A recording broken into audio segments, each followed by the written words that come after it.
parasite-infected meat, and it gives them more strength than any other meat that they eat, even fresh. And then they'll just run down that antelope. The antelope, you see it at the end. The antelope just can't even stand anymore. And the other guy, the neighbors are there just ready, and they're still going strong. Think about that. The medical profession wants you to be in fear, period. So they get you to believe that wiping your butt, you have to put some kind of deadly chemical on your body so the E. coli won't kill you. It's insane. How many animals do you go around licking each other's butts all day long? Let me tell you, if that was a disaster, there would be no species on the planet. Because everybody does it. Well, a few humans do it, but not many. Think about that. It is garbage. It is trash that they're feeding you. Don't get into it. You get trapped there, you'll be in terrible fear, and then you're going to go for all their poisons. Well, we've got to kill this bacteria. We've got to kill this parasite. It's insane. Those are just janitorial bacteria. Your salmonella, your listeria,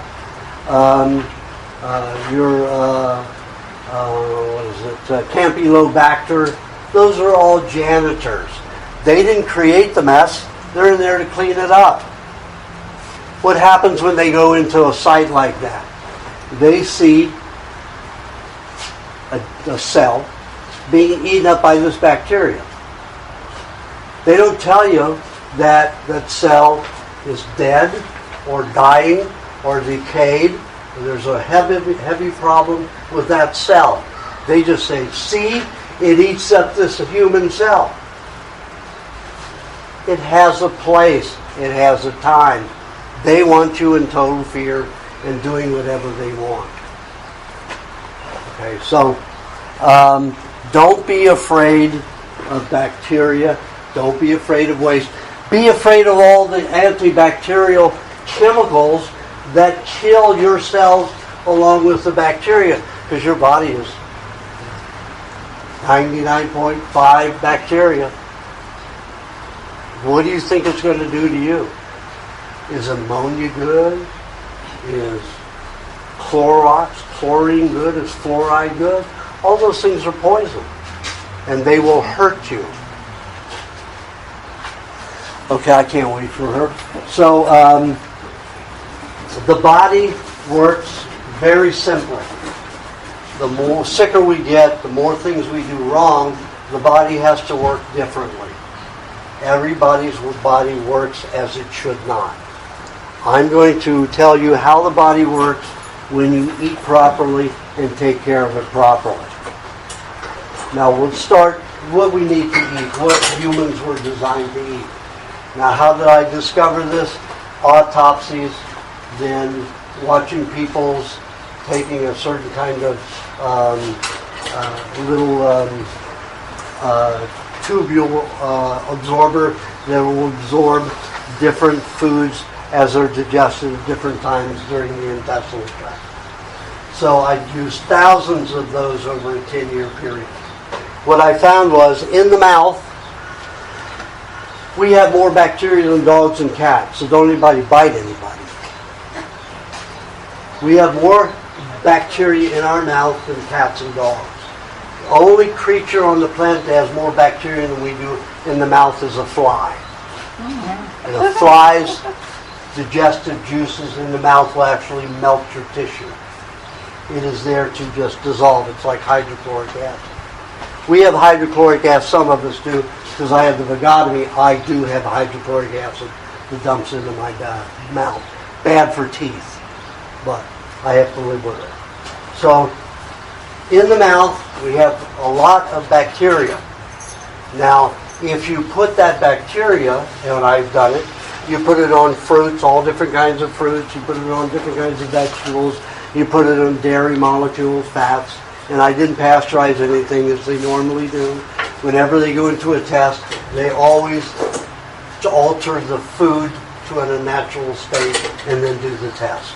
Like all tests on food allergies are all done with a protein taken from a food and processed, not in its whole complete form.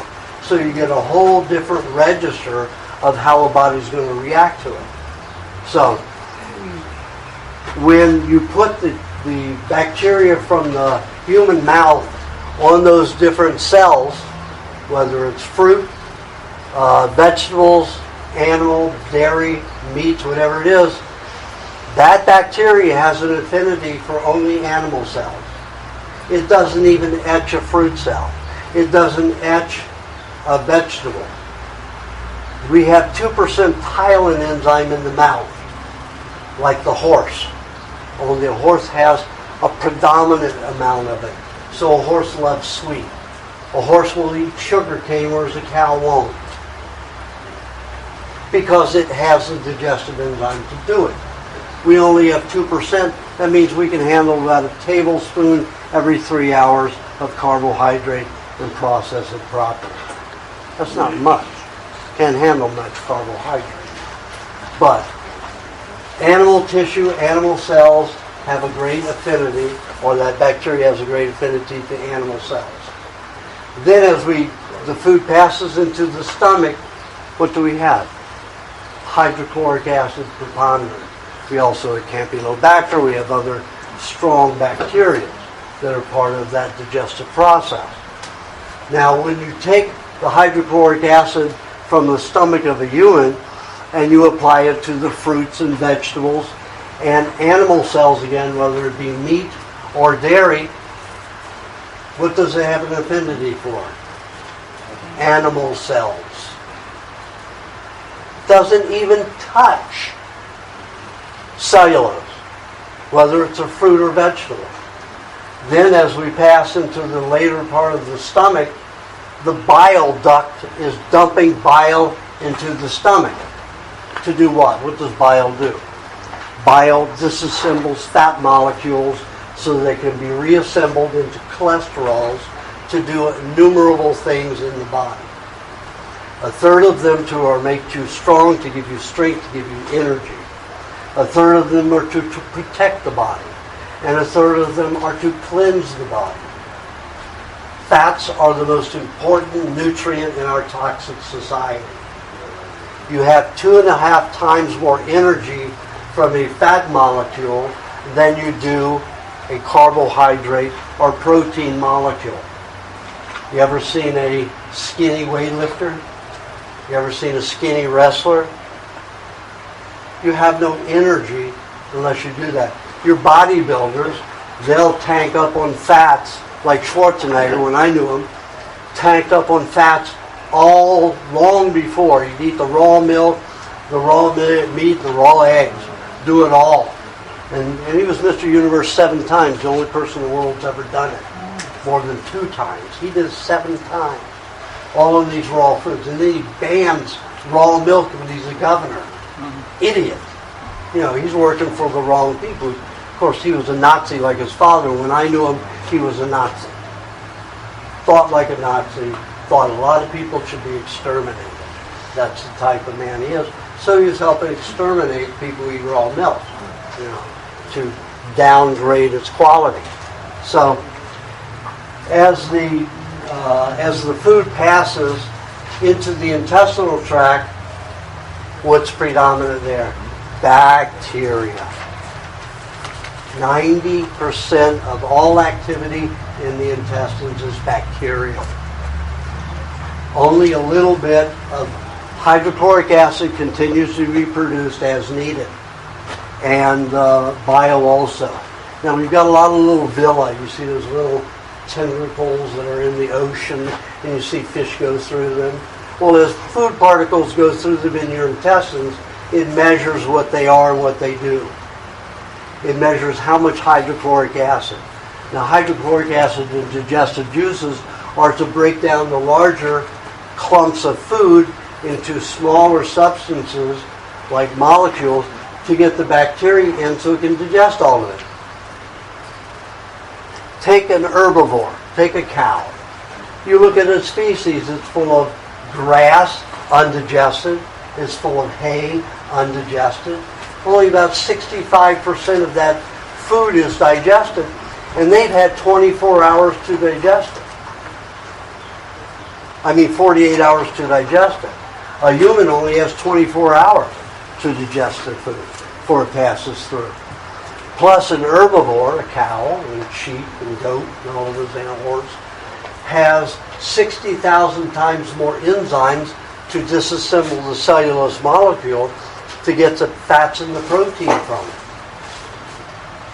So when we put vegetables in our systems, we only digest 2%, and not well. That's why the food community, the food industry says, we'll cook it and we'll process it for you and you'll digest it more. But in what form? How much energy and health is it going to give you? Well, we see very little. We've got a we have more disease than third world countries. We have more cancer than any other country in the world in America. America is the most diseased state in the world, country in the world. That's not a good evidence that the medical profession and the health community nor the food industry knows what they're doing. However, we've got the King and Queen of England that runs almost all the food on the planet, food processing. They own 70% of all the food processing in the world to trust. They own Purina, Kellogg, all of the major companies in the U.S. and all of the world, in India, everywhere. King and Queen of England. Yet, you get served nothing but raw milk and raw foods in the royal house.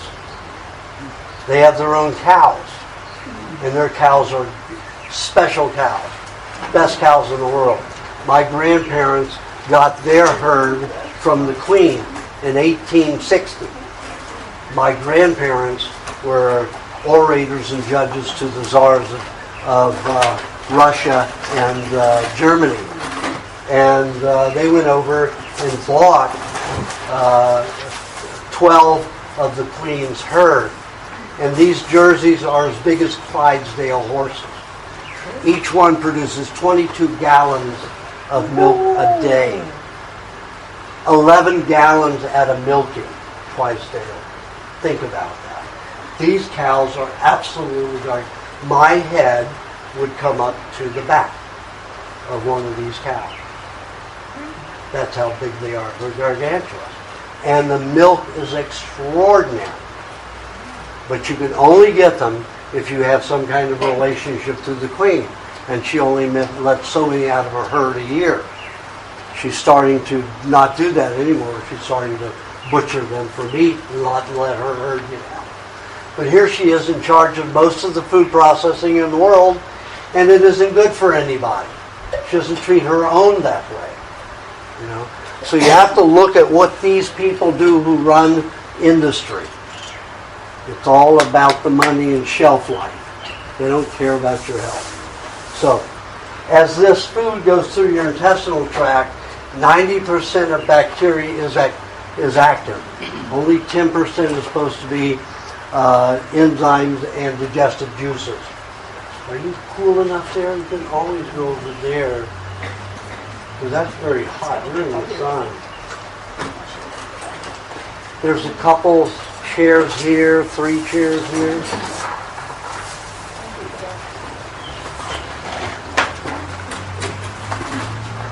Another really soft, nice chair over here.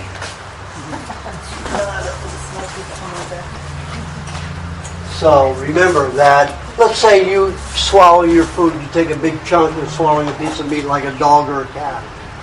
You're not a dog or a cat. A dog and a cat has 15 times the hydrochloric acid in their stomach, so they can dissolve that and break it down into small liquid molecules for the bacteria to eat. If you swallow big chunks like that, you're going to be secreting hydrochloric acid all the way through the intestinal tract, and by the time you get to the end, you're not going to digest it all.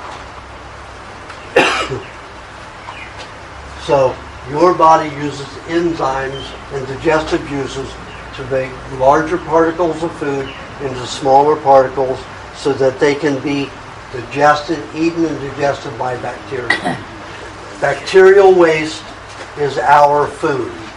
The urine, feces, and sweat of bacteria is our food.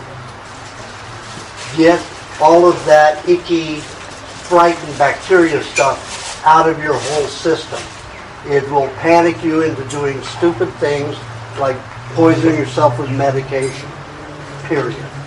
We are 150 bacterial genes to every one human gene. We are bacteria. Don't be afraid of bacteria.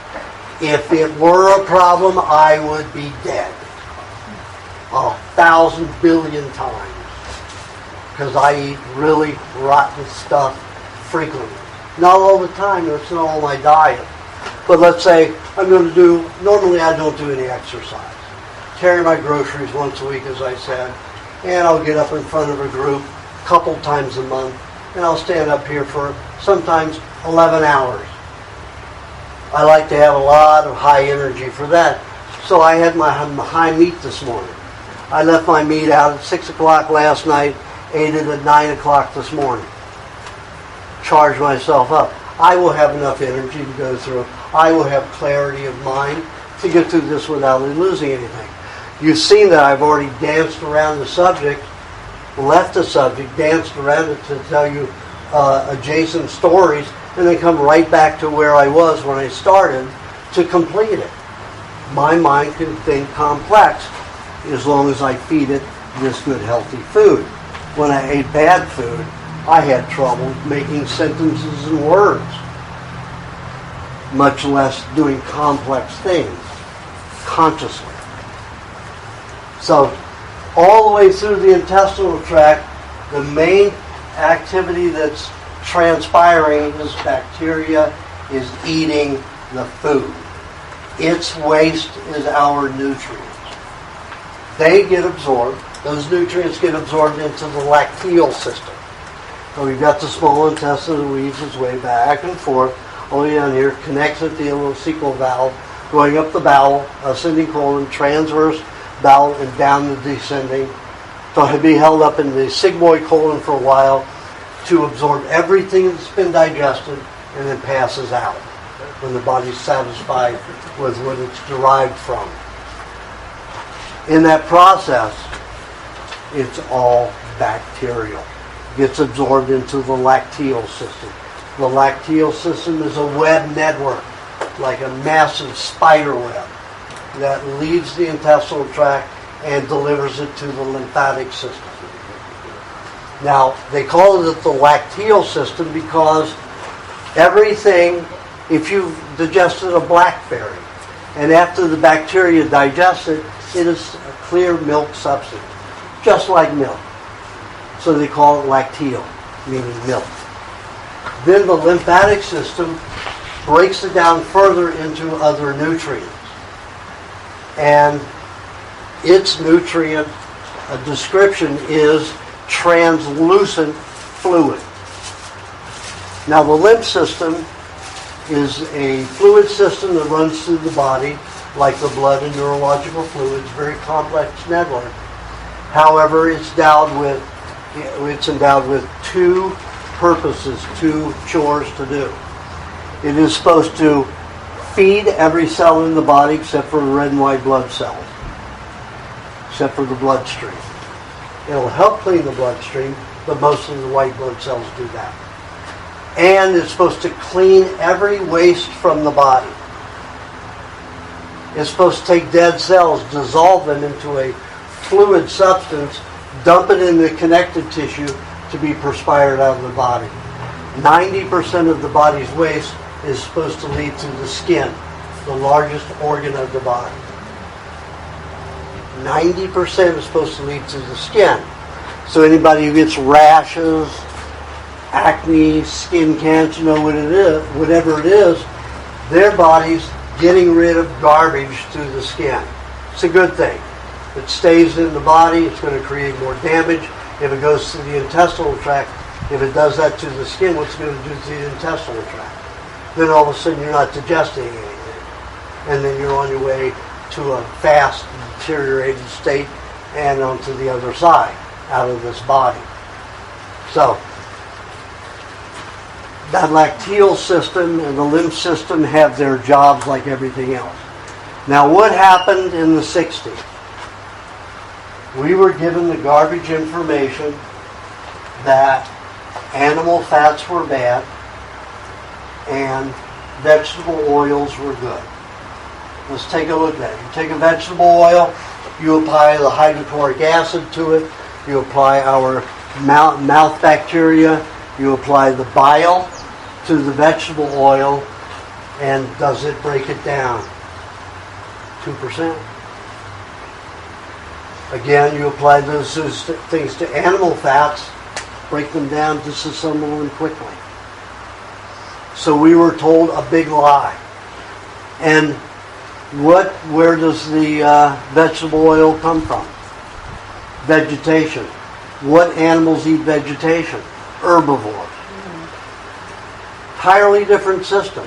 You put their bacteria and their digestive juices with animal fats, they don't break them down properly.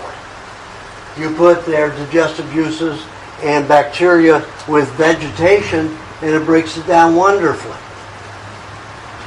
That's the way to tell what an animal can eat and what it can't. You have to see what factually that bacteria breaks down, what those enzymes break down, what those digestive juices disassemble. So, the lymphatic system has a very important part in the body. It is the main problem in cancer.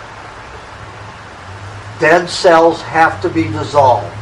If dead cells aren't dissolved, what would you with dead matter or with anything that you had that was accumulating? You put it in a storage area. Try to build it up, bury it, do something. Well, that's what the body does. It builds tumors to hold these dead cells until the body can make a substance to dissolve those cells, or your body can create a parasite, a bacteria, a fungus to dissolve, eat that matter. So parasites are good. It was discovered at University of Toronto 28 years ago by a laboratory student and technician, an experimenter, that if you took the verotoxin, they call it because that's their judgment, if it comes from E. coli fecal matter, it's got to be a toxin. So they call the waste of verotoxin. Yet she took it and she completely reversed brain tumors in 5 days. Injected the verotoxin into the brain tumors and they completely dissolved in 5 days. Why isn't that all over the planet? Why aren't we using that? Yeah. No money. There are, every patient right now, the average is $280,000 per cancer patient. You go and inject a $5,000 dose of E. coli or have somebody eat shit and live. There's no money in that. E. coli is one of the main bacteria in the intestines. It breaks down the finite molecules of fat and protein to feed the brain and the nervous system. Oh, but E. coli is a bad thing. It'll kill you. So a lot of New Age researchers have said, wait a minute. E. coli is not a bad thing. What are you talking about? So then they had to come up with this E. coli 157H7. And what happens? I got a hold of the 150H7 from a university in Northern California. They got their sample from CDC and the FDA. Well, I took that E. coli 157H7 and applied an enzyme to it that always fractionates bacteria. Now, when it fractionates, it takes it apart in 5 places. It's like if I put it on you, your head comes off, your arms go off, your legs come off. That's what happens with this enzyme with any natural bacteria. However, with 157H7, it splits right in the middle. That means that it's a man-made bacteria spliced together. Man-made. genetically altered, modified. So the health departments and the food industry and the medical industry are using it as a demon that they've created to say it's going to take your life over and kill you. It doesn't even occur naturally. It is planted in our system. It is planted in the injections that go into people. When you get an injection, not even the doctor has a clue what's really in that injection. The worst thing you can do is get an injection of anything. Because nobody knows what's in those. No one knows what's in each one. What the CIA and the NSA did in the 60s, they hired technicians at university, and they had to work on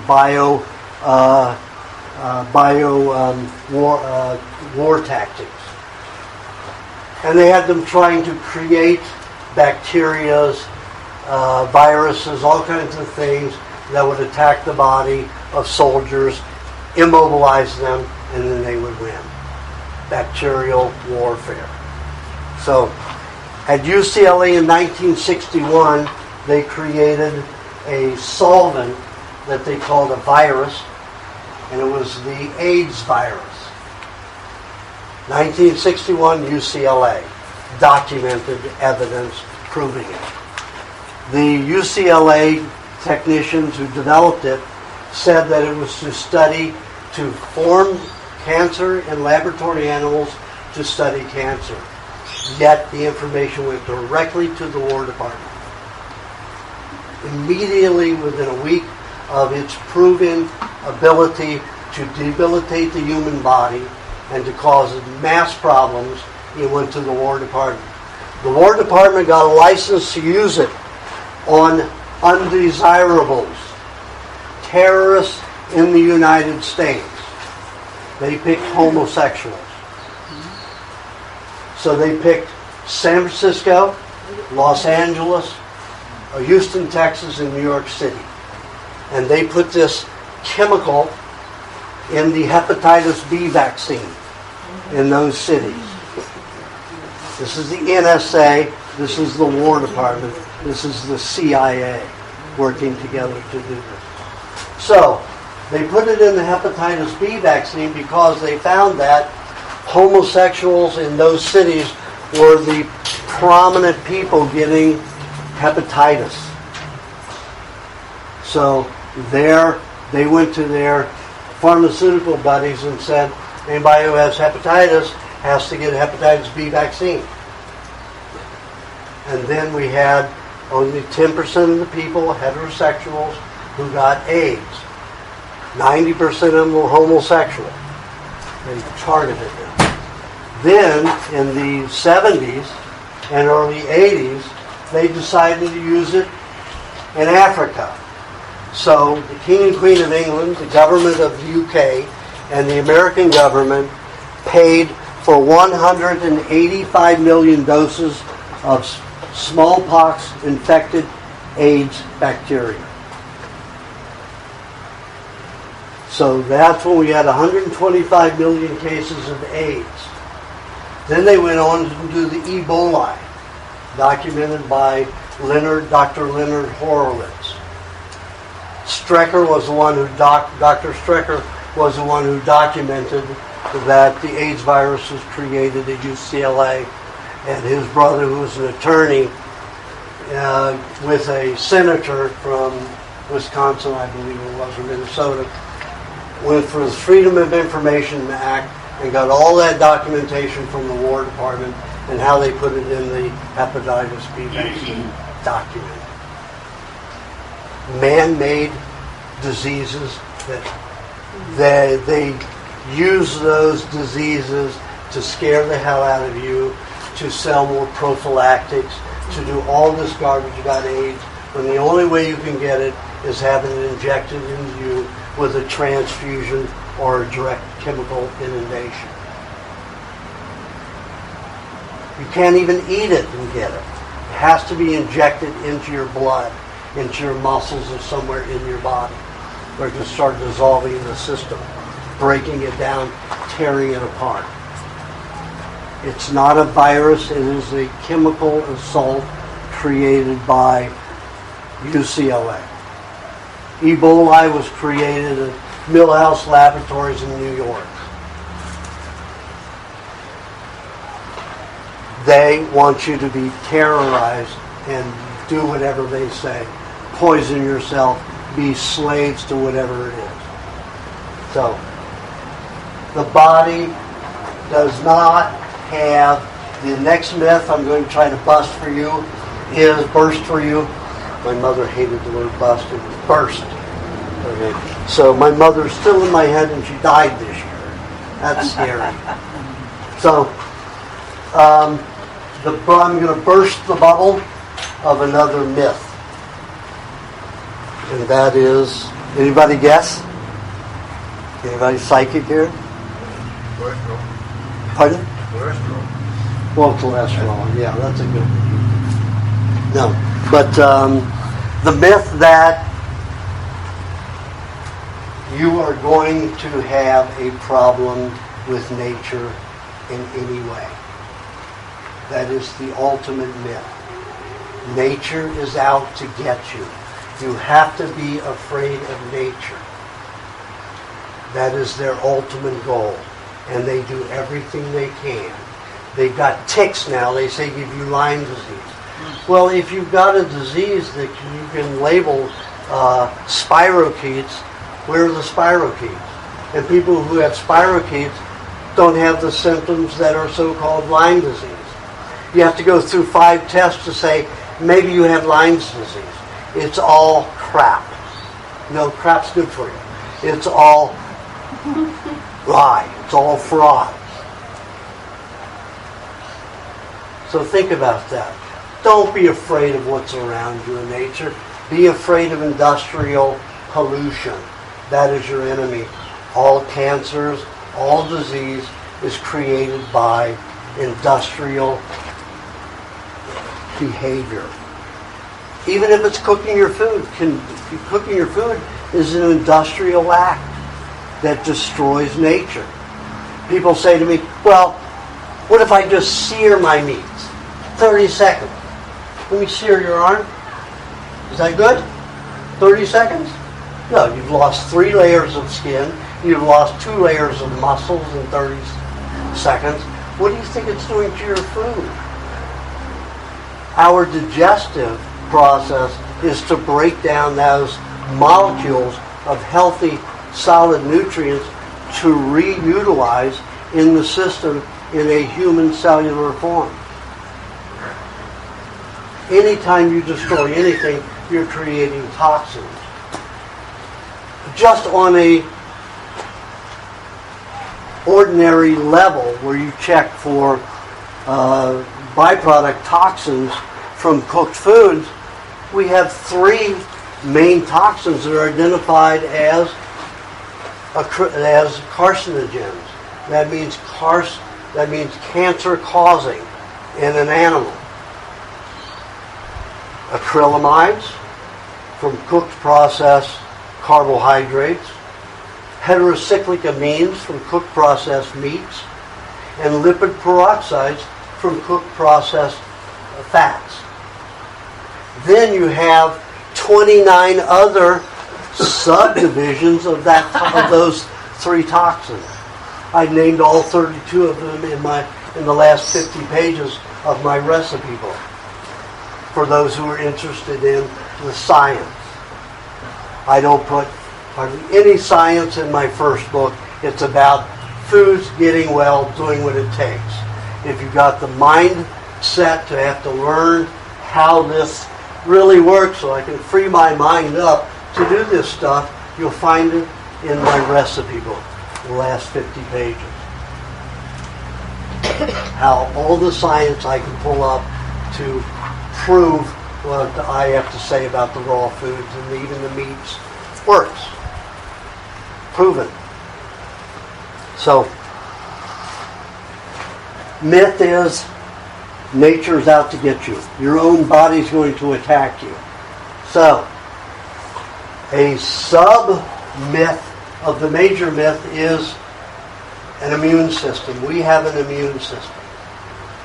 We have a system that automatically braces itself against stuff in your body. Absolute crap. We have a simple system, which is the lymphatic system, which cleans waste and toxins that don't belong there out of the body. Simple. There's no army, there's no immune system. It's just a cleansing process.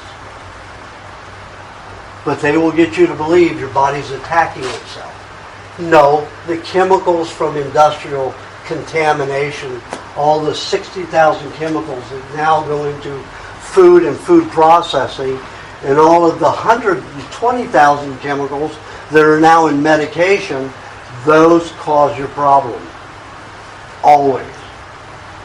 No animal in nature who has not had its food encroached upon and altered has disease. They eat one another well and healthy. There is no disease in those animals. There are 4 tribes on the planet up until the great 12-year now drought that decimated the Maasai tribes. There were 4 tribes on this, known tribes on this planet that lived only on raw milk and raw meat. That's it, raw milk and raw meat. 2 products. The Fulani lived on 95% raw dairy, 5% cooked meats, and they only ate cooked meat once a month. But they'd eat a lot of it at one time. The Samburu lived on 70% raw milk and 30% raw meat. No disease, no dental caries, no tooth decay. Can you imagine going through all of your life with good teeth, never having a cavity, till the day you die? You're able to eat all through your aged life. It's pretty phenomenal. And the Maasai tribe, 65% dairy, 35% raw meats. None of these tribes had any diseases whatsoever. Eskimo, same way. The Inuit that still live in the wild that eat only raw foods. The first case of dental caries in the Eskimo was discovered in 1889 from an Eskimo that had lived in the British colony there in Alaska. It was in, I can't remember which, I think it was Juneau. Had lived 50 years there eating cakes and sugars. The first case of cancer was discovered in the Eskimo in 1936, and that family had lived in the Caucasian communities there, eating all the same foods that they did and eating nothing of their tribal nature for 75 years. Take a look at that. Very important information. And did anybody see that issue in 1971 in National Geographic that showed a tribe that lived to 150 years old in Georgia, Russia? You will never see it published again because they don't want you to know it. They interviewed people, National Geographic. This was a completely legitimate, they have recorded, filmed, they did everything. It's all destroyed. Only way you can find that article is to find the National Geographic somewhere between January and June. I think it was February or June of that year, 1971. And they have people interviewing this tribe, people in this tribe. And one couple was together 128 years, and they got married when they were in their early 20s or mid-20s. We can barely stand to live with a person for 5 years, much less 128 years. Why? Because we are not well. Our bodies and our psyches are unsatisfied. We have a tendency to blame all those around us. If they don't make us feel good, we blame them. We have to get away from them, so we push them away because we are not well. These people were well. They loved each other. They loved their families, their neighbors, everybody. They interviewed a man that was out 138 years old, still working on a horse, plowing the fields. Think about that. Isn't that a wonderful society? Why don't we get that information? Because it doesn't serve industry. It doesn't serve the King and Queen of England with her food manufacturing. It doesn't serve anybody in the restaurant business unless they have a raw food restaurant. And there's only 1% of those on the whole planet. And those are major restaurants. We're not talking about including McDonald's and all the crap food places. And does anybody see Super Size Me, the movie? No, sure about. Super Size Me in the movie is this 27-year-old guy who decides that he's going to prove that McDonald's is good food and eats nothing but McDonald's for 30 days. Breakfast, lunch, and dinner. By the 10 days, this guy is violently ill.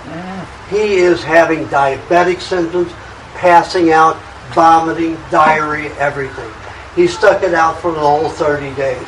He was a psychological basket case and very ill. Think about that. Well, then they interviewed several of the executives of McDonald's, and McDonald's does that guy says, well, you're not supposed to eat only McDonald's. There are other food sources and other food needs on the food pyramid. You can't get them all at McDonald's, you know. So eat at McDonald's 3 or 4 days a week. That was his comment. You wouldn't eat it once per day. Think about that. It's insane. If you can't live on it 10 days without violent reactions, you shouldn't be eating any of it at all. Good food will never make you feel badly. Now, the first tribe that I got to, and this was a difficult process, I went to the Philippines, heard that there were very primitive tribes still living in the old ways, and there are 7,107 islands in the Philippines. Islands that never been walked on by a Caucasian anywhere in the world, anybody but their native tribes on those islands. So I wanted to go investigate them. This is 3 years ago. So I went to Davao on Mindanao, the biggest island there next to Luzon. Luzon's way up there, that's the northernmost island, and then Mindanao is the lowest. More tribes around there, less population. So I went to the government to get permission, and they said, most of those tribes are cannibals, they'll eat you. I said, this isn't New Guinea, and this isn't 100 years ago. I doubt that. And they said, oh, we know. We've lost many people. So they never come back. I said, maybe it's better there. Maybe they don't want to come back. They did not like anything I said. So I was there almost every day, every weekday for 3 weeks. They refused to. In fact, they got so upset with me, they called Budget Rental Car and all the rental cars in Mindanao and said, do not rent a vehicle to this man, Aajonus Vonderplanitz. So I was banned from getting a vehicle. I had to go find a driver with his own vehicle to take me places. So I was very frustrated and upset that I wasn't going to get permission from the government. So I went to a spa, a health spa, a legitimate health spa, and to get a massage, a legitimate massage. And the receptionist was a Filipino girl, pretty dark, and there was a bassinet behind her with her baby. Month and a half, 2 months old maximum. White as a white t-shirt. I mean, white as white, her blouse back there. And the baby barely breathed, barely moved. And I knew it wasn't asleep, and I thought it was a big problem. I looked down at her picture that she had on the desk there, and her husband with the baby, he was black as the ace of spades. A very native Filipino. And she was dark and this baby is white. And I said, maybe she had sex with a white person. But she didn't. This baby had severe leukemia. And I said, well, what do you feed the baby? And she says, oh, the doctors put us on the best food, powdered milk in boiled water. My head went into my hands. And I said, according to the research of Dr. Francis Pottinger, back in the 40s and 50s, who put 900 cats for 10 years on raw and cooked diets, found that powdered milk created more diseases, 2,300 diseases, and caused the most severity of all diseases, especially diabetes. So I said, your baby's going to die, sweetheart. So I had made a connection on an island, only a ferry ride, a 20-minute ferry ride away. Got on the ferry, went to the dairy, got her 6 liters of milk, brought them back, gave them to the mother, and she started feeding the baby. In 3 days, the baby's color was black. No more anemia, no more leukemia. Just in 3 days from eating the raw milk. But the doctor said that the baby was allergic to milks and I have to give it only powdered. Obviously it was bullshit. Doctors should never say a thing about food because they don't have a clue. They don't know anything about food. It doesn't occur in any of their medical training. It's all their training is about drugs. Period. That's what their training is about. Drugs, administering drugs, diagnosing on what drugs that the person needs. So the grandfather was so happy that the milk brought the child around. He said, whatever you want here in Mindanao, I will make it manifest. I work for the government. I am a trusted tribe, a correspondent, because I used to be a tribe member only 30 years ago. I said, I want to visit one of the remote tribes and find out how they eat. I want to observe them. I don't have to take photographs. I just want to study them. And he said, well, I came from a very remote tribe. We eat just like you. They ate just like you did. I don't eat that way anymore. I have a cousin who just left the tribe 7 years ago. He still knows who's available, who's living there. I will go get permission from the government and we will go there. He didn't contact me after 2 days and said, I'm working on it, we'll get it done soon. Get ready in 2 days, we'll go. 7 days went by, didn't contact me. I knew there was something wrong. So I called him and I said, what's happening? He said, they won't let me take you. They won't do it. They just won't do it. He said, but I'm going to take you anyway. So we got a 4-wheel drive, and we went a whole day's trip in a 4-wheel drive, and then we had to go on a boat trip for a day, and then we had to swim for almost a whole day, almost 1.5 kilometers. So we had to do it in stages, swimming, to get there. And I get there, and this tribe eats 2 foods. Big, strong, 80 years old, looked like he was 45. The women in their late 60s looked like they were in their late 20s, early 30s. All had perfect teeth except for one woman who had a scar right here, so obviously lost a tooth from swinging off of something and landing somewhere and knocking the tooth out.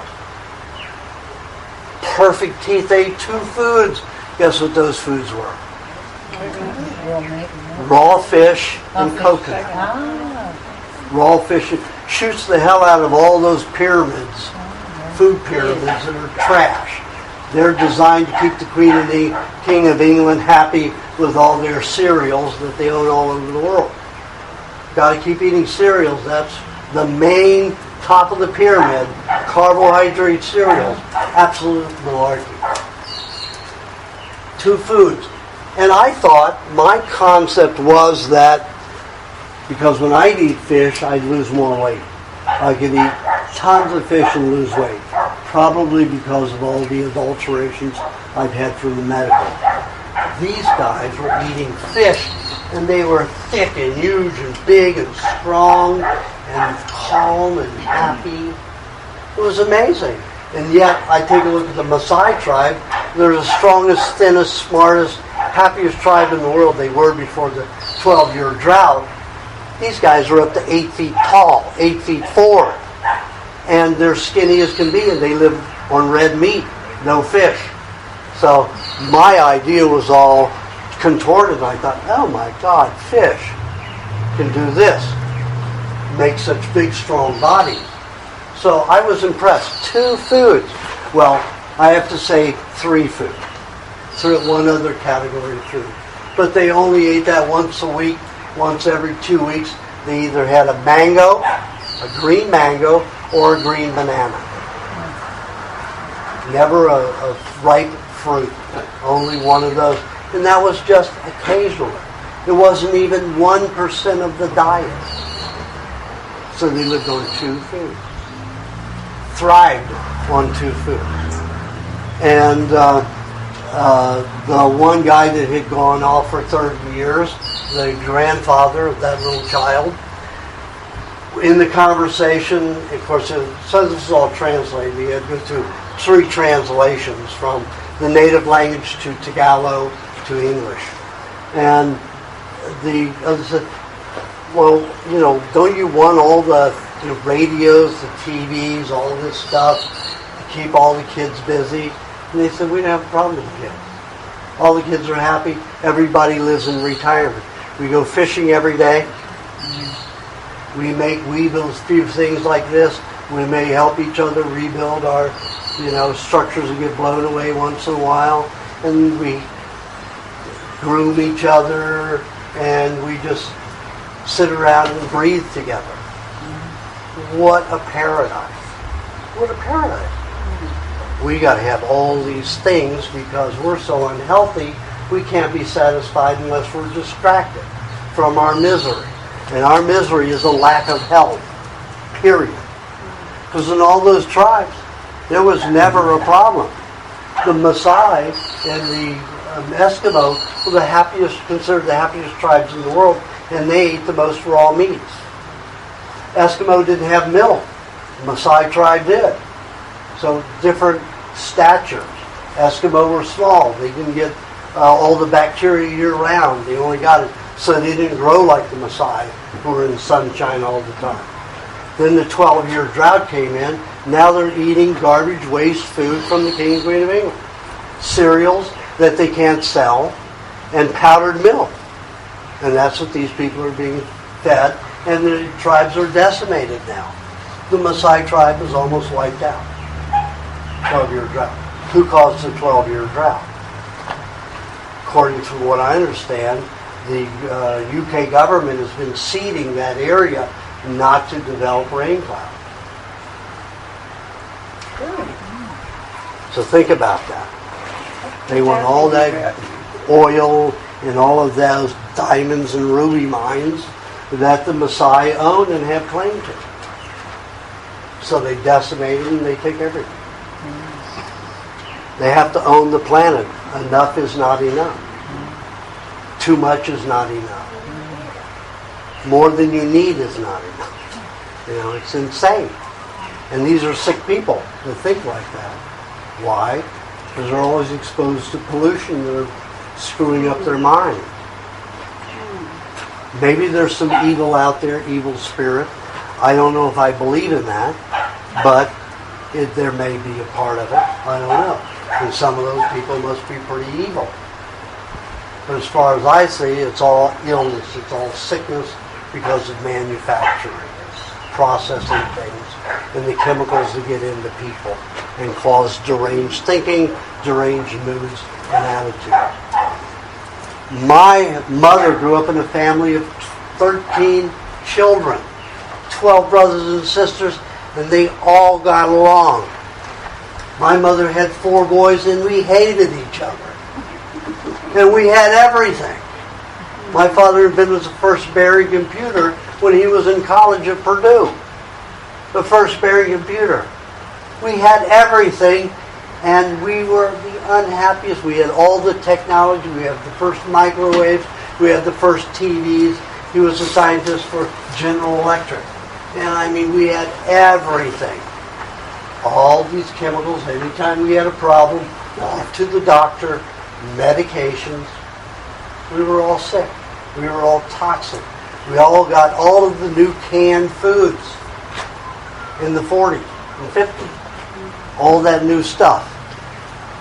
What's in canned food? Well, you've got chemical preservatives. Now you have tin with thallium and mercury and lead in that tin going into the food. What do you think could cause tonsillitis? What do you think caused polio?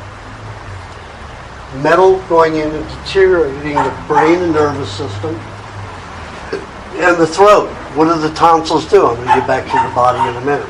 You're working my way right back there. The tonsils are there to pull any poisons out of the food that you're eating. And it's just an extension of the lymphatic system. Those tonsil glands are almost identical in behavior to a lymph gland. So it takes that substance. Now it started deteriorating the actual glands themselves. Oh, you got tonsillitis. Let's rip out the toxin. Not eliminate what caused it, which is canned food. It was rip the tonsils out. Let the brain go toxic with metals, because the tonsils prevent heavy metals and other toxins from going into the brain. Scientists theorize about our big brains. Biggest brains on the planet except next to whales. Smartest people, smartest brains on the earth. But you take a look at it, even Einstein only used 12% of his brain. What is the rest of the brain used for? The brain is 60-80% fat. Where does the body store its poisons? In fat. So, the brain is a suction storage place for toxins that would normally dissolve and damage the brain, the rest of the body. So think about that. We're not so smart, are we? We can't live in peace. We have wars over oil, and we kill people over food and money. Pretty sick. How sick do you want to be? How healthy do you want to be? That's up to you. So let's go over the other systems in the body. So we have the endocrine glands. Up in the brain we have the pituitary and the pineal. Now pineal is about the size of a grain of rice. It's considered the seat of consciousness. When we go into a dream, that is the gland that's active. I never met a master smart enough on this planet to prove it to me, so I don't really know. That's theoretical. But I do know processes the pituitary gland. It does help growth. They say without the pituitary gland, there is very poor growth.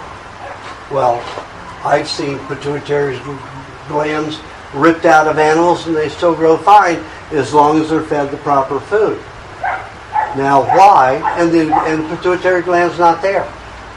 And in checking animals for pituitary activity and content, blood content, neurological fluid, and lymph, not even a trace. All of a sudden you put them on a bad diet, pituitary's kicking in. So the body will use the pituitary only in an emergency situation where the food source is not good and the body will not grow. A child will not grow unless the pituitary is active and spitting out growth hormones, producing and utilizing growth hormones. So it's for emergency purposes. Then we go down to the tonsils. which are glands, which can dump right into the bloodstream, and those will protect the brain and throat, lungs from contamination that may come in through the mouth. Then we go down to the thyroid gland. Whoa, thyroid gland. Oh, isn't that for hair growth and keep you from being fat? Medical myth. How many vain people, especially women, will go out and take thyroxine because it will stop hair loss and make them thin? Ploy to get them to take medication. Yet the thyroid has nothing to do with weight loss, weight gain, hair loss, hair gain, hair growth. The thyroid protects the lungs and the heart. Do you have any other gland in the body that has 5 backups? We have 2 thyroids, 4 parathyroids. That's 6 thyroid glands.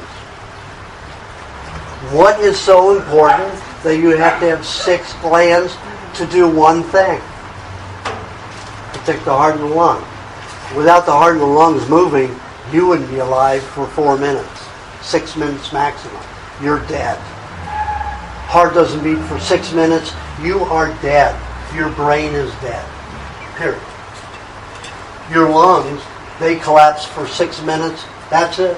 They're frozen, they're locked, they start fusing together.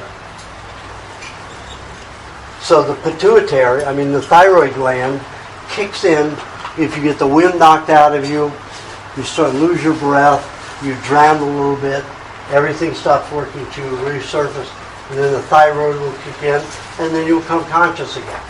You'll come back to life. Your heart will start working. You will start breathing again. The way I proved this, I went to a professional football game, got permission from a special coach who was an MD, and he was the medical coach, and he's the medical coach for many, many of the teams, like 23 teams in America, football teams. And I mean contact football, not kicking around the ball, the soccer, which I think is a better sport than our brutal one. But you see a guy get hit by 6 men at one time, he's out cold, he's not breathing, his heart stopped. They carry him off the field. All of a sudden, he wakes, his breathing is going, his heart's beating 200 beats a minute. Check his blood, thyroxine level is off the chart. Only thing that's off the chart is thyroxine, thyroid hormone. 3 cases I checked it. Only element that the body used to kick it back in. We, on one fellow, to prove it, we checked his blood after he was unconscious, drew some blood. And we only drew the half a cc that we needed. And then 3 minutes later, as we're carrying him off the field, another half a cc. Well, it was a quarter cc. And then we got back to the room and he woke up, we took his blood there. There was very little thyroxine, but it was developing every few minutes. So by the time he woke up, it was off the chart. The body's way of restoring heart and lung activity. Again, for emergency purposes. Every one of the endocrine glands seem to be for emergency purposes. So then we get down to the thymus. Now the medical profession says, it protects the lungs. Even though it's by the lungs, doesn't mean it protects the lungs. There's no activity that assures that. We know that the thyroid, I know that the thyroid does from experience. I haven't found the thymus activity at all in people who had lung or heart disease. But it was found in people who have stomach problems, ulcers, peptic ulcers, duodenal ulcers, people who have acid reflux. They all have this thymus. Now, thymus is the whitest gland. It produces more fat activity than the bone marrow. And that fat is used to surround and encapsulate poisons in the stomach. So it protects the stomach. And any food or poison that dumps into the stomach. Now, not only food goes into the stomach. If you get bitten by a snake or a scorpion, stung by a scorpion, what happens? The poison goes to the stomach. Hydrochloric acid is made, and hydrochloric acid neutralizes snake bite, insect venom.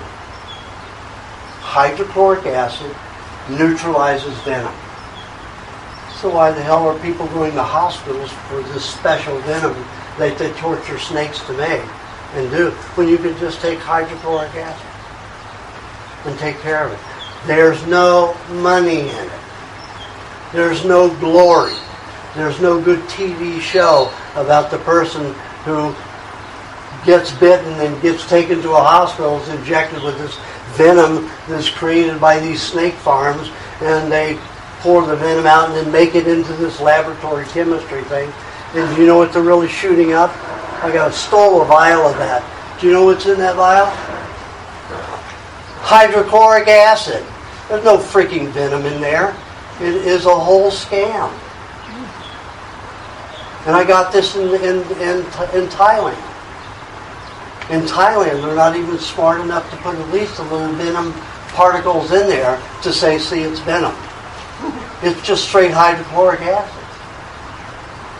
Think about that. The fraud that's going on all the time. It's horrendous. And everybody falls for it. And the only reason I don't fall for it is because they made me so sick, I couldn't believe them. They are liars. Profitable liars. I was taught to say things very nicely. Glib prevaricators. So, okay, so we go down to the next set of glands, and they are the adrenal glands that sit on the kidney. Now, adrenal gland activity, what do we say that's for? Fight or flight. It's also for hunting. Cats have rudimentary adrenal glands. So what do they do to get their adrenal cortex? They play with their prey. Get all that adrenaline going in that little creature it's going to eat.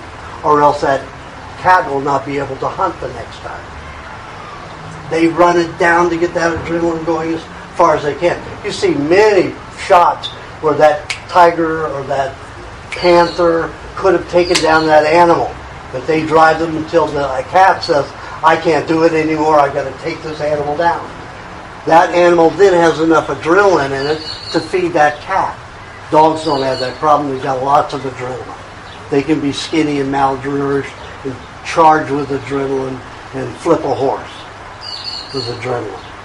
So, and then there's the case of that woman where her baby was getting run over by a car, and she went and lifted up the car, and it was, 3 tons.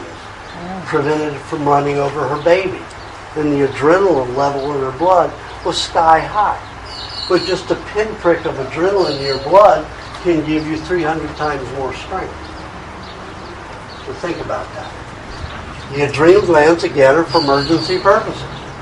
We shouldn't have these hormones in our blood normally. Then we have the testicles and ovaries, the gonads. 2 there, we got a backup there, we got backups here, got a backup with the adrenal glands, all very purposeful. Well, I guess man is so stupid he needs 2 balls to make sure that he procreates. And 2 ovaries. Who knows? Anyway, again, for procreation. Oh, not for daily use. Now, we find that a lot of people have to have hormones to have energy because they eat badly and they're eating all these chemicals and byproducts and foods that don't give them energy, foods that don't nutrify the body. So the body's always pumping hormones into it so it can have energy. The same reason I took coffee and cigarettes. It uses hormones for that reason. So now the medical profession comes in, pharmaceutical industry says, dear, you've got low pituitary, you've got low thyroid, you've got low adrenal, you've got low testosterone, you've even got low estrogen in your womb. Take these pills. And you believe them. Who decides the measurement? The pharmaceutical community says, you need this much hormone. This makes you normal. It's absolute bullshit. Wrong. Oh, I forgot to tell you about that tribe in Georgia, Russia. Their main food of the peasants was bullshit. Literally. Why? Because of the poverty of that community. There was a pretty large community of about 6,000 people. The poverty-stricken ones were workers on the farms, had no meat of their own. So what happens with a cow? I mentioned it before. A cow digests at most 67% of its food. But it's all pre-digested, right? And our system runs through in 24 hours. We can take that buffalo shit, eat it, and guess what? We can become vegetarian if you eat buffalo shit. Only if you eat buffalo shit, because it's pre-digested by the cow already. I remember when I saw the photograph, some of the film strip from that, from a documentary was made about that, only aired one time by Disney. Got the shot pulling back and you see this black-haired, blue-eyed woman smiling, and she got some chocolate over her hands and you see her eating it. And then you pull back further and you see this big water buffalo tail swishing behind her. And you pull out more and she's a diminutive woman, probably 4'11", 4'8". And she's sitting in the front of this, she's squatting in the lotus position in front of this big pile of buffalo crap. And she's eating it, smiling and eating it, healthy as can be. And that was her protein. She couldn't afford chickens or goats or meat. She had to eat buffalo crap and did wonderfully from it. Stinky diet, not too tasteful unless you're really used to it. But that, she was able to thrive on that diet and live to 147 years old. We should be living to 147 years old. All creatures on this planet live 7 times the time it takes them to finish maturation. For the human, that's 21 years old. 7 times 21 is 147 years. The Maasai tribe did, but you don't hear that they live that long. Eskimos live to 120 years old. They are under constant freezing temperatures. Of course, they couldn't make it beyond that in that freezing weather, and they don't get fresh bacteria all the time, so they don't live as long. The Samburu were living to almost that age. They're late 130s to early 130s, the average. We hear a lot of this stuff, our average lifespan was 38 years old 100 years ago. Absolute lie. Unless you're talking about big cities. In a megapolitan city like Philadelphia, New York, there was no refrigerator. Everything they ate, people were putting formaldehyde in milk to preserve it. Way back to Benjamin Franklin, he outlawed it. As soon as he died, people were right back into putting formaldehyde in milk. People were eating poison in the big cities. When I lived outdoors on a bicycle, because I was a hippie, long hair, bearded, and wore robes, like, in Jesus' time, people left me alone when I slept in graveyards. And I slept in a lot of graveyards. I was booted out of a lot of towns. In Reno, Nevada, at 1 o'clock in the morning, I got into town and I wanted to get some fruit and bicycle through. They wouldn't even let me stop there. 2 police cars escorted me to the city limit. They wouldn't let me in that town. So I looked at many tombstones in many remote places, and people were living to over 100, 110, 120. Sure, there were some early deaths, but most of them lived long, especially if they were in farming communities. So it's a lie. That's city statistics. And they want you to believe that they've lengthened your life and they're protecting you, all their technology. It is an absolute lie. Myths. You're all indoctrinated with myths about what reality is. So, now let's go over the glandular system, organ system of the body. Not the glandular, the organ system. The organs, we talked about the mouth as an organ, the esophagus where the food travels down, and also air fills the lungs.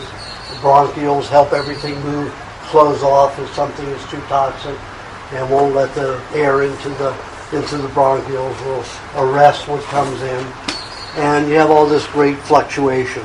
Stomach, we talked about, is where the food receives hydrochloric acid to break larger particles down.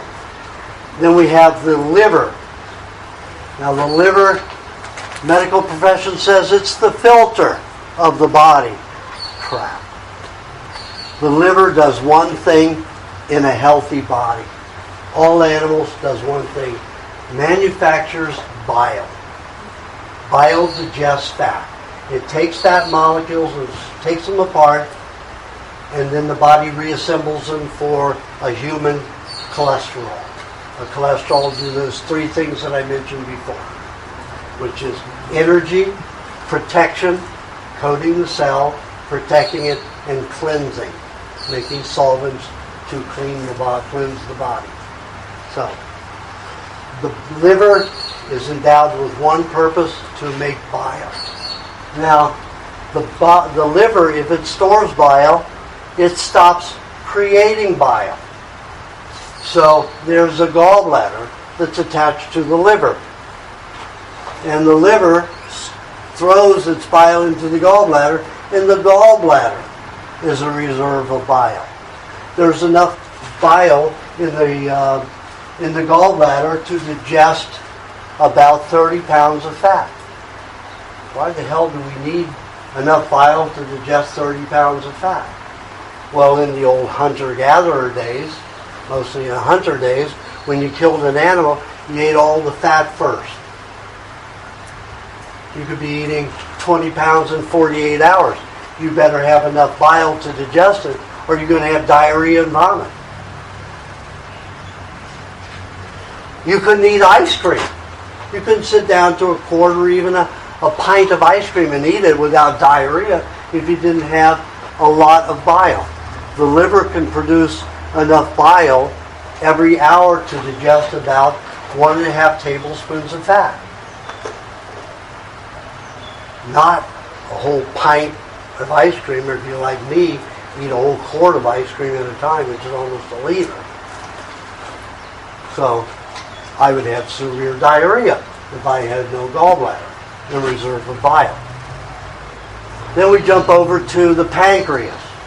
Now the medical profession tells us pancreas makes insulin. Insulin for what? Insulin to convert carbohydrates into glycogen, which is a storable sugar to be used later. It can be used later. Well, why do you eat so much sugar that it has to be made into a storage? Body doesn't do anything like that with anything but fat. Because fat is protective. Fat is everything. So it doesn't do it with sugar. We're not supposed to be eating sugar. We only have the ptyalin enzyme to digest fruits properly and any kind of carbohydrate. And that's only 2%.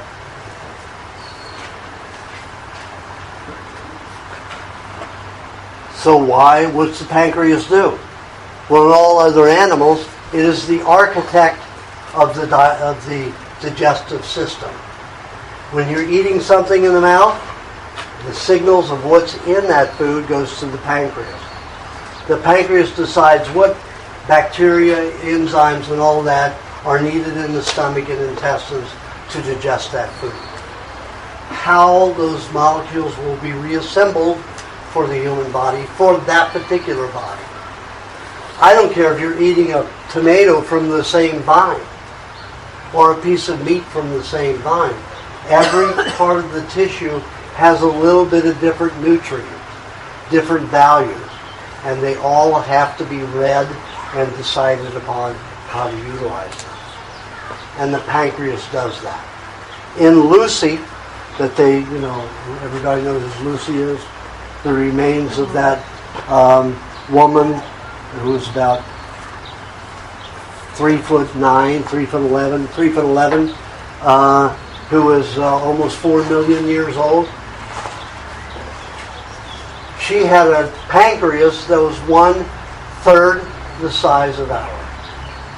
1/3 the size. Think about that. Our livers have tripled in size because of all the carbohydrate in it. And that's mainly been since the Egyptian and Chinese dynasties. The pancreas keeps swelling and enlarging to adapt to a diet that's not natural for the animal body, the human animal body. So, the pancreas is part of the digestive system, not just utilizing, making insulin to convert excessive sugars into glycogen storable sugar. Then we have the spleen alongside of that. What does the spleen do?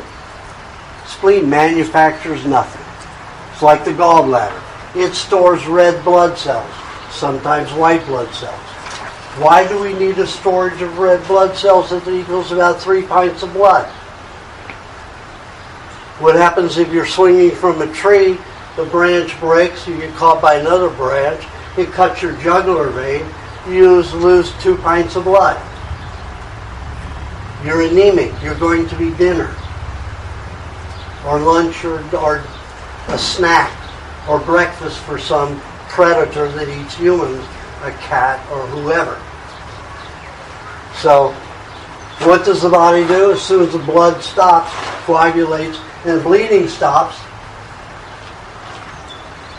the spleen dumps all of that missing blood back into the bloodstream. And guess what? You're not anemic. You can go climb trees, you can run, you can defend yourself. You have all of the means to be a naturally functioning person. Then it's going to take you 60 to 90 days to rebuild all that blood. Where's the blood manufactured? Where's the blood bred in the body? Bone marrow. In the center of your bones, in that buttery stuff. When it's cold, it's like hard butter. When it's soft, it's just deliciously, butteringly wonderful and delicious. Well, that's where your red and white blood cells divide. Remember, cells don't give birth to little babies. Cells divide and become a duplicate. Okay, so your red and white blood cells divide in your blood. They mature, and then they enter the bloodstream.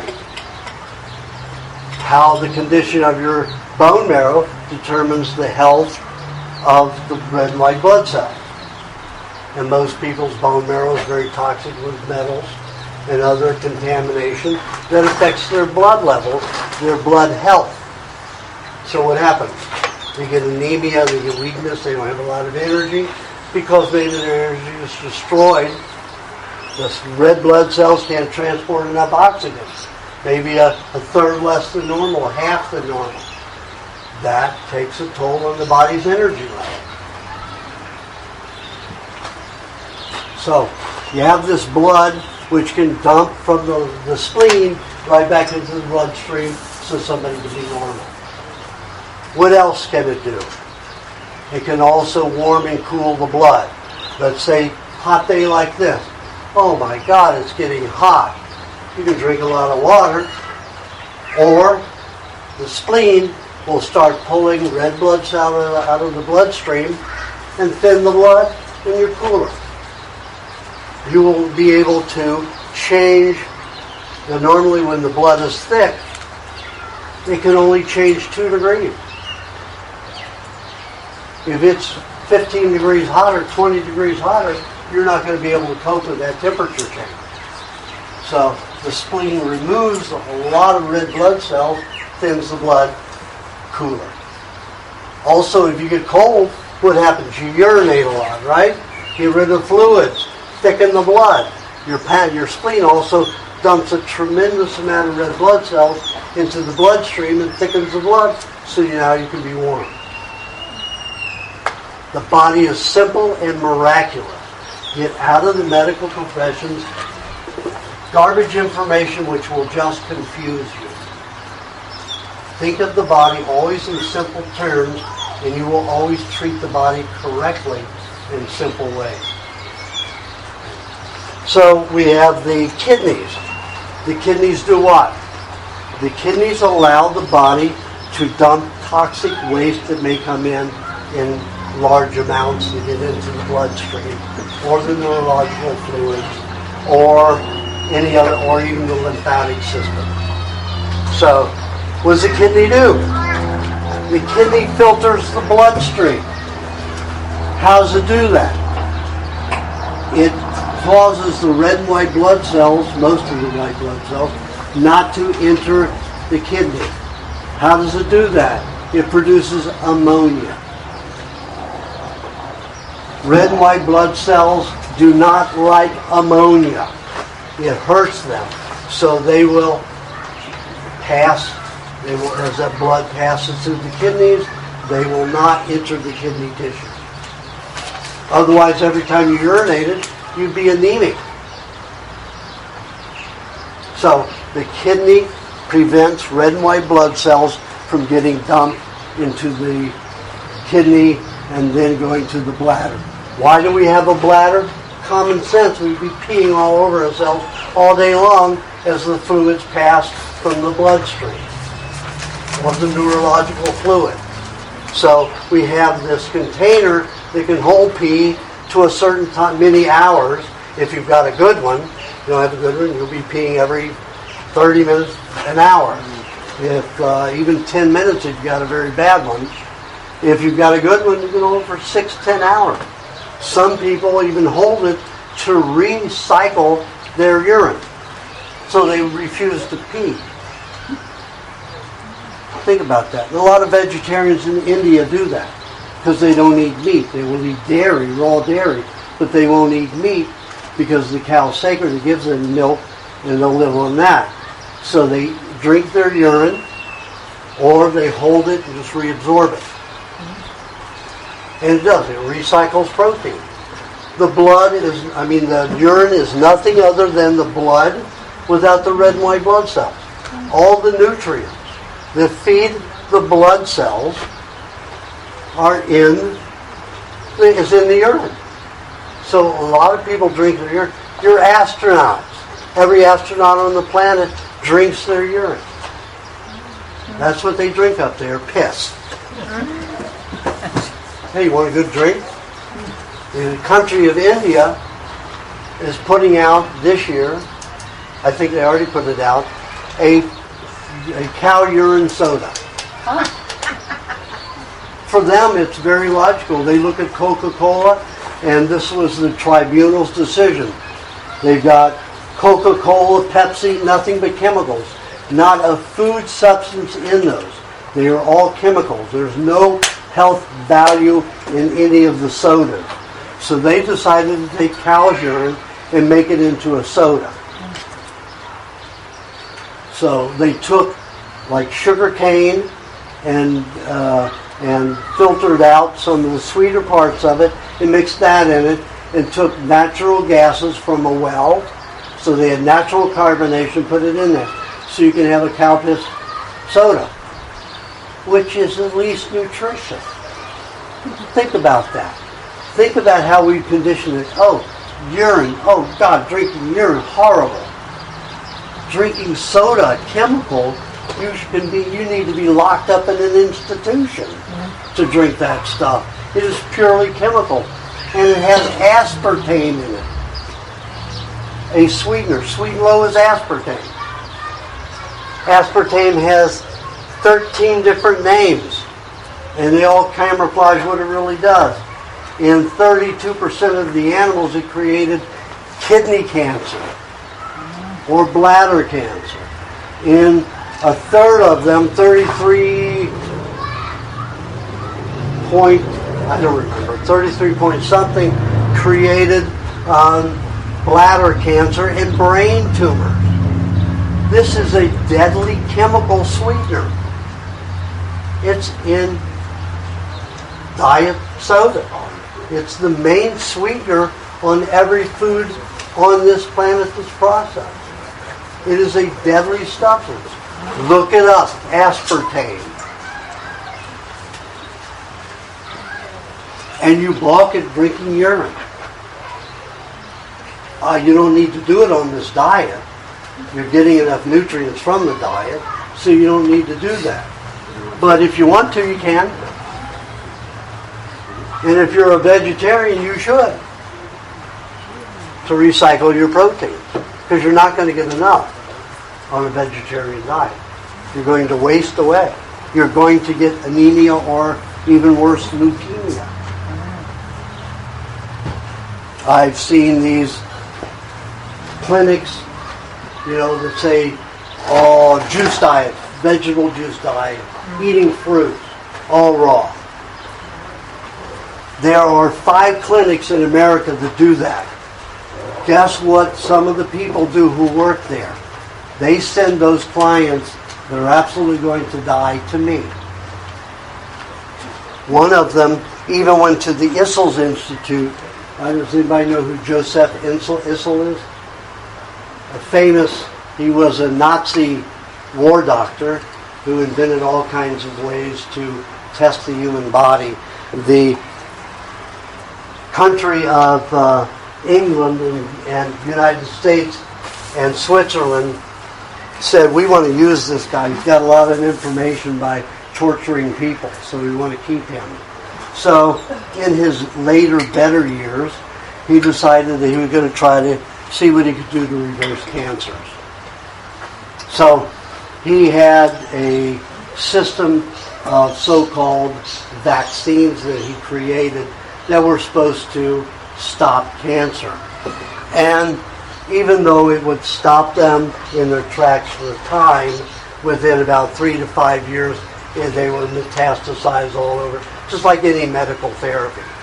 So this one woman had been to the Optimum Health Institute in San Diego and gone through all of that, vegetable juice and everything. She had multiple myeloma, cancer of the blood and bone, just like I did.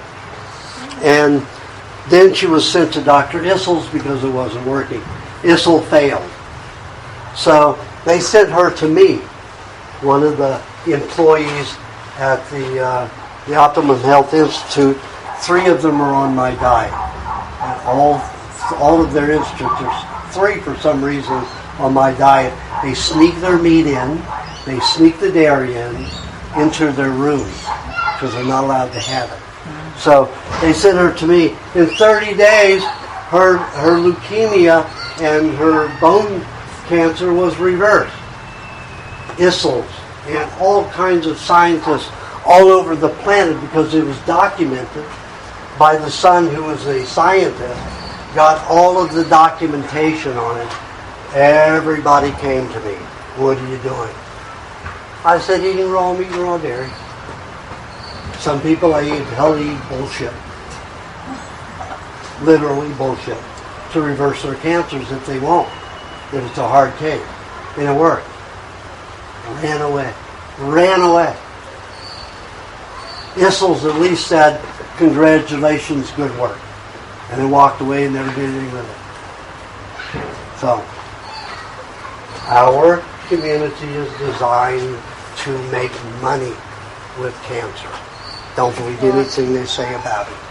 Okay. All right, so we've just about gone over everything. We have the penis and we have the, that's just where you discharge the urine. So we don't need to talk about that. Muscles, we know what they do. Bones, they allow us to flip and lift things and do all kinds of crazy human things. And do acrobatics, climb trees, all that kind of stuff. Well, a worm can climb a tree and it doesn't have a skeletal system, but climb the way we do. It allows us to have a hard structure. Hair protects us, of course. It's also a way that the body can discard a lot of toxins, especially metallic toxins. When you have a hair analysis, you'll see, wow, a lot of mercury, a lot of cadmium, lead, aluminum, and all that kind of stuff. More than is concentrated in any other tissue unless you find a damaged spot in the body. The hair can contain it because the hair is dead, except when it's in the follicle. So it can handle all that toxic matter without causing a problem. So the body builds a lot of toxic metals and some chemicals into the hair. Sometimes, if it's like chemotherapy, it will damage the follicle and you won't grow hair again, like me. They gave me AZT. Does everybody know what AZT is? That was a chemotherapy that was made from Freon. Does anybody know what Freon is? It's the chemical they use to drive refrigerators, machines.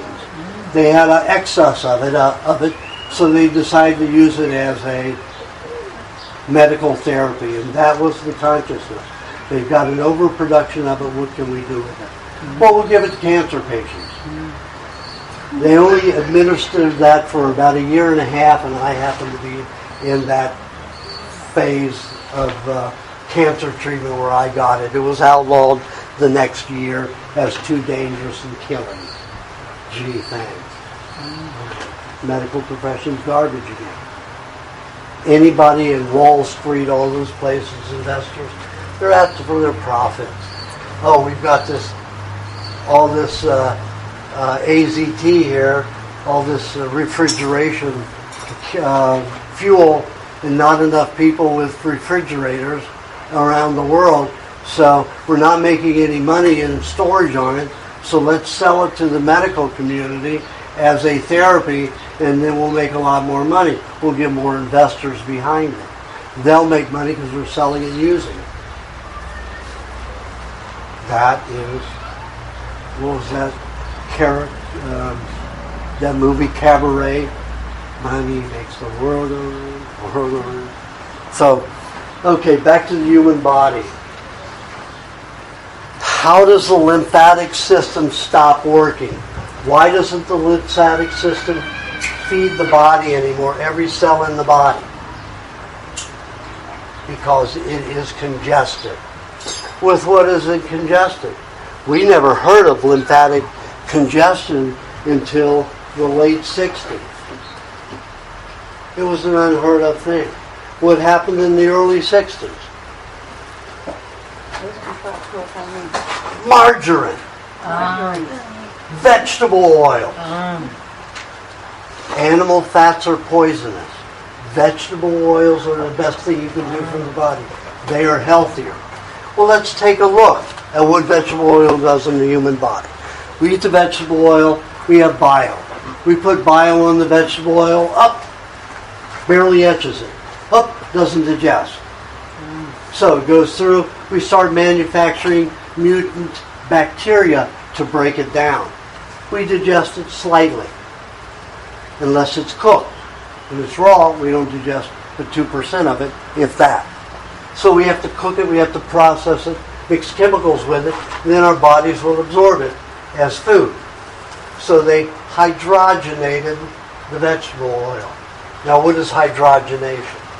They subject it to oxidization with heat. What do they use oxidization and heat with oils to make? Really? Plastic. That's how plastic was invented.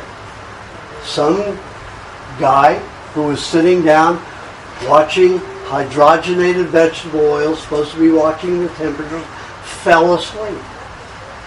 3 hours later, that oil turned into hard plastic. Thus, plastic was created. He got fired because that was oil for eating. You couldn't eat it, it was plastic. But that was the beginning of plastic. That was in 1957. So what happened in 1960 and 61? Margarine is better than butter, as the little, saying goes. So what happens after, even if the processed vegetable oil passes the digestive tract? In an herbivore, the body temperature is 101 to 105 degrees. Human body is 98.6 and lower. Once in a while, go into a fever. So what happens with vegetable oils at that temperature? They crystallize and harden. But wait a minute, isn't animal fats that cause hardening of the arteries? No, it's an absolute lie. That's just the reverse. Vegetable oils cause hardening of the tissues. Causes all sclerosis, whether it's of the liver or the pancreas or the veins. Now you got the picture. I tell everybody, television shows no matter what. They say, what is the most important thing that you can tell people about health? I say that whatever the medical profession says, do just the opposite and you'll be right 99% of the time. And they go, really? Yeah, really. Really. Including drinking water. Water is a bad thing. Why? Because it's a solvent. You look at an archaeological book, the first thing you see under a solvent is water. It rains, dissolves rock, plants eat. Plants can only metabolize rock because they're stationary. They don't do anything but process rock into bioorganic substance. We are mobile creatures. We need our food already digested. We can't make rock into food. So we are not rock eaters. So Twinkies are not food. So, water is a solvent. It will dilute your digestive mucus that protects your intestinal lining, your stomach lining, your throat, your esophagus, your sinuses. It will dissolve it and thin it. It will dilute your digestive juices and destroy intestinal bacteria with alkalinity, because our bacteria is 90% acidic in the stomach. If you take a test and an alternative doctor will tell you, oh, you're too acidic. Oh my God, we got to bring this alkalinity up in your urine and saliva up to about 6 point something. 6.6, 6.7. No. Your bacteria feeds on animal cells. Acidic bacteria. It's called putrefactive bacteria. Bad word, but that's what it's called. Putrefactive bacteria. And it digests animal tissue. And it is acidic, 5.5. My urine, my saliva, and my blood has been 5.5 for 30 years. And I'm dying because I'm too acidic. Absolute nonsense. Another myth that even the natural therapists carry on. It is garbage information. It is just the opposite. So, you have this water going through the body and destroy your nutrients. You will destroy your ability to digest, destroy your ability to protect yourself. Not a good thing.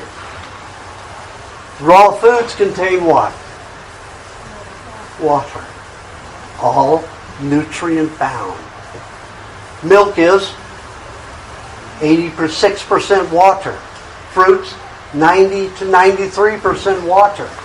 That's a lot of water. When you cook it, what happens? The water separates from your nutrients. And people are cooking everything. So they don't get the water they need. They dehydrate. They drink all this water that is causing the wrong reaction. You need to eat the water that's in the raw food. Meat's 55 to 70% water. And that's the water that will carry nutrients to the cells. And the nutrients will carry the water into the cells. You don't need much water. When I drank water and I was a vegetarian, I drank 2 gallons of water a day or I didn't feel good. You know how much water I consume now? In hot weather, 2 cups every 2 weeks. And I don't drink for sometimes 10 days. I drink 2 liters of milk a day. I maybe have a sport drink, which is 1 liter a day. I have my fruit once a day. I'm getting plenty of fluids. I don't urinate much, and I don't urinate often, because I don't want to lose all those nutrients. I don't want to urinate all my nutrients out, and I don't want to drink pee. I mean, it's not so bad when you get used to it, but you have to get used to it every time you drink it. So, I don't want to do that. So I don't drink water unless I absolutely need water. And a lot of people need water when they've been on a cooked diet, because they need a solvent to go in there, help break things down. But you take it a tablespoon at a time, an ounce at a time. Don't go guzzling water. It will only hurt you. It'll weaken your body. Oh, but it makes me stronger. Sure, if you get debilitated and dehydrated, you're going to lose strength and energy. But you can suck milk and get even more energy. You could suck watermelon and get more energy. Just have a little fat with it. So always think about the whole process of everything. Don't take pieces and confuse yourself. Don't listen to part of the story. You have to think things out from beginning to end. Watch the digestion from beginning to end. So, vegetable oils cause hardening of the body and cause all kinds of ill reactions. And who's responsible for cleaning the waste? The lymphatic system. So what does the lymphatic system do with all this plastic oil, trans fatty acids? It stores it in hard substance. So the lymph glands get swollen and nodes get swollen, and all of a sudden the doctors say, oh, you've got breast cancer. Oh, you've got lumps in your breast. Let us do a lumpectomy. We'll protect you. What the huh? Your lymph glands are cleaning everything out. You better have toxins, you better have cancer cells in every lymph gland in your body. You better have all the waste in the body in your lymph glands, because they're better protected there. Of course, when they get so full, they don't move and you can't break anything down anymore. Then, of course, the toxins are going to start storing in your tissues and in your lungs and everywhere else. Dead cells are going to start forming into tumors all over the body. But when that matter is the lymph gland, and it's not as hard as rock, you don't have cancer of the lymph glands. Don't have a lumpectomy. You're likely to get breast cancer. You have your lymph glands removed, which are cleaning and protecting this area, cleaning your lungs and your heart, and you have those glands removed. Dumbest thing in the world to do. You've just set yourself up for glandular or muscular or bone cancer in this area. You're living in a polluted planet. The pollutions go into that lung. They've got to be cleaned by the lymph system.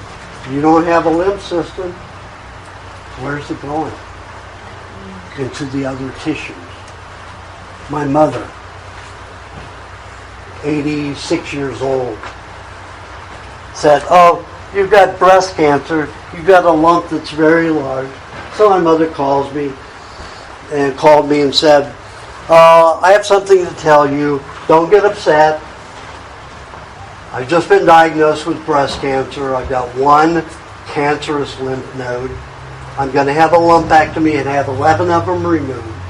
And then I'm going to have pinpoint radiation. So, okay, Mom, let's talk about this. It's your life. It's your breast, your lungs. And she said, what do you mean? I said, what's behind your breast? My lung. And your heart. I said, okay. Radiation, what does that do to cells? Prevents them from dividing, prevents them from healing, prevents and cause maybe lung cancer. At least it'll stop the lungs from functioning. Oh, no, they can do pinpoint now. The doctors assured me they can do pinpoint radiation therapy right to that gland node only. I said, they have no control over the extent of radiation fallout. There is no way, there's no technology yet to do. Oh, no, my doctor assured me it was for sure that was it. So this was in 1986. 1993. So she went through it, had her lumpectomy, 11 glands removed, and then the radiation therapy. She was in oxygen for 7 years. Real pinpoint. These guys are nothing but greedy, freaking liars and harmers. I went to that doctor and I said, let me tell you, if you ever touch my mother again, I have friends which will ruin your whole family. I will ruin your practice and everything. You tell my mother you won't treat her anymore. My mother never heard from that doctor again. When she called that doctor, she said, I'm retiring or I'm moving on. You have to find another doctor. And every doctor after that, I went to that doctor and I said, you do any of this stuff to my mother, you will never practice again. So they never did anything again, except for one doctor I didn't think I needed to go see, one that put in a hearing aid in her brain. This idiot gives her back antibiotics for 6 months. What do antibiotics do? They destroy bacteria. What is the intestinal tract? 90% bacteria. She stopped digesting food. She stopped eating. Got a call from my younger brother. He said, Mom stopped eating. She's going to die probably in 24, 48 hours. Come. And I said, why did she stop eating? We don't know. I said, why did she stop eating? She got some kind of surgery. She went on antibiotics. What has she been on? Oh, she's been on antibiotics for 6 months because of the hearing aid. They put in a certain kind of hearing aid. They attach directly to the brain. I said, okay. So I got to there, and I made my mother a custard. Butter, raw unsalted butter, honey, egg, and papaya. And it thickens just like a custard. So I fed her that. As soon as I got there, I made it at my parents' house, went right to the hospital and fed it to her. She loved it. She ate the whole cup. Guess what? And that was in the morning. This was about 7:30 in the morning. Threw her other food away. She said, no, I'm hungry now. She ate 4 meals that day just from eating my custard.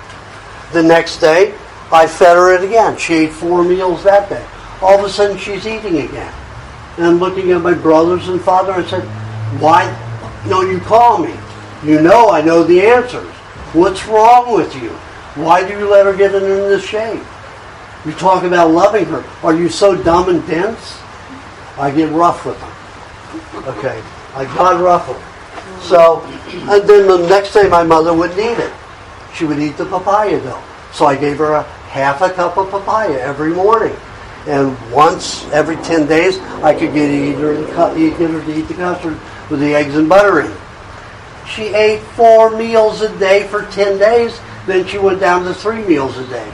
Gained all this weight. I went back home. And I said to my father, you have to feed her a half a cup of papaya every morning so she will continue eating. Okay, all right. So I had a couple of papayas, put one in the refrigerator, one out. And I said, you cut this, put it down, face down, put it in the refrigerator. Once you cut it open, just give her half a cup a day. Now you have to do that. Okay, I'll do it. 6 weeks go by, Mom stopped eating again. Are you feeding her the papaya every day? Oh, I forgot. Well, write a note, put it on the refrigerator, put it above your bed, something to remind you. So you start feeding the papaya again. I called my brother and I said, if he doesn't feed her, have your wife go over and make sure that she has the papaya and that she's getting the papaya until she can walk again. Because she got skin and bone. It's like somebody right out of Auschwitz, the concentration camp. So it took about 6 months for her to eat cooked garbage food, with just having that papaya to help her digest, to recover. Now, if she'd been on my diet, she would have recovered in about 2-3 weeks. It would have been on her feet and moving around. But she wouldn't do it. That's what the body can do with real food when it gets it. How long have I been talking? It's been an hour and 45 minutes yet? Yes. Does anybody know how long it's been? 2 hours? 2 hours. I will go on. I can non-stop it. And I know everybody else needs a break. Everybody's brain's hurting. Mine isn't. I've heard this a lot of times. So have a break. No more than 15 minutes, please. What's the proportion then? You know, you say it's custard raw butter, honey, papaya, and that. It's in the books. Oh, is it? Yeah, the recipes are in the book. Several of them. Pawpaw, yes. There's plenty of Coke in the fridge too. There you go.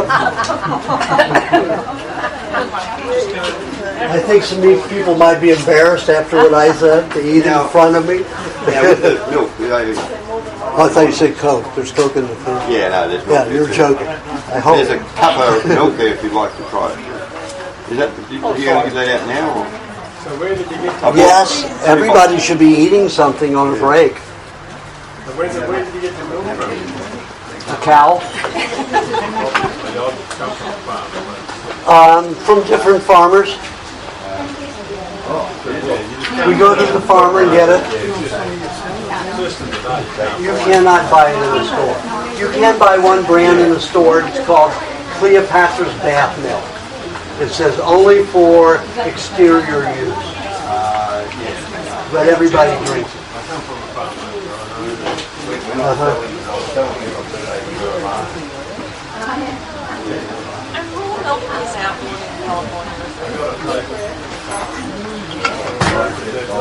The high bacteria that we want, the natural coliform, we can't have it in it. So the farmers now have to put chlorine in the milk to reduce it. I don't want chlorine in my milk. Or they freeze it. I'll talk about freezing later.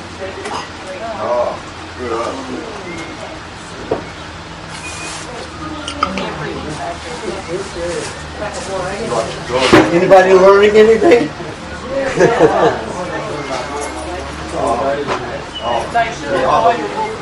I don't have any. I downloaded it onto my iPad back a month or so ago, but I also got the hard copy. We'll get it shipped here, so I sent it to my corporate in California. She sent it to you. She sent it to me. Why do you? The publisher sends it. I mean, the book masters will send it here. I'll post the link on your website. It's okay to post it to Australia. Go to bookmasters.com and look for my books. Now, you can't order it online. You have to get their international number call. Okay. But anyway, I just had it shipped to my girlfriend and then she... Yeah, well, you can have it shipped right to here. You just have to call Bookmasters to get their international number. So you get your raw milk straight from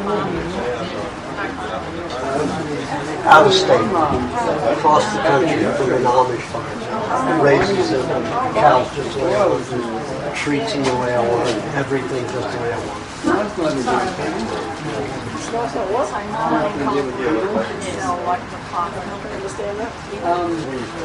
No. I worked there with the helicopter. I was out there for 40 years. California County Recently I left out there to turn it up.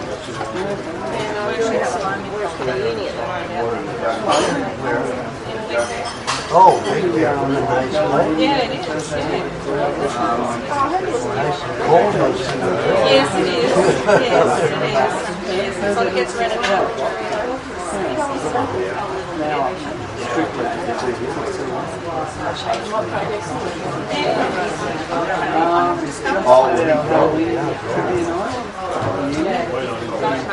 Right there, Big Bear. Big Sur.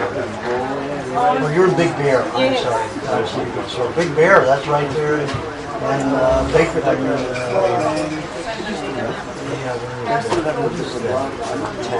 Bakersfield.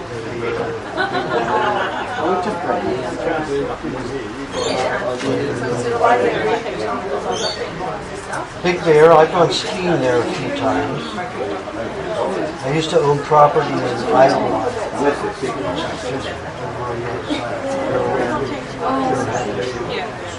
A small one, Crescent.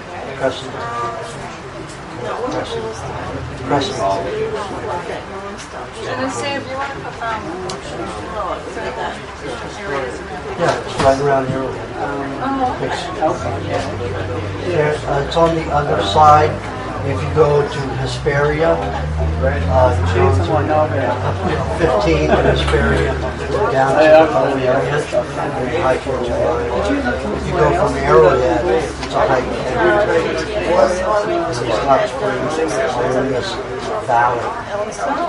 And you've got some on this side, and you've got what they call Arizona Hot Spring, and it's right there. You've got the river flowing through the cold river, you know, from snow runoff, and then you've got this rock hot spring set up so you just touch over the hot side, give them the hot side, touch over the other one, and then they've got this very deep one up on the cliff.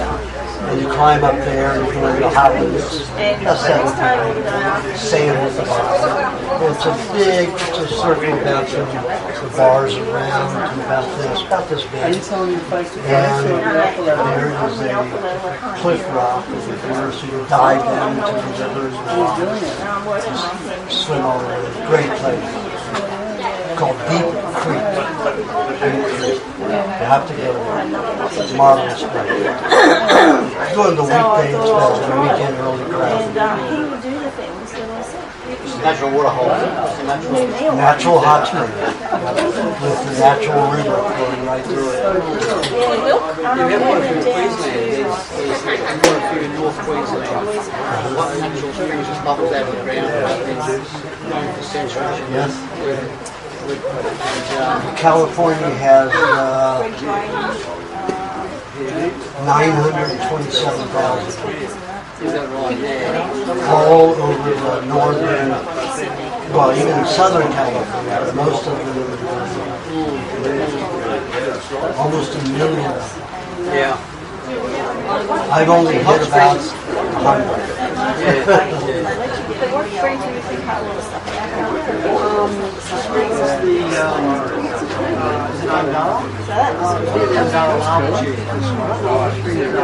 a postman on horseback discovered it in 1857.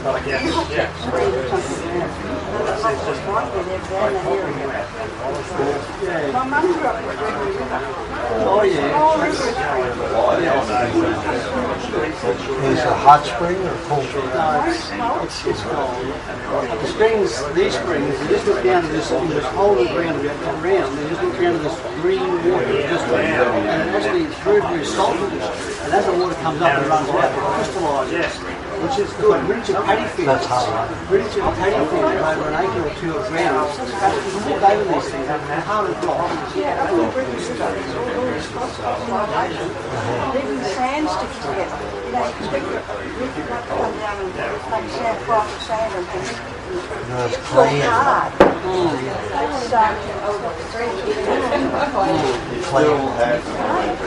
Clay, that's why it sticks together. Okay, I have to give it. Anybody want to learn how to suck an egg?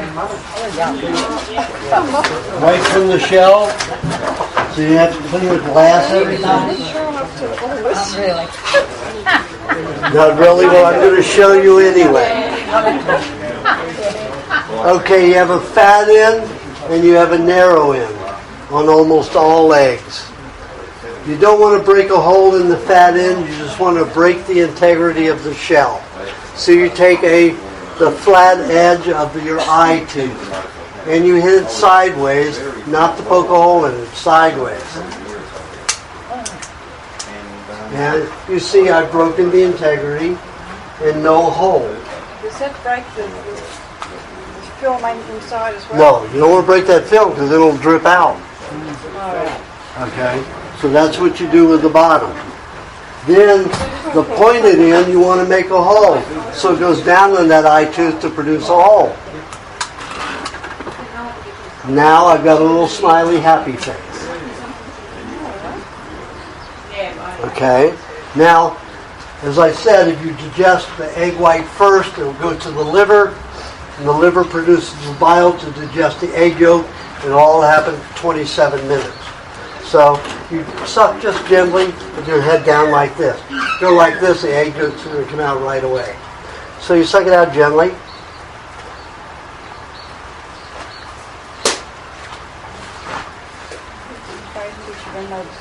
And you mix that slimy that slimy white that just tastes like slightly salty water. Nothing as intense as seawater, so it's just slightly salty water. It's all it tastes like. So you get that out slowly.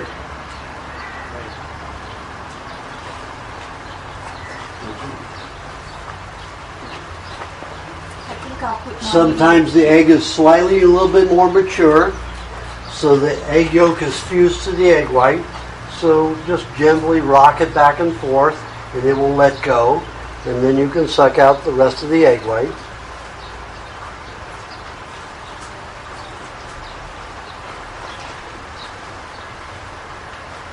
Now I'm down to the egg yolk. So up we go, bottoms up.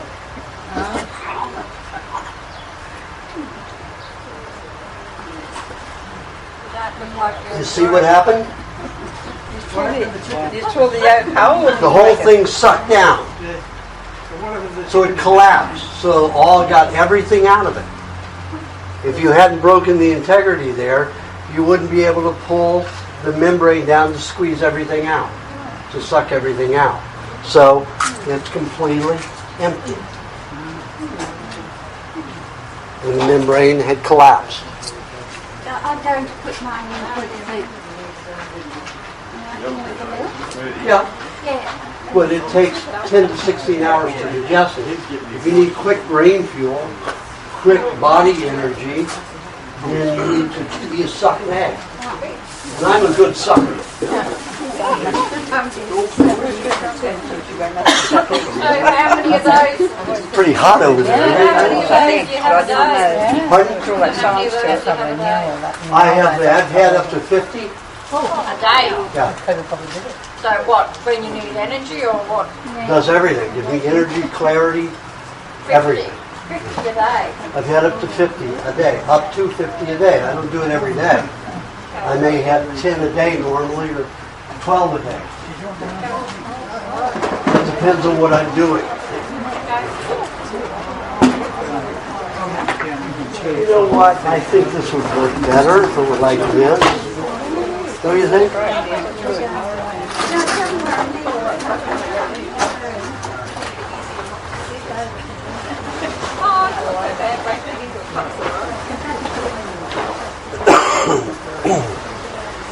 Okay. Now we're going to get a tarp up here. Block the sun from going. Oh yes, my computer did not want that.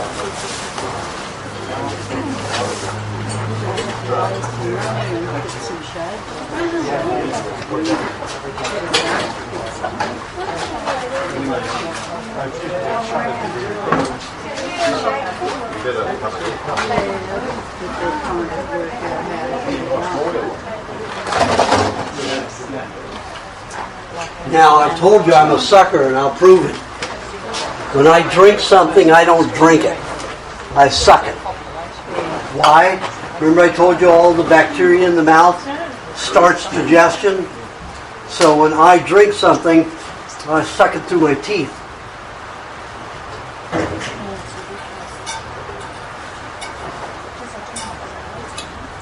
Every time I drink, I usually don't get milk in my eye, but that's okay. That's a bonus. So that way you'll always get enough bacteria in it, your food will digest better and quicker.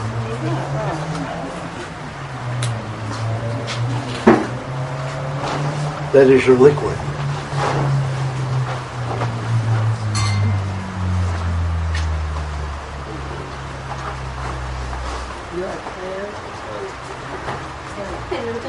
I guess I can go ahead. You guys are okay to listen while you're doing that? Okay.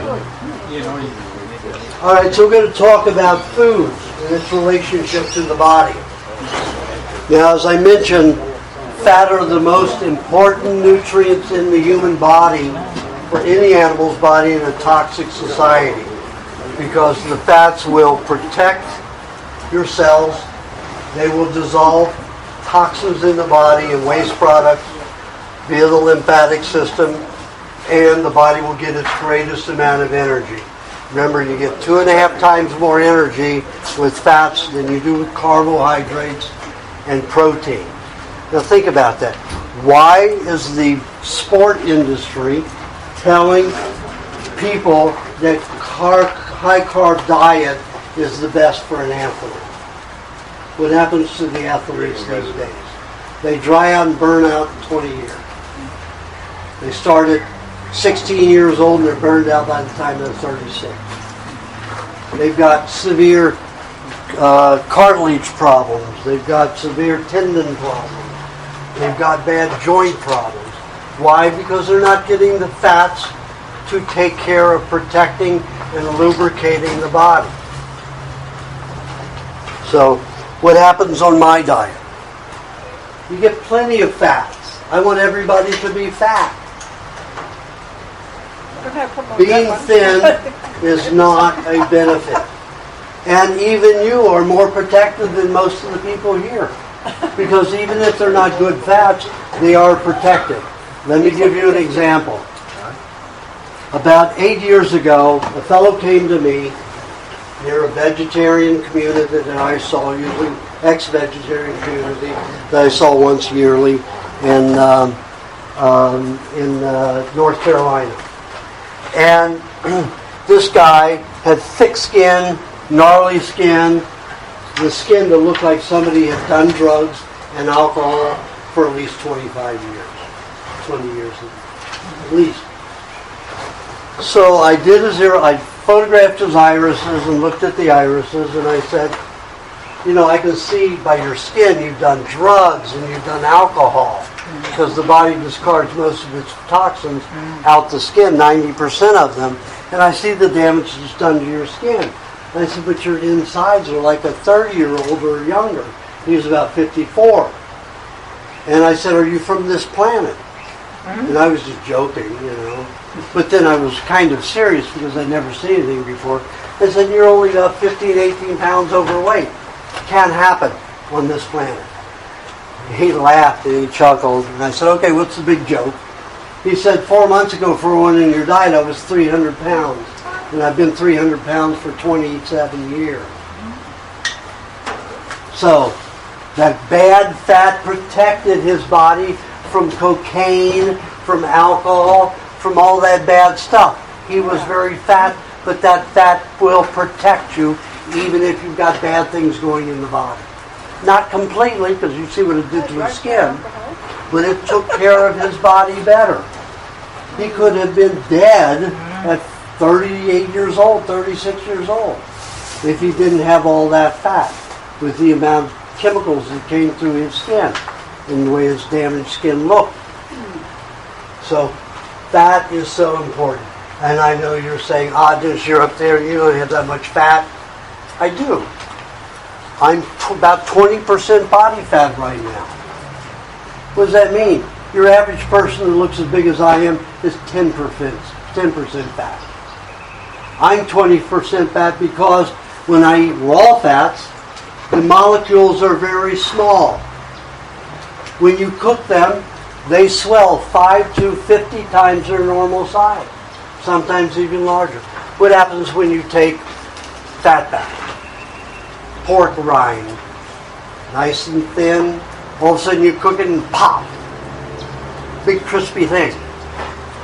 A lot of the fat that you cook goes in and it's swollen, hard, big molecules that can't be digested, can't be utilized to generate energy properly. So stores. It can still surround and protect you from toxins, but you're not going to get rid of that fat easily and it's going to swell. The fat molecules. My fat molecules are tiny. I can put on just 2 months ago, or even less, 1 month ago, I was at 38.5-inch waist. I went from a 29.5-inch waist to a 38.5-inch waist in about 5 months. When I come to Asia, I don't get all the cream that I want. I ration my butter because I have to take it with me. And I don't get all the good fat that I want. So when I get back home, I'm skinny and svelte and not as happy. I don't feel as relaxed. I don't feel as good. So when I get home to America, I start stuffing myself.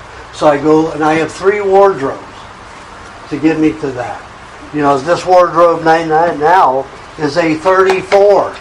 And I back up and I went to a 34 last week, and I've been provided some great cream here, so I'm down in the cream a cup a day and putting it back on.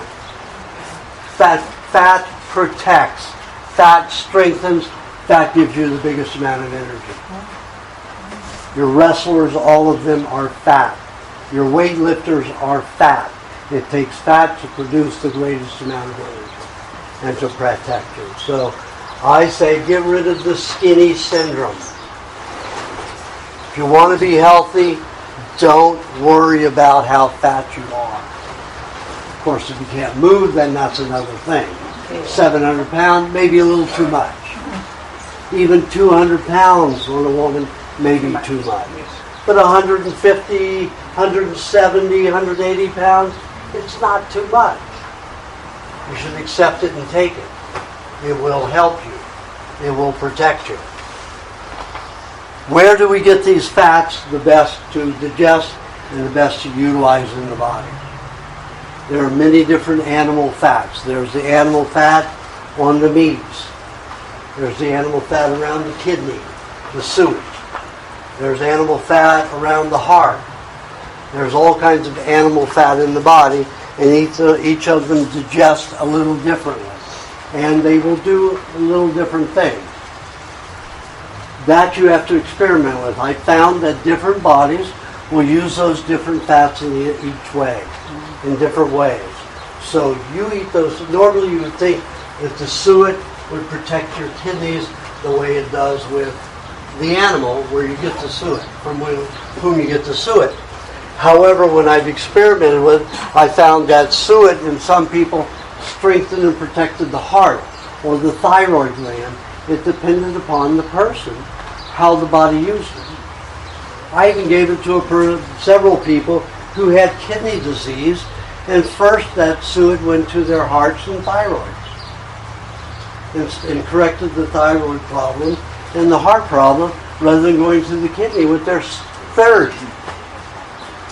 So you have to explore and see what it does for you. Now the most digestible animal fat is raw, no salt butter. It can do everything in the body. It can feed the brain, the nervous system, the bones, the muscles, the skin, absolutely everything, but it does not fully nutrify the brain and nervous system. Only raw cream can do it. The brain and nervous system are not completely fed by butter alone. Cream, raw cream and milk, raw cream separated from milk, feeds the brain and nervous system, and that's the only one. Some fish fats will do a lot of it, but mostly the raw cream from cows, not goats. It will feed the brain and the nervous system wholly and completely. Now remember that in the bowel is the last stage of digestion for fats and proteins. And that the E. coli there is the predominant bacteria, and it breaks down the fat and protein molecules in the finite form to feed the brain and the nervous system. If you have depression, eat more cream. If you can't digest it going through because you've been too thin and your body is so starving, your bowel's not going to get any of that cream. It's going to be already digested. Raw cream is the most difficult fat to digest besides avocado. So you don't want too much raw cream. It will cause you to bloat when you eat too much of it. You'll start storing more water. So butter is the most important fat to eat the most of, but you need to eat enough raw cream. So excuse me, when you say enough, how much is enough? It depends upon the person. I would say, and I average this out, everybody needs 3 ounces of cream a day. How do you know the cream? You don't, you should go compete. You have to get it from somebody who knows that it's raw. You'll never get it in the store.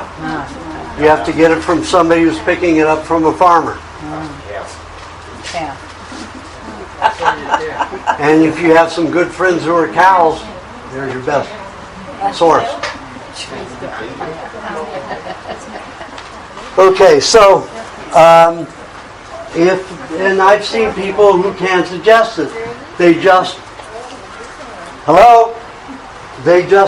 Some people just do not have the E. coli to digest the cream, to feed the brain and nervous system.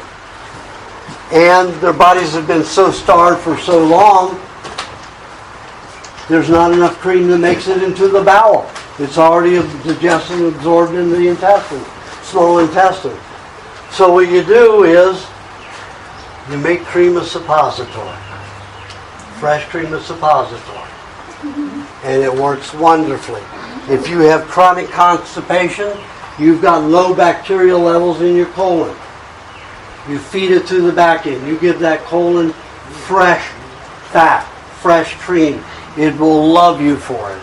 Depression, a lot of psychological problems will disappear in minutes if you do that. The suppository I recommend for most people is 3 tablespoons each of these. Butter, coconut cream, and dairy cream.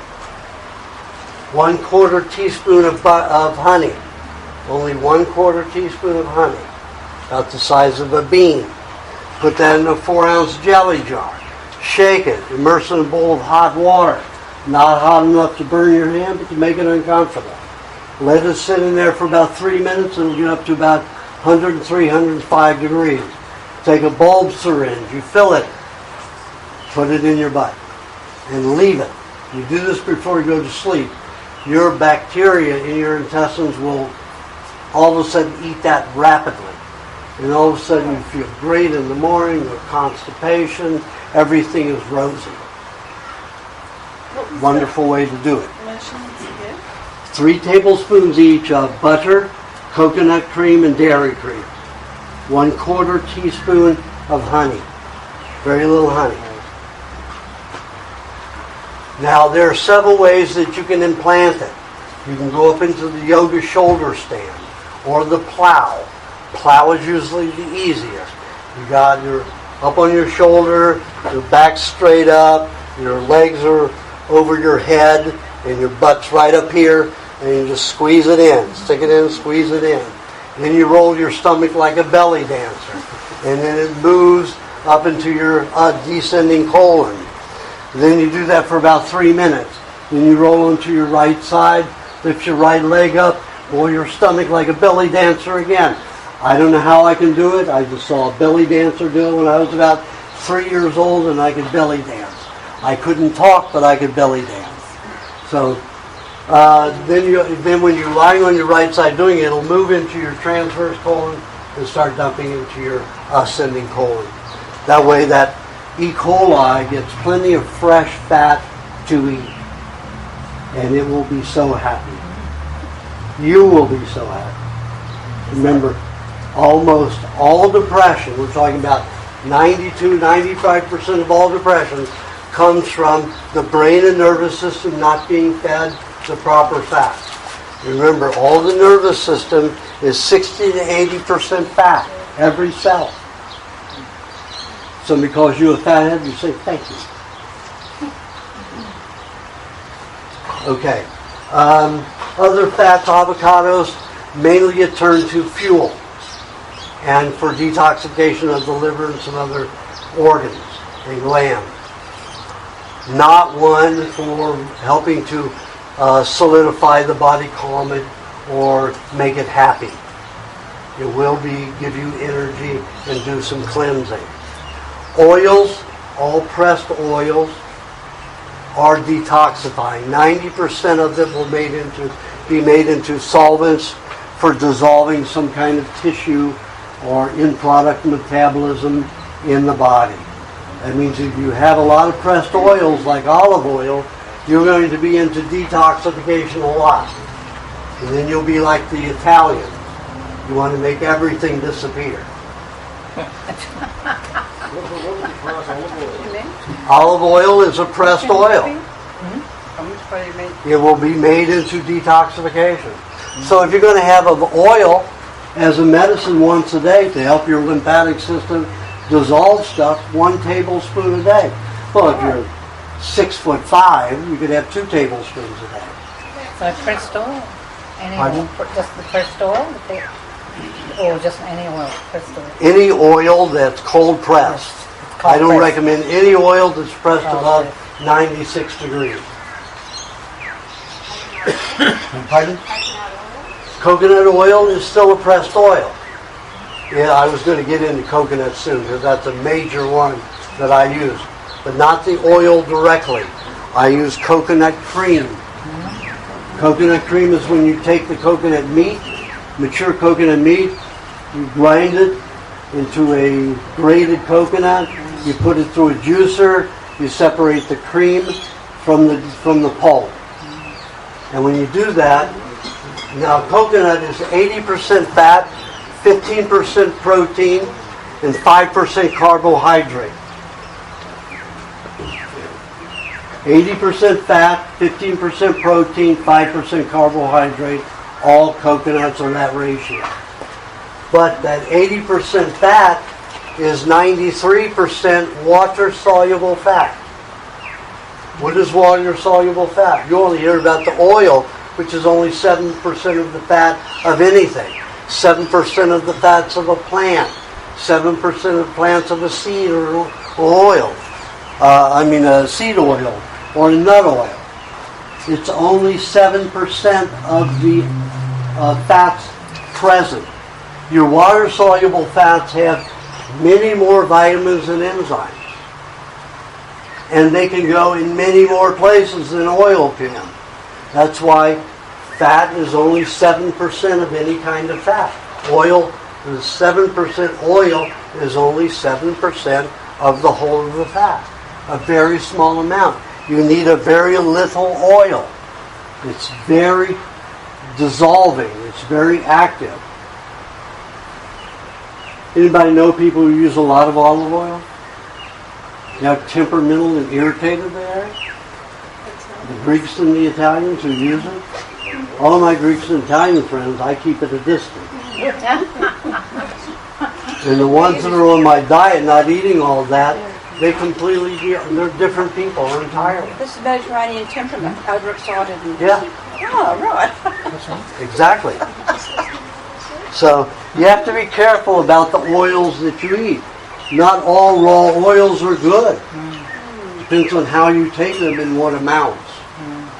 So butter is always your easiest to digest, and it's the most utilized in the body. But you have to have raw cream to make sure your brain and nervous system is fed properly. And you have to put it where it will digest best. And if that's up the bum, it's up the bum. Don't get squeamish on me. We're talking about the best of health. Do what works. What does And goat's milk what's do? best. What does goat's milk do? We're going to get into that. It's better if you ask your questions at the very end. If you have a question, write it down. One time I answered questions all throughout the session. It was in New York City. We didn't finish till 1:30 in the morning. Because if you ask me a direct question that's not in context of what I'm talking about, it takes a lot more explanation. So if you have a question, write it down, and I don't get to it, we'll have a Q&A, and you get to ask that question. And I will answer it. Okay? So, back to fats. What other fats are there?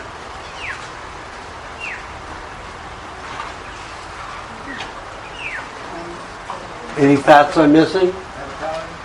We talked about. I talked about avocados, durian, and jackfruit.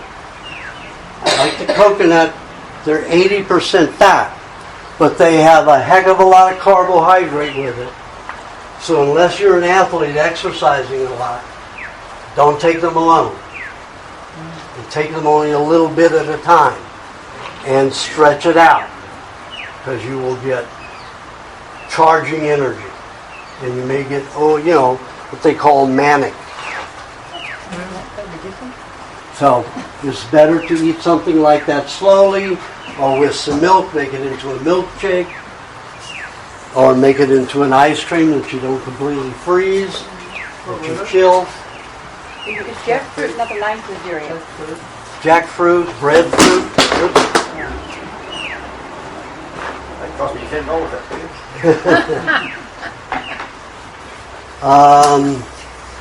It's kind of long and yellow. It has a seed inside that's long. That's jackfruit. Some people call it breadfruit. Durian is not. It's not jackfruit. Jackfruit is not durian. Durian is something else. Durian stinks like heck, but it tastes good. But both are very high in fat. The carbohydrates high. In the coconut, the carbohydrates only 5%. 15% protein. So that is the ratio of the human body's citric acid cycle. Citric acid cycle is how the body utilizes fat as fuel efficiently. Our body uses 15% pyruvate, which is protein that's converted into a sugar that utilizes fat as energy. And then you utilize about 5% either vitamin C or as a carbohydrate, as a sugar. And that will ignite the citric acid cycle, and utilizing fat is your best energy and fuel.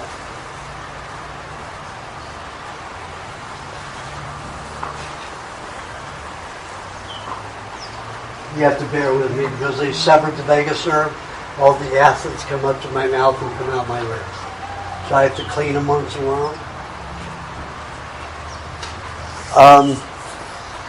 Okay, so that covers about all the fats. We have one more that is considered partially fat, and that's cheese. Unless somebody's making a fatless cheese from skim milk, the cheese will have as much fat as the milk bears. Now, when you have that cheese, if you have it raw and not salted, the body cannot digest it. In fact, the body does not digest any dehydrated food without great help from something else. Either your pancreas throws off enzymes and calls out enzymes to be brought to the food to help digest it, to break it down for the bacteria to begin its work, or you can let it ferment a little bit, put it in some water and ferment it and begin it that way. But for dehydrated food, no matter what it is, cannot digest in the human body.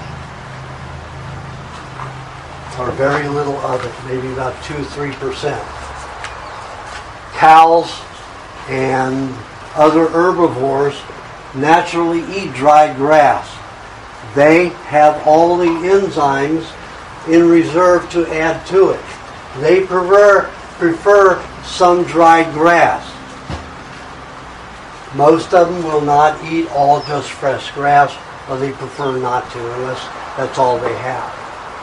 So the human body does not digest anything dehydrated easily. So that's hard cheeses. And not easy to do. Any kind, even cottage cheese, if it's dry enough. If it's very wet cottage cheese, you will digest it more, maybe 20%. Not 100%, but about 20%. Now, what can we do with that cheese? Now, all dairy in all different forms is what I call medicinal. Different milks will do different things. Different butters will do different things. Cheese in kefir form will do something different. As yogurt, it will do something different. All these forms can be medicinal forms. And I identify the forms in my book, We Want to Live, in the remedy section. I'm just going to cover them a little bit for you to get a grip on some specifics. Now I mentioned the cheese because it can be medicinal in 2 ways, even 3 ways, but mainly I use it in 2 ways. The raw no-salt cheese alone will go in as a sponge and pick up all of the toxins that are in the stomach lining, in the intestines, and hold on to it. You will not digest it. It will pass out in your feces. If the cheese is raw and salted, the salt will cause it to be digested. The salt will pre-digest it and then allow it to be reabsorbed with all the poisons. So if you're using cheese as a means of detoxifying the intestinal walls and the stomach lining, it cannot have honey or salt with it. If you want to have a mineral supplement, everybody's talking about, osteoporosis. Comes from a bad diet, poor fat, poor minerals. The way with my patients who have osteoporosis, I can reverse it in about 6 months by eating no salt raw cheese and some honey together twice daily. Sometimes if it's really severe, 3 times daily. Usually that's right after a meat meal, 35 minutes after you finish a meat meal. It's most effective then.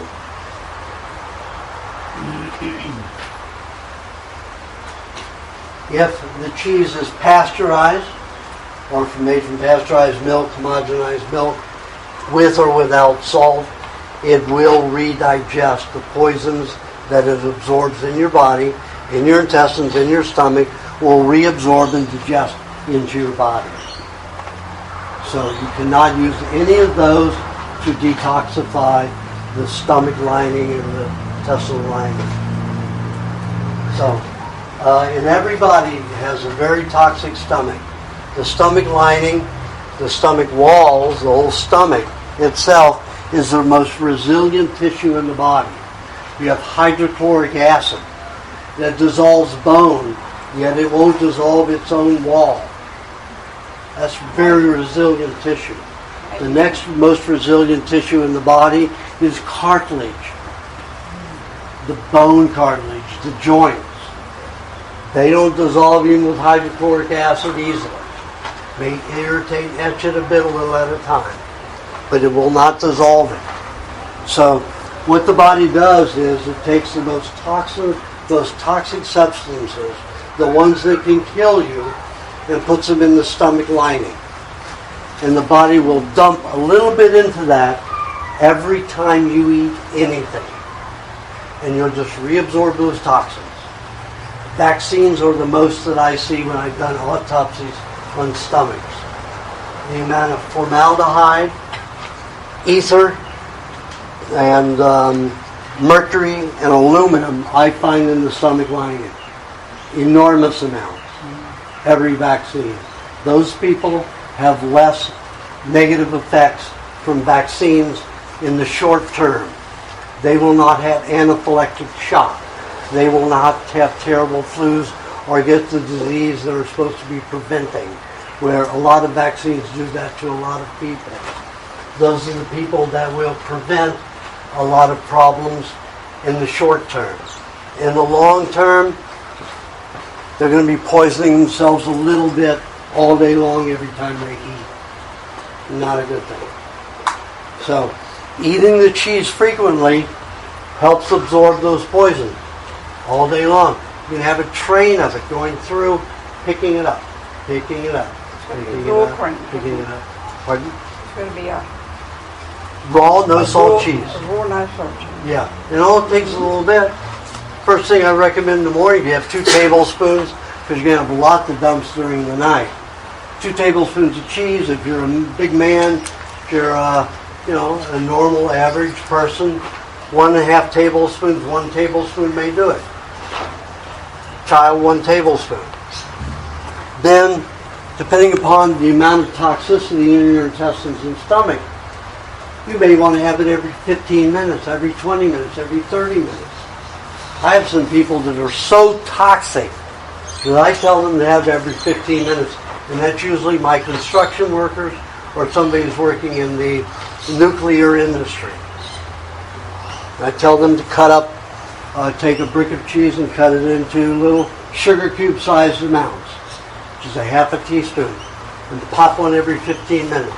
I've got construction workers that have a tool pouch with a 2-cup jar in there with their cut up cheese, and they've got a buzzer that goes off on their watch every 15 minutes, and they pop one every 15 minutes.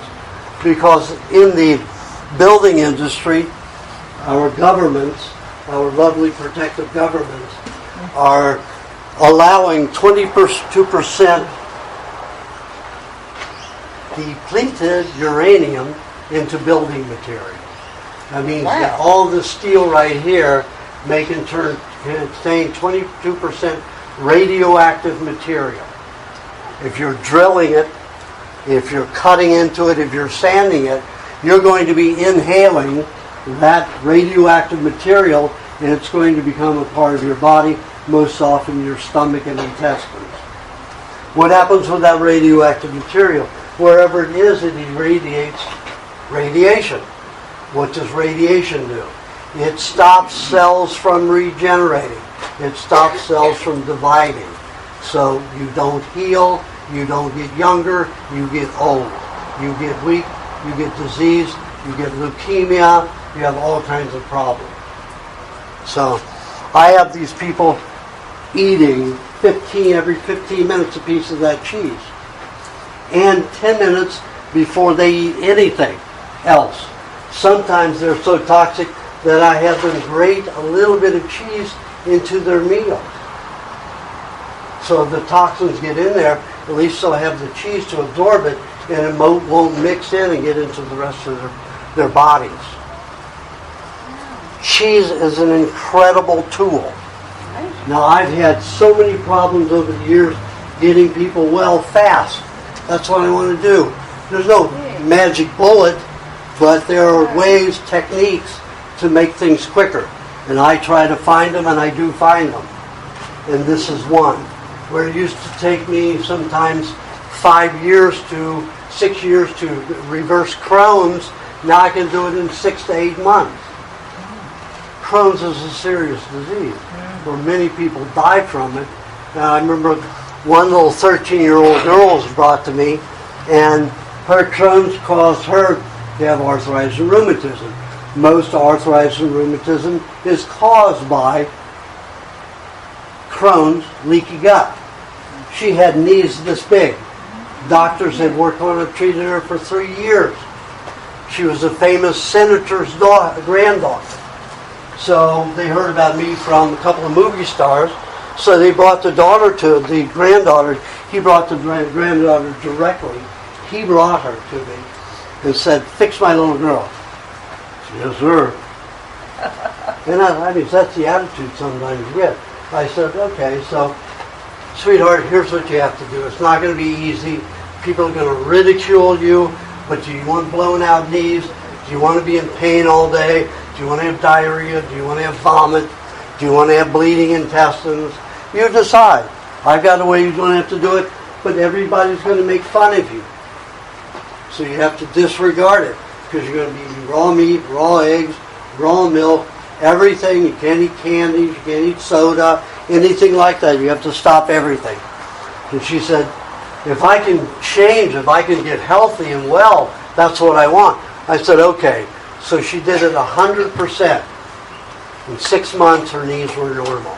In 6 months, her whole body was normal. 6 months.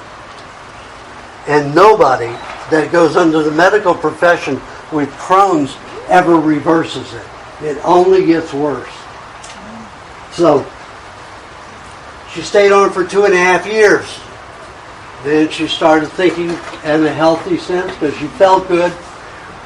Nobody is going to make fun of me anymore. I'm going to go back to soda pop and all that stuff. 4 years later, she was back into the first stages of Crohn's again. So what did she do? She had to reject the condemnation of her friends and go back to the diet.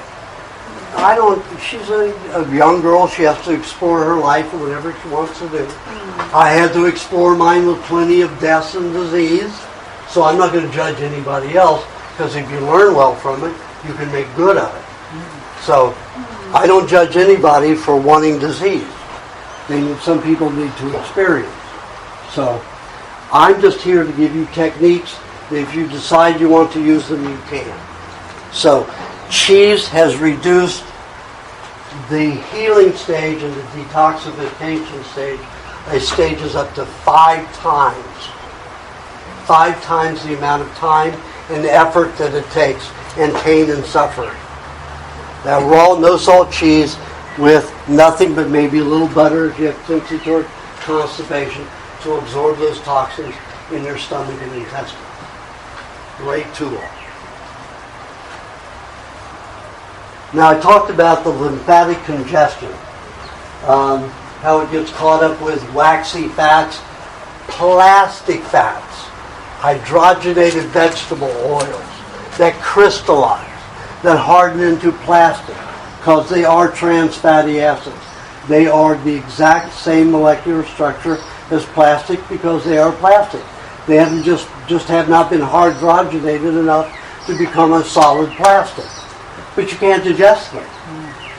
And if you were to digest them, you'd be getting all the bisphenol phosphates, you'd be getting a lot of the polymers, everything else that is transformed in the fat to make it into a plastic. That dissolves and causes cancer and severe symptoms in the body. So that lymphatic system is clogged. It is not moving. And if the lymph system isn't moving, you're not cleaning the normal, natural end product of metabolism out. The waste products just from breathing. Your body's not going to be cleaning them and eliminating them. It's going to be hard, not move. I compare it this way. People have about 5 vacuum cleaners to clean their house. Some people have 1 vacuum cleaner. Some have 2. Some have 3. Some have 4. Some have none, because the lymphatic system is not moving. In iridology, we call they call, I don't know anymore, because I found that it's not. They call a circle in there which shows complete lymphatic congestion where it doesn't move, the death circle. You can have everything healthy in your body, but if you're not cleaning waste products, eventually those waste products are going to decompose your body, and you will be dead. So, how do you get the lymphatic system moving? You've got hydrogenated vegetable oils, plastic fats, that at human body temperature crystallize and harden. In an herbivore's body, vegetable oils will stay fluid at 101 to 105 degrees. So, how do we get those melted to get out of the body to get that lymphatic system moving? Hot baths. 105 to 110 degrees. 108 if you want to be safe. How many minutes? It depends upon how congested they are. But I found that what the lymph system does, it takes all the waste products, dead cells, like to make up cancer, dissolves them into a fluid, puts them under the skin, in the muscle tissue, in the connective tissue, to be perspired out of the body. 90% of the toxins are supposed to leave that way. If they're jammed if you've got the lymphatic waste in the tissues and it isn't moving, that has to go first. Then the glands and nodes, lymphatic glands and nodes, that congestion has to be melted also and removed. That has to be then dumped into the connective tissue to be rejected, perspired out the skin. And a lot of people say, well, I perspire all the time. I'm wet all the time. But your body never gets up to a high temperature. Athletes, even as they're basketball players or, let's say, marathon runners or sprint runners, their temperature never goes over 100.1, ever. in their sport. The body has to get up to a minimum of 102 to start the liquefaction, the melting of that lymphatic fluid. The lymphatic waste that's hardened, and to move it out of the body. 105 is the best temperature to stay at the whole time. If you want to get rid of the waste under the skin, it should be about 105 degrees for 40 to 45 minutes. 35 minutes minimum. If you want to get rid and dissolve deep into the inner part of the body where the lymph glands and the lymph nodes are, hour and a half, 90 minutes. It starts at 60 minutes and progressively does a little more. And 90 minutes you have to stop there.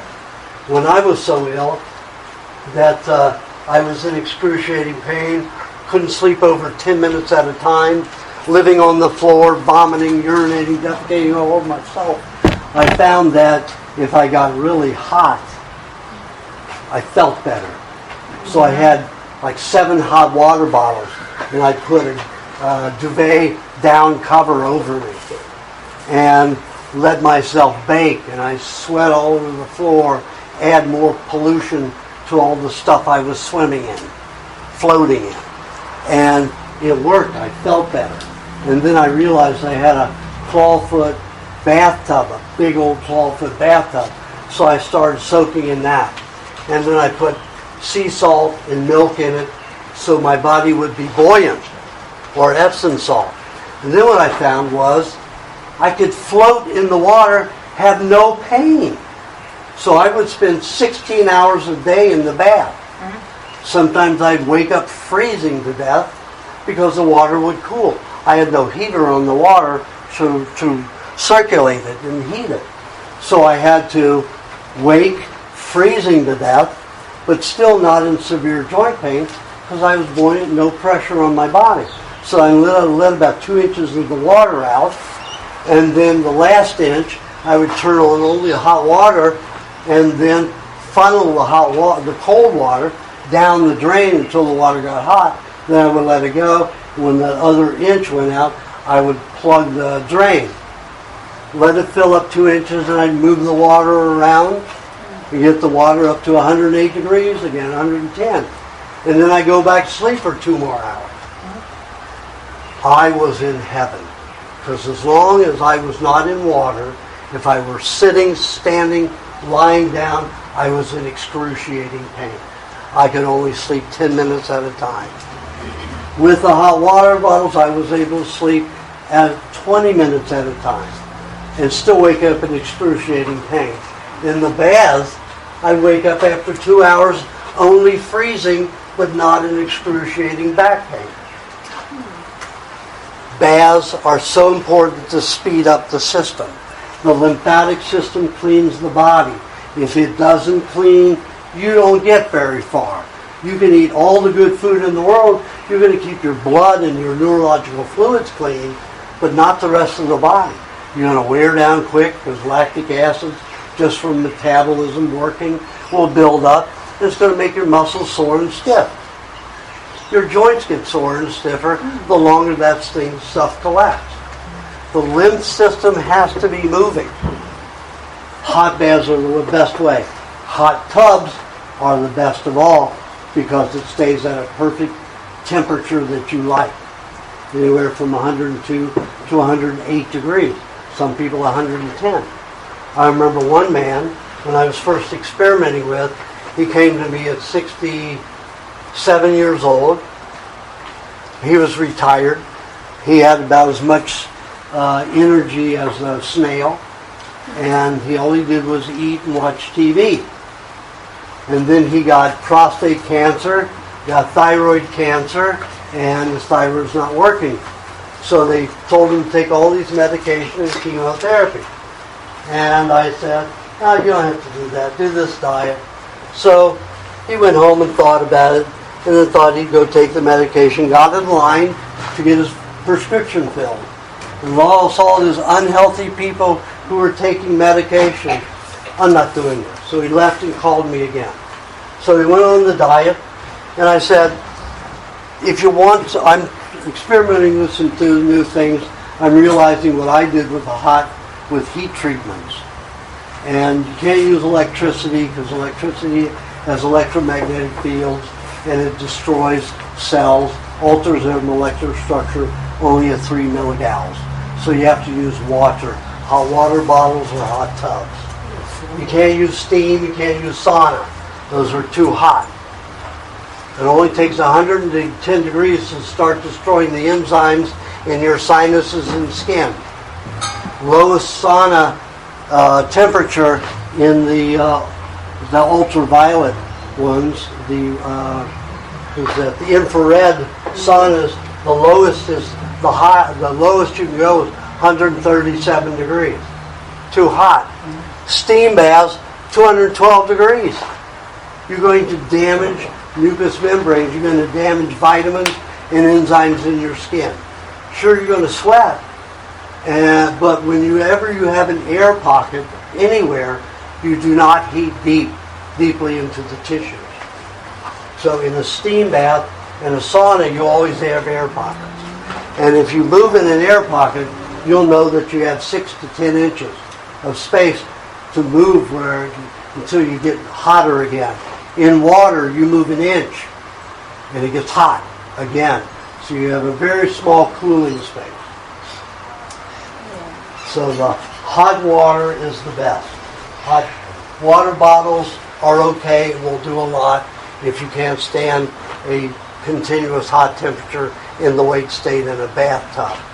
And many people can't. They can't tolerate that kind of heat because they don't have airflow or whatever. I say take a little bitty fan and blow it right at your mouth and nose. Take an ice pack, put it on the top of your head when you get like that for only 45 seconds. The brain hates to be overheated. The body hates to be cold. So when you and the brain hates to be cold too. So you put that ice pack top of your head, all of a sudden when you wanted to get out 45 seconds ago, you don't want to do anything but stay in that hot bathtub. So there are always little tricks that I learned to make it work for you. So hot tubs are the best because they have filters on them, they have pumps, and they have heaters. So you keep a constant temperature. And if you put it inside your house like my Canadian and Alaskan patients do, because you can't have your hot tub outside. If you do, it's going to cost you $600 a month to heat it. You're going to have to heat it for 5-7 hours before you get into it. Or you leave it on all the time and you spend a fortune because it's on 24 hours to keep it at a certain temperature. So they make the Ofuro Japanese hot tub, which is shaped like this. It's got 2 seats in it and you face each other. So 2 people can get into it. And it fits in a corner, like a lot of the patients will have it in a corner of their living room or family room, or even in a spare bedroom. And it takes up this much of a corner, and the pump, the heater, and the filters are behind it, so you never see them. And you've got this beautiful wood hot tub decorating the room. Perfect. And right now, they're very cheap. Used to be $6,000 just for the hot tub, and then you still have to pay for the heater, filters, and pump. Now you can get for $5,000, and delivery here in Australia, you can get them for about $5,000 and something. The delivery here alone, if you were to call the BTX shippers and have them ship it for you, have that company cedartubs.com have it shipped to BTX, and then you pay BTX to ship it, or have BTX pick it up at the warehouse and ship the tub and all of its parts. You can do it for about $600, $700. Air shipped here. So don't trust a company who's shipping your equipment. They will always blow you out on the shipping. So, because I use BTX for everything. And it really shipping works. on the whole thing, you're talking about the $600. No, just the cost of getting it To out. ship it. Yeah, to get it. Yeah. But the cost is about You know, if you have somebody ship it, whole thing's going to cost you about $5,000. You know, 6 years ago, it was just $6,000 just to get the wood hot tub, with nothing to it. So now it's much cheaper. But this is your one investment in the most proficient body arranger and promoter to better health than anything you could spend in your life. And for $5,000, $5,500, man, who wouldn't pay that? You get rid of cancer, $280,000. You get rid of any kind of disease you could ever imagine. Especially if you do a raw diet, you're not only going to get the lymphatic system clean, you're going to feed your body nutrition, and you're going to be very healthy at the same time. And then let's talk about the difference between raw and cooked. As I said before, when you cook something, you form at least 32 toxins. 32 toxins. 3 of them have been identified as the most extreme carcinogens in food that naturally occur in food. Now, they say that acrylamides naturally occur in raw food. It's not true. They occur in cooked food, never in raw food. They occur excessively in processed cooked food. So the worse the processing of it, especially like cereals, French fries, donuts, those have more acrylamides than anything of all foods. You go from about 200 acrylamides in having the food just cooked to when you boil it in vegetable oils, safflower oil, all that stuff. Then the acrylamides will go from like 200 to 1,800 per gram. So, and you've been hearing probably a lot about acrylamides in the last 5 years. There are even restaurants in New York City. They banned companies from foods that are high in acrylamides. You're not allowed to use trans fatty acids in your cooking in restaurants because it increases the acrylamide content of foods, cooked processed foods. So be aware that cooking and processing destroys food, alters food into toxic substances. Now, even your minerals like potassium, phosphorus, magnesium, and calcium, which your body uses, are alkalinizing minerals. They'll be used to neutralize over acidity. Heavy metals like mercury, thallium, lead, aluminum, the body will use those for alkalinizing minerals to bind with them and neutralize them so they can't do free radical damage in the body. So,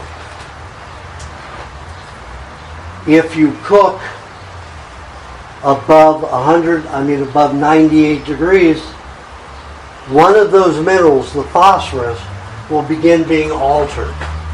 It is so sensitive. It is cauterized by 110 degrees. That means useless. When a health department is investigating whether a food has been properly cooked, they look at the state of the phosphorus. Has it crystallized? Did it get up to a temperature where it turned into glass at 140 degrees? If it's glass, they know it's gone over 140 degrees. If it hasn't reached glass state, then it's not been heated over 140 degrees. That means it wasn't properly pasteurized, or whatever they want the health department to determine as healthy. So nutrients are destroyed at various temperatures. Enzymes begin destruction, depending upon what it is 97 degrees, 96 degrees in fats, even coconut oil, coconut cream, 96 degrees. As if it's isolated and separated like as butter or cream. or coconut oil or coconut cream. As it goes up to 116 degrees, all the enzyme activity completely neutralized. Then from 112 degrees, you start altering vitamins.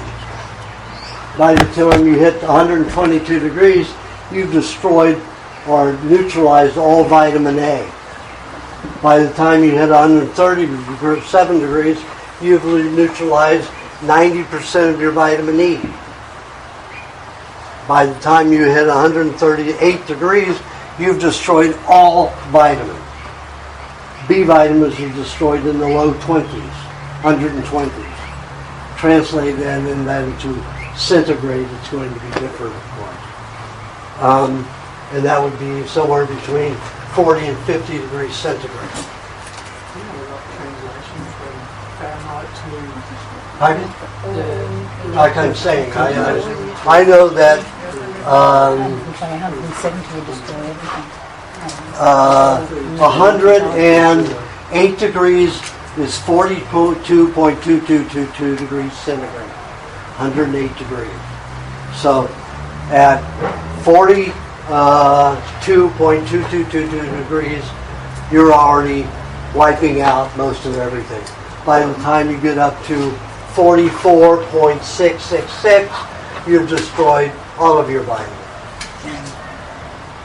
So think about that when you're cooking food. Do I want to do that?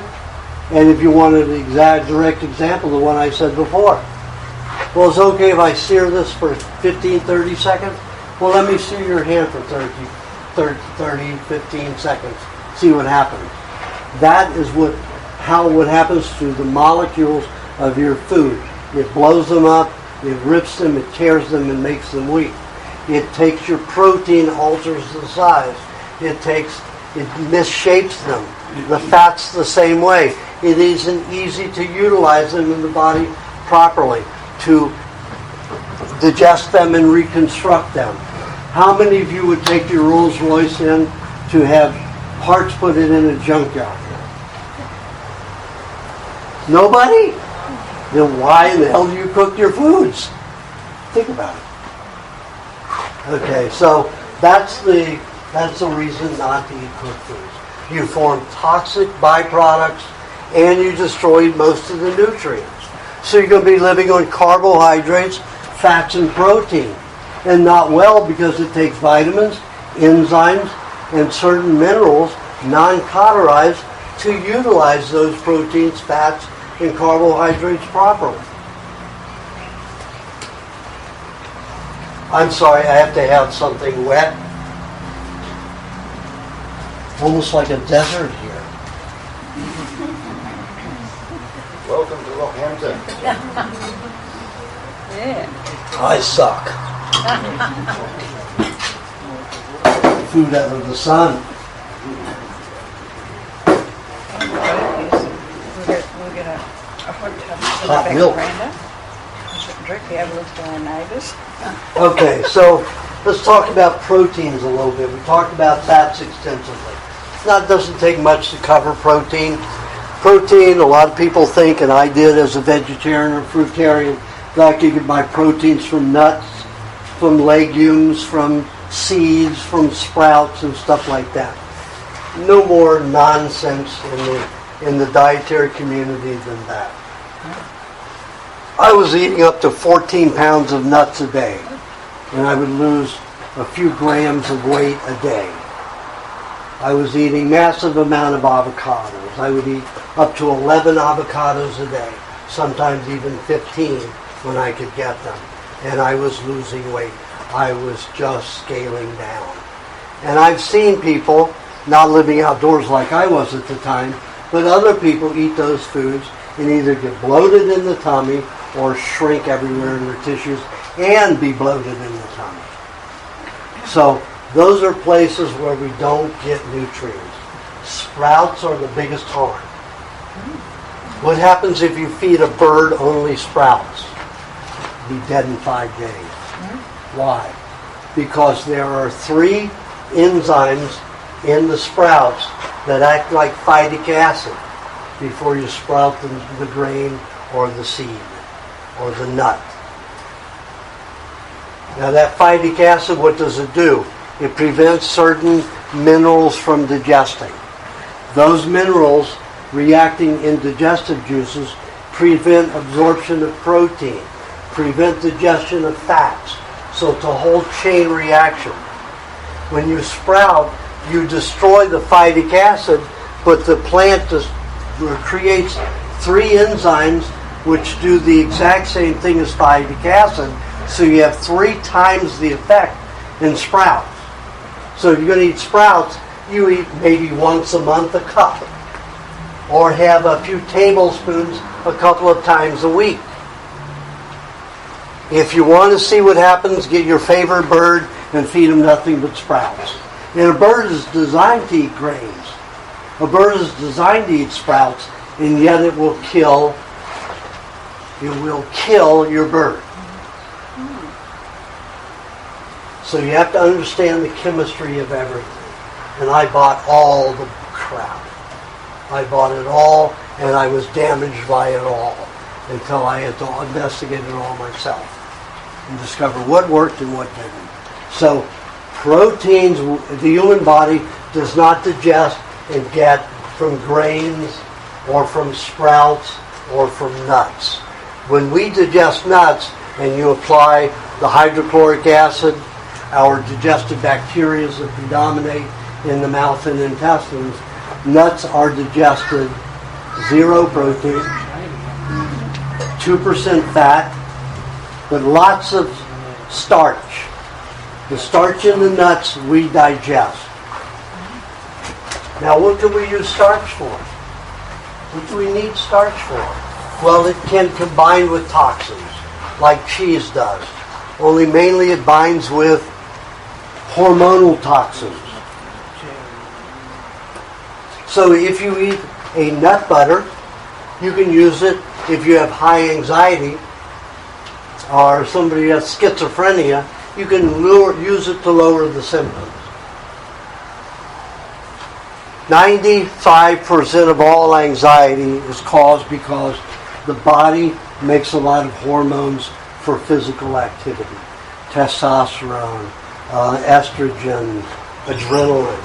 Those are activity hormones. Some people produce a lot of them. I don't. I have 0 activity lines in my iris. Athletes have 7 to 14. They need to exercise a lot. If they don't, those hormones will drive them and then put them in anxiety. So 95% of anxiety is created because you need to exercise. Now, if you're in a state where you're fatigued and you were a highly active child and now you've grown into this feeble, deteriorated, painful person, and you can't exercise because it's too painful or you don't have the energy to, you sing. 20 minutes of singing is an hour on a treadmill. It is the most strenuous activity of the human body. You have to control the air, the tone, the pitch, everything. You've got the brain and the whole system working out here. And usually the chest is only working to breathe and to talk. To do all the control is extreme. Have you ever seen a skinny opera singer? Usually the only skinny singers you see are rock and rollers. Mick Jagger, the poor guy eats 8 meals a day, but can't keep an ounce on because when he's singing, he's also exercising. I mean, he's up there doing it all the day. You know, the whole time he's on stage, he can't be still. He has 14 activity rings in his eyes. Can't keep fat on him. If you're in anxiety, you need to exercise. It's not about getting a pill. You can help by eating some nut butter with some nuts in it. But the way you make the nut butter is you take the nuts, and not many, maybe a quarter of a cup, 2 ounces. You blend them until they are a flour, dry. Then you add an egg. Then you add butter and a little honey. And you blend it all together. It's a delicious nut butter. And that'll help bind with some of those excessive hormones. But the best way to do it is just exercise. Your body was intended to exercise if you have a lot of activity rings in your eyes. Some people are just meant to be active. I'm not. Some people are. People say, well, you're against exercise. No, I'm not. I just don't need it. I'm for exercise. You get me an angry individual and I want them to exercise, I'll put them on a chain gang if it settles them down. So I'm not against exercise. I just don't need it. But most people do. Most people have activity rings. I'm one of 10 people that I know that don't have activity rings. And I've done probably 30,000 irises. And only 10 of us don't have activity rings. Did you do mix? Pardon? Did you do mix? Mick Jagger. Yes. So, I'm not supposed to say that, so no, I didn't. A lot of the movie stars and rock stars and all that don't want to be known because, like, what's his name? Mel Gibson, when he went on David Letterman and told the world that he drank raw milk and ate raw meat, the tabloids and everybody said he was, because he told I feed my children, all 6 children, that they're healthy, they're strong. He got ridiculed, said he was a bad parent, and it was pretty bad for him. They don't like it. I only have 2 stars right now that publicly say it, and that's Alison Lohman and her husband, Mark Neveldine. He's a famous director. So they're the only ones that promote it, that are famous. Even my athletes won't even do it. Those that are in world competition that hit heights you wouldn't believe, they won't do it. They won't admit to it. I had the 2 children who had asthma when they were 8 and 9 years old, a girl and a boy, about same age or about a year apart. In 2009, both of them had been asthmatic as children. In 2009, as one as a sophomore and one as a senior, one as a junior, were the top tennis champions of high school tennis. And that was Walker Kieran was the male, junior and he was a sophomore of high school. Kid had asthma, couldn't breathe. A tennis champion on raw milk. And Valerie Mysick, #1 female senior champion in 2009. Asthmatic, a lot of other problems, eating raw meat and raw milk. I mean, very few people will admit to any of this. And it's what it can do is astounding.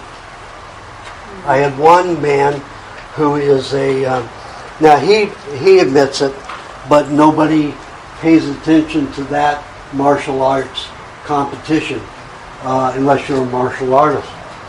But the general public doesn't acknowledge it.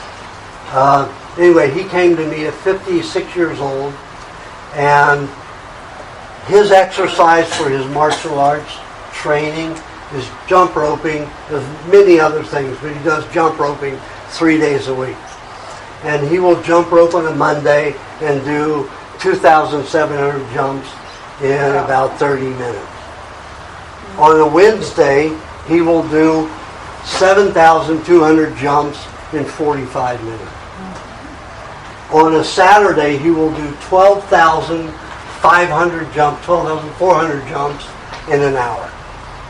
Can you imagine 12,400 jumps in an hour? And straight through without stopping. At that age. And thin. So put him on his diet. Now his heart level, he kept record of everything. Very scientific mind about it. And his heart rate Over that year, it kept increasing. 3 minutes after he stopped the jump roping, no matter it was 2,000 to 12,000, his heart rate was around 186.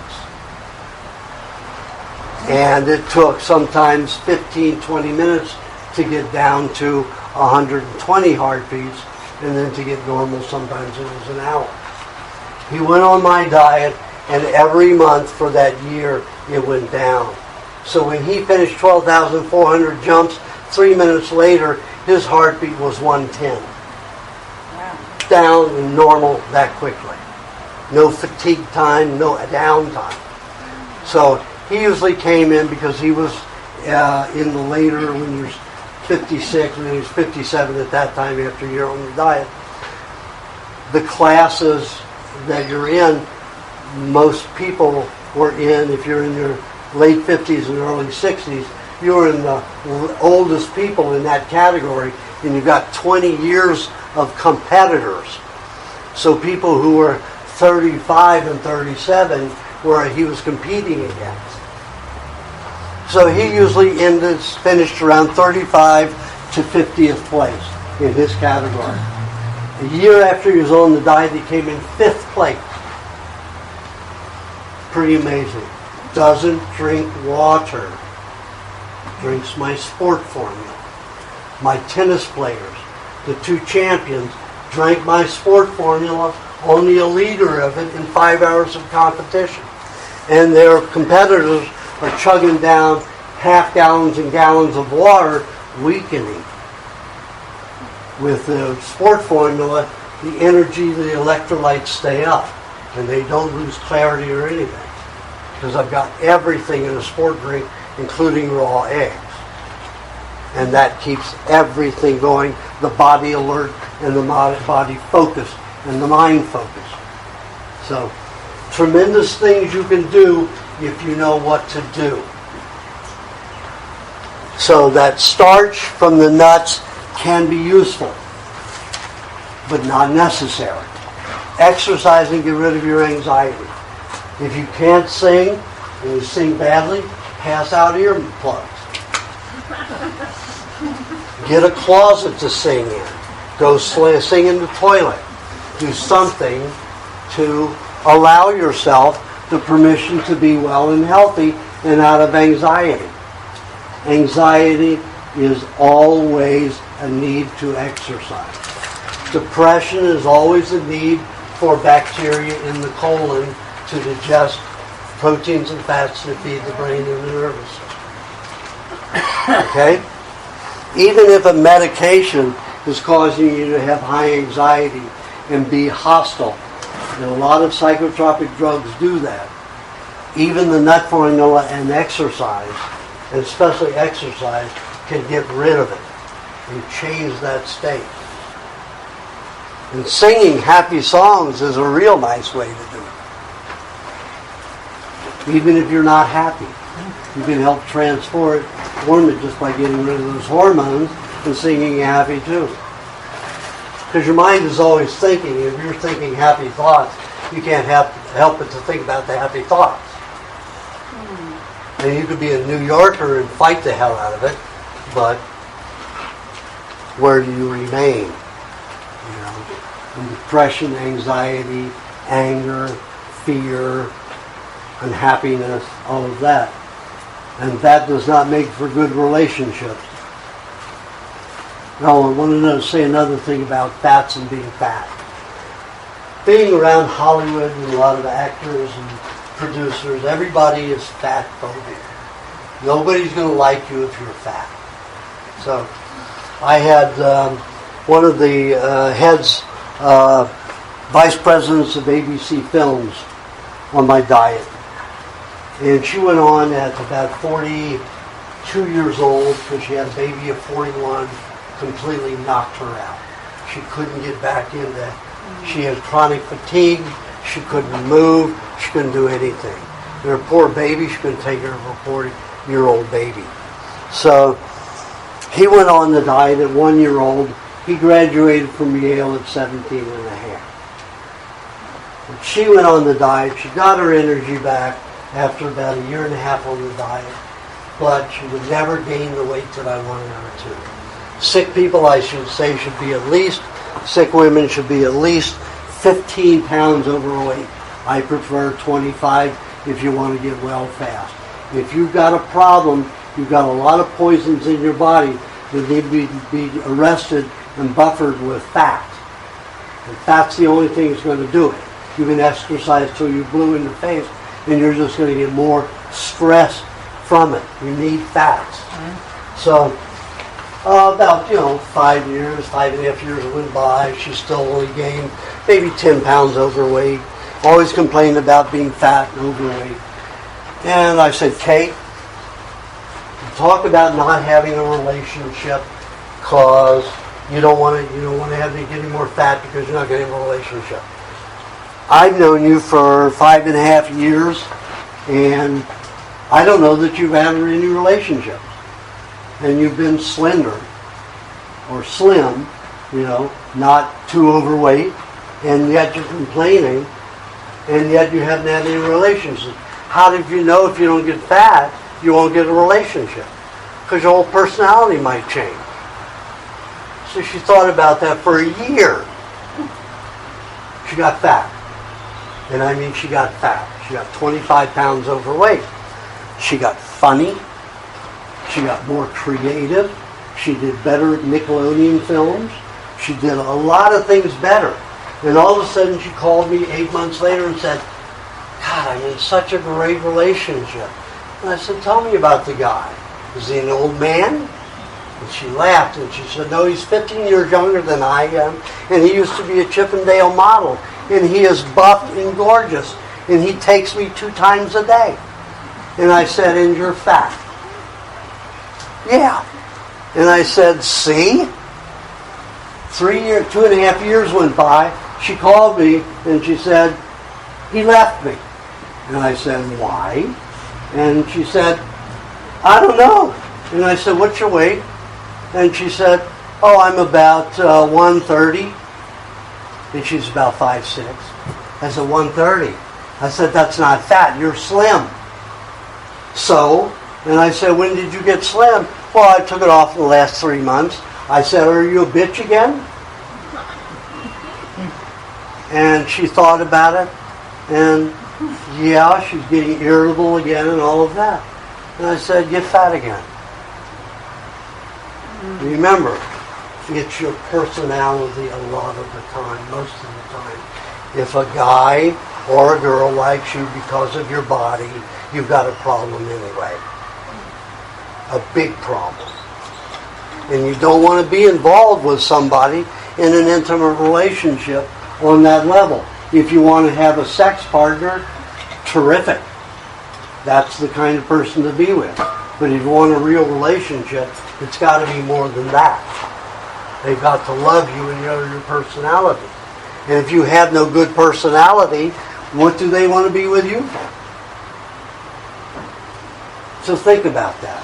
And this guy said, sweetheart, there's more of you to love. I went to a theater with him one time. And he said, sweetheart, there's more of you to love. That's a wonderful thing to say. She's fat, there's more of you to love. Terrific. You have to get over all this nonsense that goes on TV and commercials and schools and everywhere else. It's nonsense. It's to sell you into consumerism that does not render health. Then we'll take a look at carbohydrates. Now, carbohydrates can be grains, they can be fruits, it can be root vegetables like carrots and beets, high carbohydrates. It can be nuts. It can be several things that have a lot of carbohydrate base in it. Now, the problem in the human body when you use a lot of carbohydrates is that the body turns a lot of it into glycogen. Remember I said glycogen is storable sugar that can be used at another time. Why don't we start moving a little bit more this way into the shade, because I can see those people back there are beginning to cook. So everybody move forward a bit.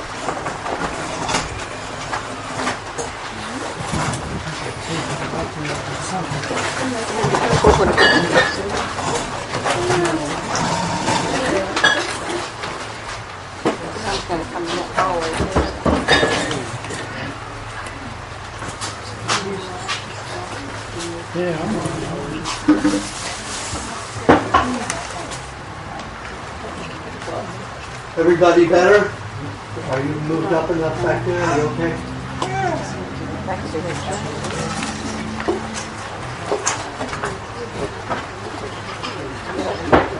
Don't want you getting too hot and losing too much weight. Okay, so the body produces what's called advanced glycation end products when your body uses carbohydrates as brain fuel or any other kind of fuel in the body. Now, advanced glycation end products called AGEs, we'll just do that, AGE-U. Now, Columbia University in New York found that 70% of those advanced glycation end products stored in the body for a lifetime. 70% of the advanced glycation end products that your body produced stored in your own body for a lifetime. And AGE-U cause brittleness, cause dryness throughout the body. Now, how do you reduce AGEs? You cut down on carbohydrates. If you're producing a lot of a substance that ages you and dries you, why would you eat it? And that's what all high carbohydrate foods do. So how do you mitigate that? You eat fruits that are not so ripe. You stay away from grains unless you've got some kind of problem that requires you to eat them. Let's say I've got a Down syndrome child who has violent behavior, and the way I can control him is to give him rice cakes with lots of raw butter on it. I will do it in that situation. But I only do it in a situation where it's the only choice that I have. Rather than medicating him and doping him up, I would rather give him the cooked rice cakes with butter rather than medication, which is just going to continue his violent behavior. Because most of those psychotropic drugs do, once you withdraw from them, they cause severe homicidal and dangerous behavior. All of those high school slaughterings, they were all committed by children who had adolescents who were given those psychotropic drugs and stopped taking them. And the same thing happened in the laboratory animals. And the drug companies don't tell you this. The animals that were in the test that got those medications, on withdrawal and ceasing their medication, they would kill each other, ripped each other's throats out, whether they were rats or mice. And most of those mice were bald mice, which are very gentle. You can torture those and they'll never even bite you. And with these psychotropic drugs, they were ripping each other's throats out. So, never give your children psychotropic medication. Never let a doctor do it. You're asking for severe trouble. That almost is unreversible in some situations. I think that those medications get into the RNA and DNA of the synapse and forever change. Because it's hard to stop the violent behavior once those drugs are given. And I mean for years afterwards. So be very careful about that. So the starches can be used to bind with certain kinds of conditions, but to lower the AGEs is to not have a lot of carbohydrates. Or if you're going to have them, let's say you like apples. Which did you say? Bread. Bread? You know, bread, you have lots of butter with it. And that'll lower your ability to produce and hold on to AGEs. Let's say if you like, really sweet fruit like apricots or peaches, have cream cheese or avocado or some fat, butter, with that fruit.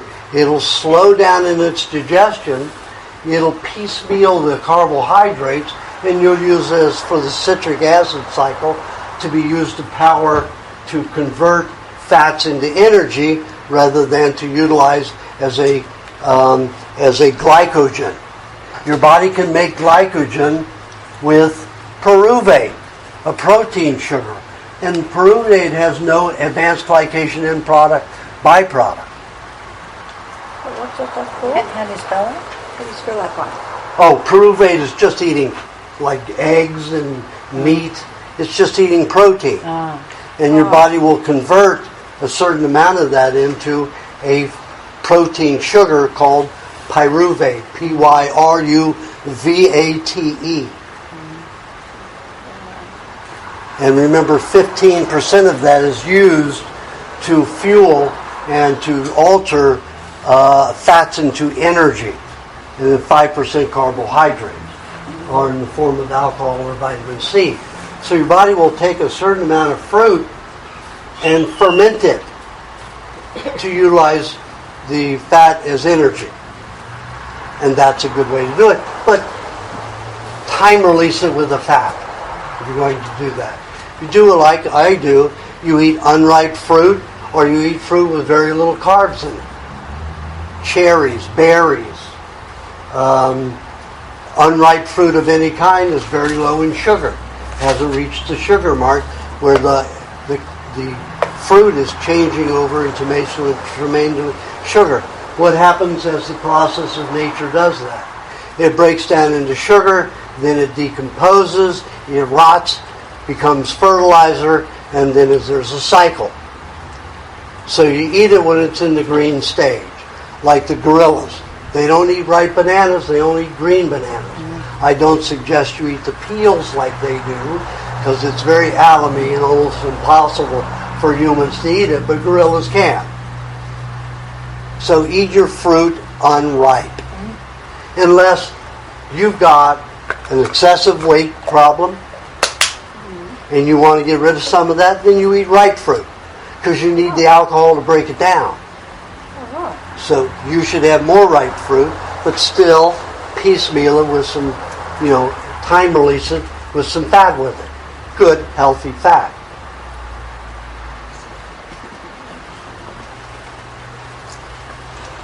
Okay, now I'm going to take you through a cycle of how to eat in a daytime to make your mind and your body the most productive it will be. Now I've got that on page 40 and 41 of the recipe book. But I'm going to explain it to you. Because if I explained it in the book, it would have been another 20 pages. So I'm going to do it quickly. When you wake in the morning, you've got a lot of acids in your stomach and intestines. To neutralize those, you eat cheese. Absorb them, pass them through. Then you want to get the brain and nervous system fed without carbohydrates. Because what happens if you use carbohydrates as your glycogen, what happens? The high sugar content. The neurological fluid in the blood gets very thick and sticky. Can you imagine having a dance with oil and lubrication? You're smoothing right by. Pretend you put honey all over yourselves, or maple syrup, or let's say molasses, garbage molasses. Then try to do the same dance. You're going to stick to each other, you're going to be fumbling, you're going to be stumbling. That's what happens in the brain and neurological fluids. It gets very sticky. Cells stick together, synapses fire and skid along because they're sticky and heavy. If you eat a protein and don't eat any high carbohydrate, proteins and fats in the first 6 hours of your day, the body's going to make all the fuel for the whole day, the glycogen, from pyruvate rather than a carbohydrate. So there'll be no advanced glycation end product. There'll be no AGEs to interfere with your functionality. and your clear thinking. So you could have a meat meal, or you could have eggs. Now, eggs digest the fastest. So if you're a person who's not really healthy, and you wake in the morning and you want the quickest, clearest energy for brain and body, you suck some eggs. So you have the cheese. 10 minutes after that, you suck an egg. 10 minutes after that, you suck another egg. 5 minutes after that, you suck another egg. So that's a woman. That'll get you going. That'll give you 2 hours of clear thinking and good energy. If you're a man, do 4 or 5 eggs. Then you can go, wait about 45 minutes, and if you're still a highly acidic person, you can have a vegetable juice. Third carrot juice, the third celery, 30% of each of those: celery, carrot juice, cucumber puree, and then maybe 10% coriander leaves and stalks to help clean the metals out of your body. Do you juice that or puree? Sure. Now, you juice everything but the cucumber. The cucumber you puree with the vegetable juice. Yep. Not separately, but together. You juice the vegetables, you pour the juice into cucumber slices, peeled cucumber. You do not digest the cucumber. Peel. It will cause you a lot of over-alkalinity in the intestine, and you will use a lot of enzymes for nothing. It is vegetation. Same thing as vegetation, the peel. So you slice those, you blend them with your vegetable juice, and you chew it. The benefit to that is that the silica in all of the cucumber has collagen precursors. That means it will help replace your skin, your connective tissue. You'll get rid of more wrinkles. You'll hydrate better. You'll get younger. The tissue will be better. The ladies are interested. Pardon? The ladies are interested. I think men are too. Yeah. What do you mean by the puree? Puree means to take something and blend it rather than juicing. So you turn it into a mush. So puree is a mush. Or the cucumber you puree. But you peel it and then puree, yeah. But you puree it in the vegetable juice. You don't puree it alone. You do it all in one step. So you've got a thick juice that you can kind of chew on, so you're not just gulping your juice.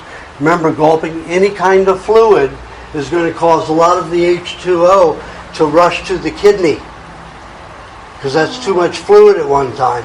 Then you have no H2O to escort with the nutrients to the cells, and they're going to dehydrate. So don't gulp anything. Take your time, sip it like it's hot coffee. Chew it a little bit with the cucumber pulp in it. So I'll tell you what my day is usually like. I have the cheese. Then I suck eggs for 30 minutes. I may have anywhere from 4 to 10, depending on what I have to do. And what my schedule is. Like this morning, I had the cheese, then I had the eggs, and then I had my stinky pork that I left out from 6 o'clock last night till 9 o'clock this morning. And that's when I ate the pork. Nice and ripe and mushy and very thick with pig fat. Delicious. Love that pig fat. So I ate that. And then after that, milk. Eggs, milk. So I just had milk and eggs while I'm doing this. If I were at home or somewhere where I didn't have to talk all the way through, I would have had a fruit meal. All depending upon your system. I would have had a fruit meal with fat. And then I would have milk and my sport drink in between having cheese all day. And then have another meat meal in the evening. Cup to a cup and a half each time.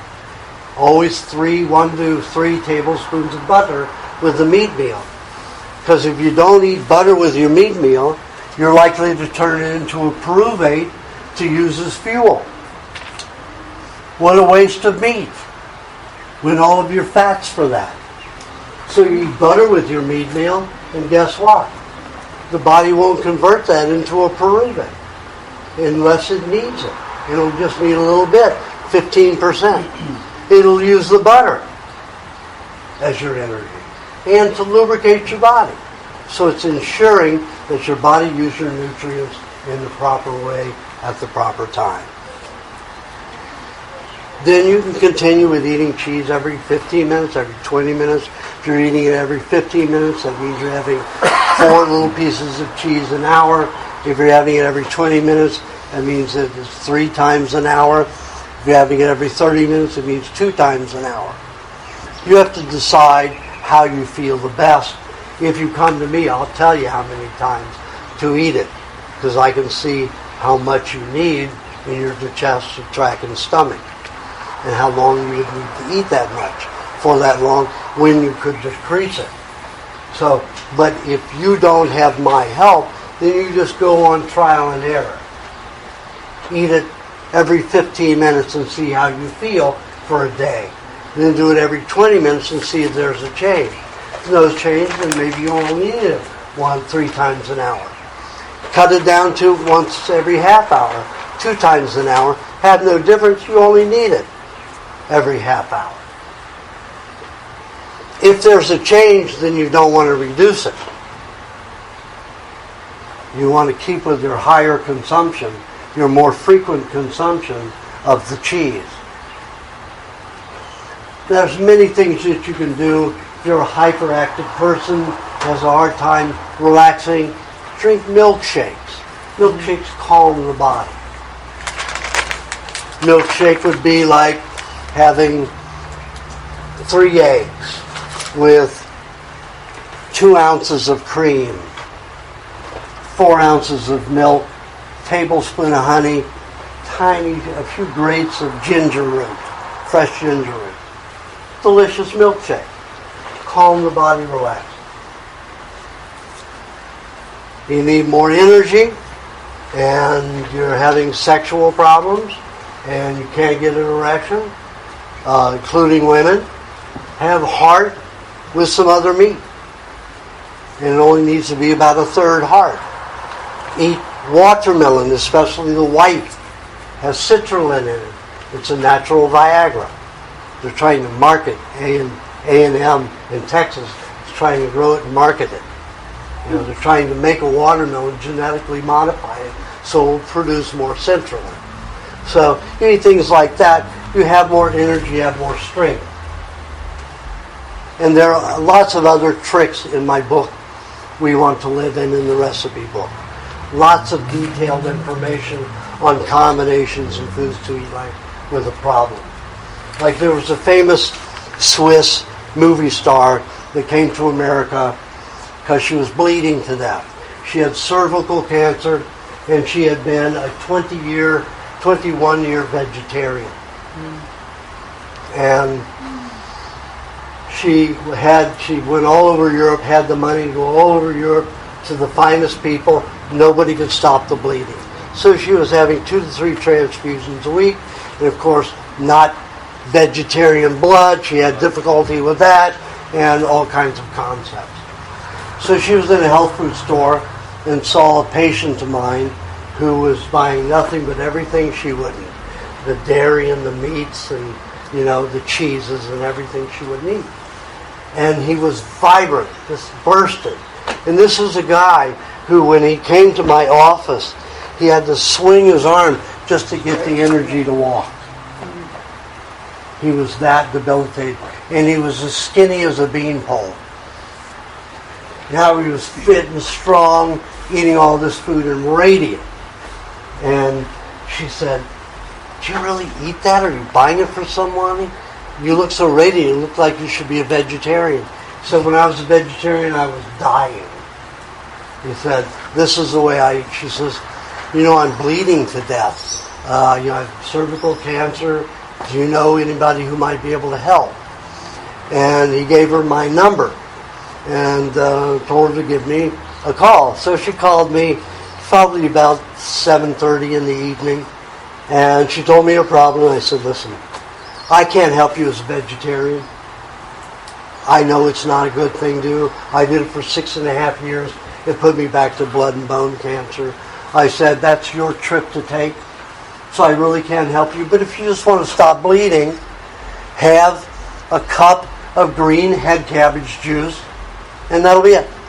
If it were that easy, everybody would know. Bam! Hung up the phone. Broke my eardrum, just about. So I got a call at 9 o'clock in the morning the next morning. A little bit more than 24 hours. It worked. I stopped bleeding. What else do you want me to do? So she stopped being a vegetarian. She reversed her cancer. And 3 years later, I heard she went back into her vegetarian and was dead in 6 months. People have to do their own journey. But she got to experience a different truth. A truth that wasn't predicated on imagination and illusion, but on real reality, physical reality. So if she thought that you were evil by eating dairy and meat, then she didn't belong on this planet, because that's what it's about. That is the reality of it. So go to the other side, where you don't have to eat anything. You're dead. Simple fact. So, how you do the diet, just remember, if you want to keep the clearest mind, less emotionality, and happier life, you stay away from high carbohydrate foods for the first 6 hours of your day. When you have high carbohydrate foods, you have some fat with it. And you can have some carrot in your vegetable juice, but if you're having celery in your vegetable juice, celery is a negative. There's not enough celery to digest celery. There's not enough carbohydrates in celery to digest celery. So celery is a negative. So you mix equal portions of celery and carrot juice, and you're going to come up with an even okay level of carbohydrate. Then if you put, like I do, an egg and a tablespoon of cream in my juice, and I break the yolk with a fork, and I whip it a little bit, then even the carbohydrate that could be maybe taking you off from the carrot juice, or if you have a higher amount of carrot juice in it, then the cream and the egg will buffer it. Also make you clearer and better functioning. And some people will have a high and a low from having vegetable juice. It'll give them a slight feeling of high, and then they get sleepy and tired. If you have the egg and cream in it, it won't do that. What cream do you use? I use cream from the cow, separated from the milk. And it's raw cream from raw milk. Okay, I'm going to talk about, I've already talked about the harm of water. Now I'm going to talk about the harm of salt. Pure sodium. And you hear this garbage all over the world. And guess who owns 95% of the world's salt manufacturing? King and Queen of England. And it was even more. They owned 100% of it until Gandhi did his demonstrations and stopped the King and Queen of England, because it was illegal to make your own salt from the ocean, according to the King and Queen's rule. So Indians were not allowed to go out into the ocean and make their own salt. They had to buy it from the King and Queen of England. Gandhi put a stop to that in 1947. Blessed the year I was born. A good year. So, well, it wasn't for me until a few years ago. I had a lot of suffering in that early childhood and early life altogether. So, salt, sodium, pure sodium, is an explosive. Got that? Is an explosive. When you isolate sodium, it is more volatile than nitroglycerin. If you took a block of football size, American football size of pure sodium, it would take out New York City. It would take out Sydney and all the buildings. One block. My father worked on the project for General Electric for 20-some years. They couldn't control it. They were trying to use it as a weapon. It would ignite at a temperature of 1.5 degrees change. Fahrenheit, not just centigrade. It could be half a centigrade. A quarter of a centigrade could set it off. So they could never use it as that. So when it goes into the body will isolate the sodium from the salt, whether you're taking sodium chloride, sodium potassium, sodium iodide, no matter what table salt you're using, even sea salt, even Dead Sea, Celtic salt, all of them are concentrated in sodium, and the body will fractionate in the intestinal tract and in the blood, because we're not supposed to have concentrations of that in our blood. So it will try to disassemble it and keep it from doing great harm. So when it does that, explosions start going off in the blood. Then what happens? Each cell, when it eats, it has a smorgasbord of food. Anywhere from 93 to 117 nutrients. That means all the vitamins, all the enzymes, proteins, carbohydrates, fat. It has absolutely everything that a cell would need to be perfectly balanced and strong. Sodium fires, 26, 50 elements that it will eat, and then become progressively every cell more deficient and more deficient until your body is very confused, you're very confused, and you can't do the work and do the concentration that you're supposed to normally. Salt is a very bad substance. King and Queen of England use it to subjugate their people. They don't use salt. King and Queen of England do not use salt in any of their food. They know better. Yet they market it all over the world. Very, very determined people. If you want an idea of how it works, and you can't imagine it because you've eaten salt all your life, go online, put YouTube on a search engine, frog legs, salt. You'll come up with a video where these three guys are ridiculing me. They're calling me an idiot that salt is that damaging to the human body or to any animal's body. They take 3 frog legs that they just skinned. These are dead frog legs. The frog legs aren't attached to the frog. The frog's dead, the legs are dead. So they take salt and they sprinkle a little bit on all sides. All of a sudden, these are dead. These aren't attached to the frog. All of a sudden, the legs start spasming. This goes on for 30 minutes. They only let you see 2.5 minutes of it. But it goes on for 30 minutes. And they asked me about pepper. Wouldn't that be worse? Because it burns. And I said, pepper won't do anything. Pepper's not an explosive. So they took one frog leg and they coated. I mean, they're throwing the pepper on. It had one spasm, and that was it. And you're watching it for 2.5 minutes, and it had one spasm, and it's coated with pepper. Salt, sodium, is an explosive. It will do damage throughout your body. It will dehydrate cells. Oh, but we need it. No, you don't. You need sodium that's in food.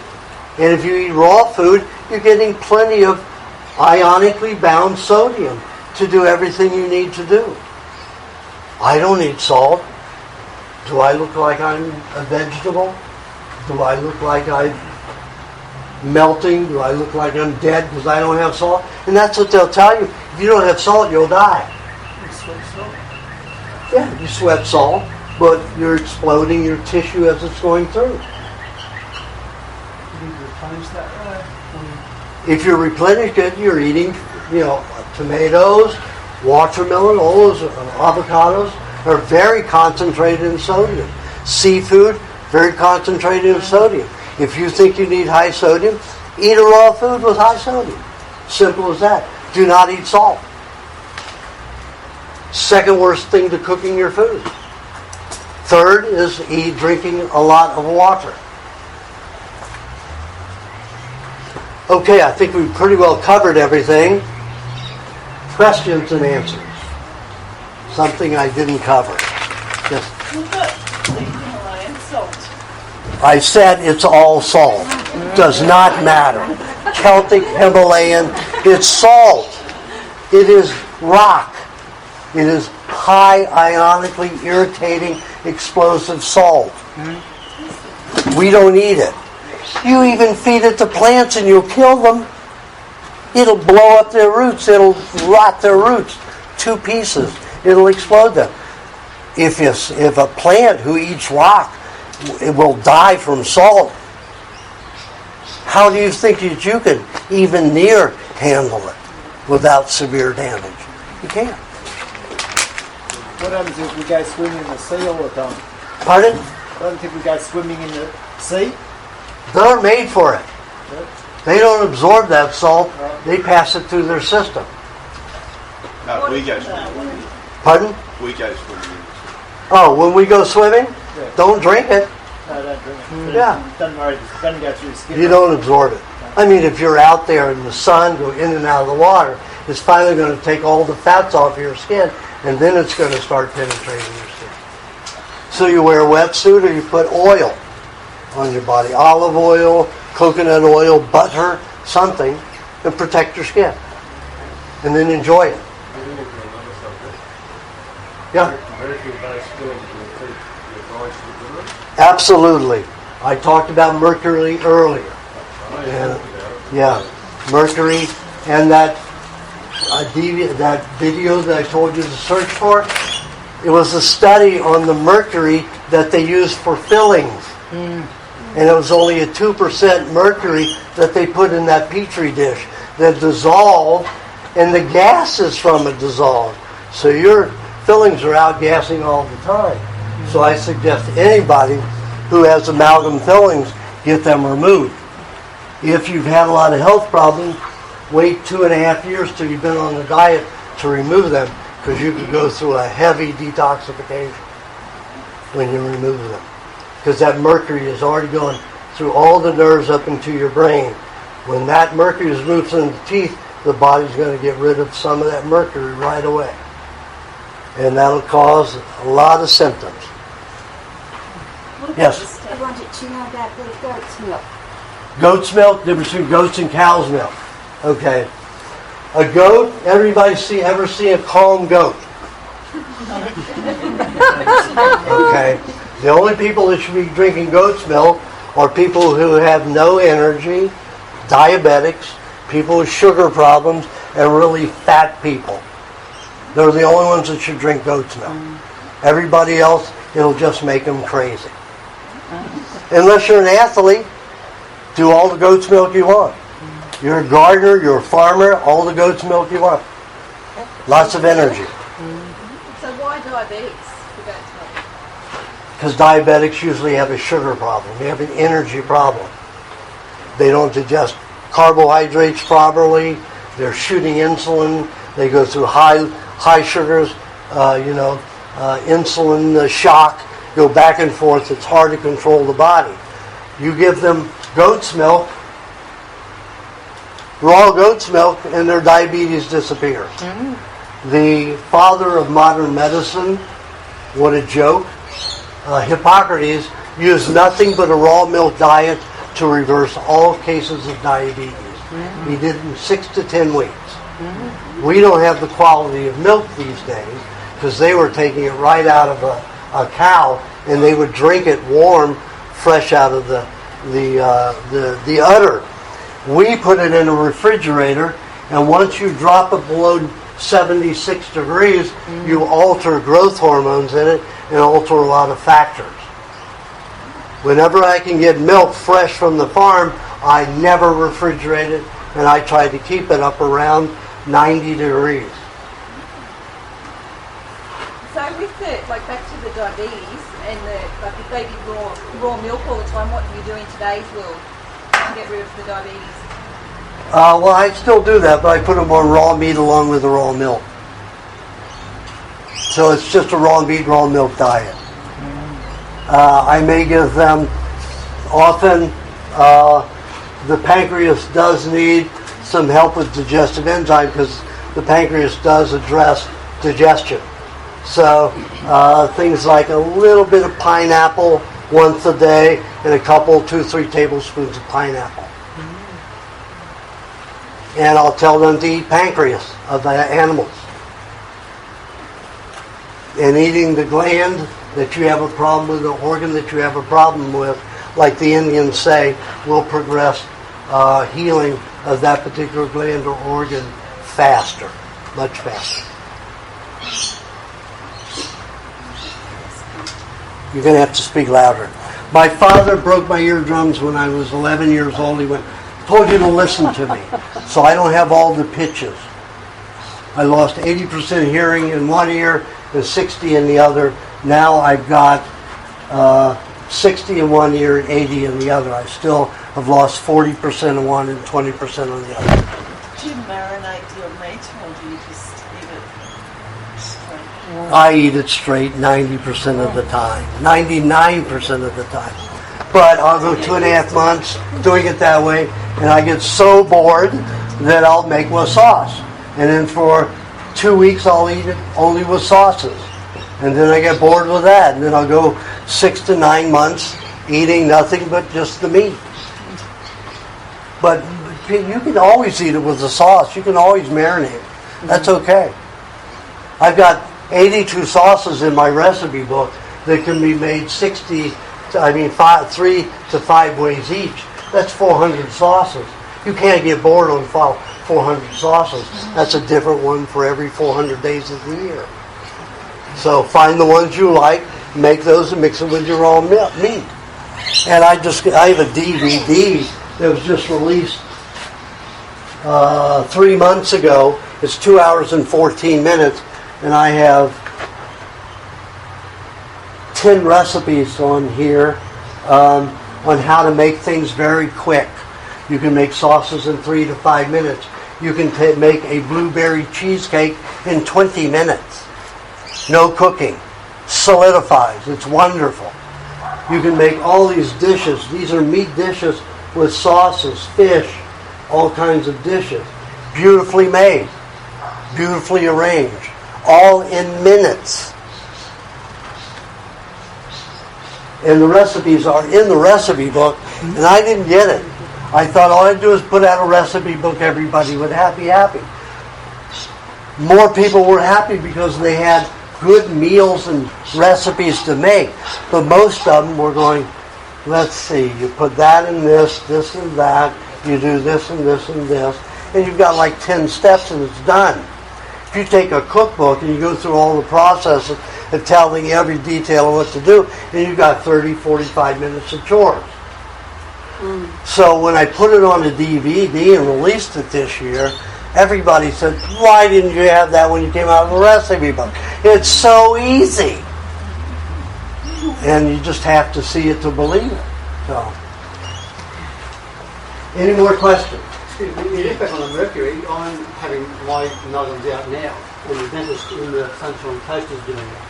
And he puts a plastic mouth dam over, and he's exceptional. That's not the problem. The problem is how much mercury.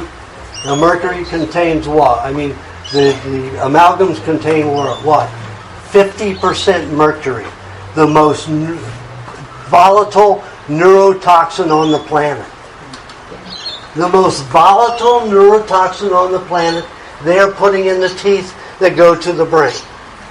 How stupid can you be, or how smart can you be to make people sick? So, Taking them out is the problem. Taking them all out at one time is a problem. If you're going to take them all out at one time, wait until you've been on a good diet 2.5 years. Or take them out one at a time. Do not use Novocaine. Novocaine causes more teeth degeneration and jowl degeneration and gum loss than any other chemical on the planet. What's Novocaine? Novocaine is numbing of the nerves. So how do you know what they're using when they... Well, Novocaine, xylocaine, any of them, they all cause the same thing. So you don't use anything. You grit and bear it. They have now drills that are sandblasters. So they're not rotating high-powered drills that cause the metal heat. They blast sand in there and clean out the deterioration. They'll take out the cavities. There's no pain involved unless they hit a nerve directly. And that only lasts 10 seconds. You can get over 10 seconds of pain. If you have an injection, a lot of people will have mass swelling from the chemical in the jowl. And you could have a tooth pain for 2 years just because you had Novocaine. Take the 10 seconds of pain. It'll be over in minutes. That's with extractions as well. Stay away from vaccines altogether. No, Extraction, yes. I've got it on video, me having extraction with no Novocaine and all of that. And I tell my dentist, I go to Mexico because Mexico is the only way I can get things done without medication. In America, dentist has to do everything, has to take the x-rays, irradiate you, has to give you Novocaine or xylocaine or something, has to do innumerable things, put innumerable chemicals on you, fluoride, all these stuff they have to do on you is chemically poisoning. So I have to go to Mexico to get done what I want. So I had a tooth back here that just kept floating around and wouldn't come out. And I thought, well, I could pull it out, but I'll just lie there and let him do it to me in the chair. So I go there and I say, here's what I want you to do. Now they have a tool that's shaped like this. They have blades on it here and blades on it all the way around. So they shove it into the gum and then they twist the thing around and pull. So I said, here's what I want you to do. I want you to push it in. Give me a minute to ease that pain.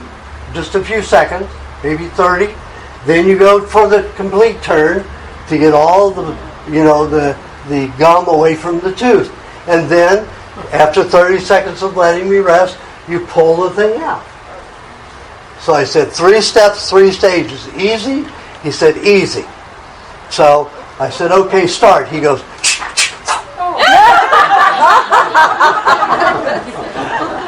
just like that. And the reason that tooth wouldn't fall out, because it was still connected way up here. So the nerve, he had to break the nerve here when he pulled it. So I got this much nerve still on the tooth. And the blood had one pulsating shot out and instantly stopped bleeding. He said, oh my God, how did you do that? I said, my body's in good health. And he videotaped the whole thing. And he's a 3rd generation dentist. So his mother and father were in the room. They'd never seen anybody have a tooth pulled, especially a molar, without Novocaine or something. So, like that. And they're all going, oh my God, and they tell everybody about it. Just remember that the pain when you don't have injections is momentary. It will go away quickly. When you have an injection, you have mass swelling there. All those nerves that have been damaged are swollen. Pressure on them. Your pain could last 2 years from having one injection of Novocaine or a dental anesthetic. So think about that. Yeah. What do they put in instead of mercury? Like, do they say for things, do they put a few different... Well, you can put in a porcelain inlay, which would be the safest. However, I just use a hard plastic enamel. They use what they call composites. and they are a plastic that solidifies completely with the light of a gun. You have a light gun that hardens it, and it does not leach, it does not gas after about a week. So I will pack it with beeswax for a week until it aerates. We'll go back to vaccinations. What a lot of deer don't want vaccinations. What there became a time, like situation where you were forced to have a vaccination, how would you then offset that? I wouldn't. I would refuse it. You never have to. The Geneva Convention agreement with all countries, including Australia, was no one can force you to take a medication that has not been proved and tested. And no vaccine has. They have not done anything to prove that they work and that they are not harmful. So you can take the Geneva Convention. They may hold you up for 24 hours right there in customs or the immigration, but they'll release you in 24 hours if you're not foaming at the mouth.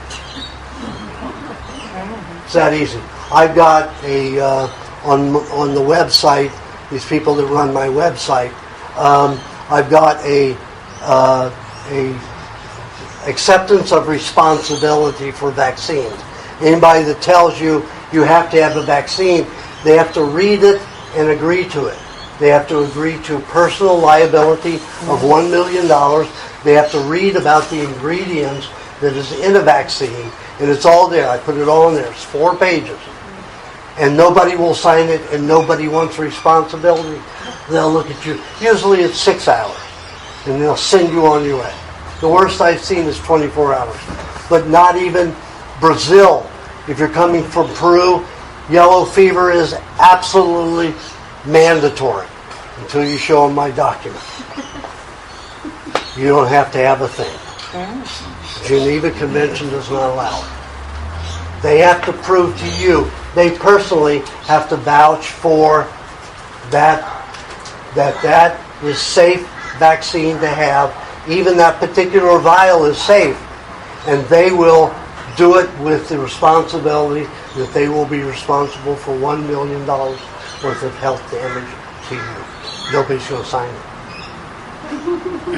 They're going to let you go. You said about hydrochloric acid for snake bite. Would you inject it into it? What would you do with it? As an experiment, I've done that a few times.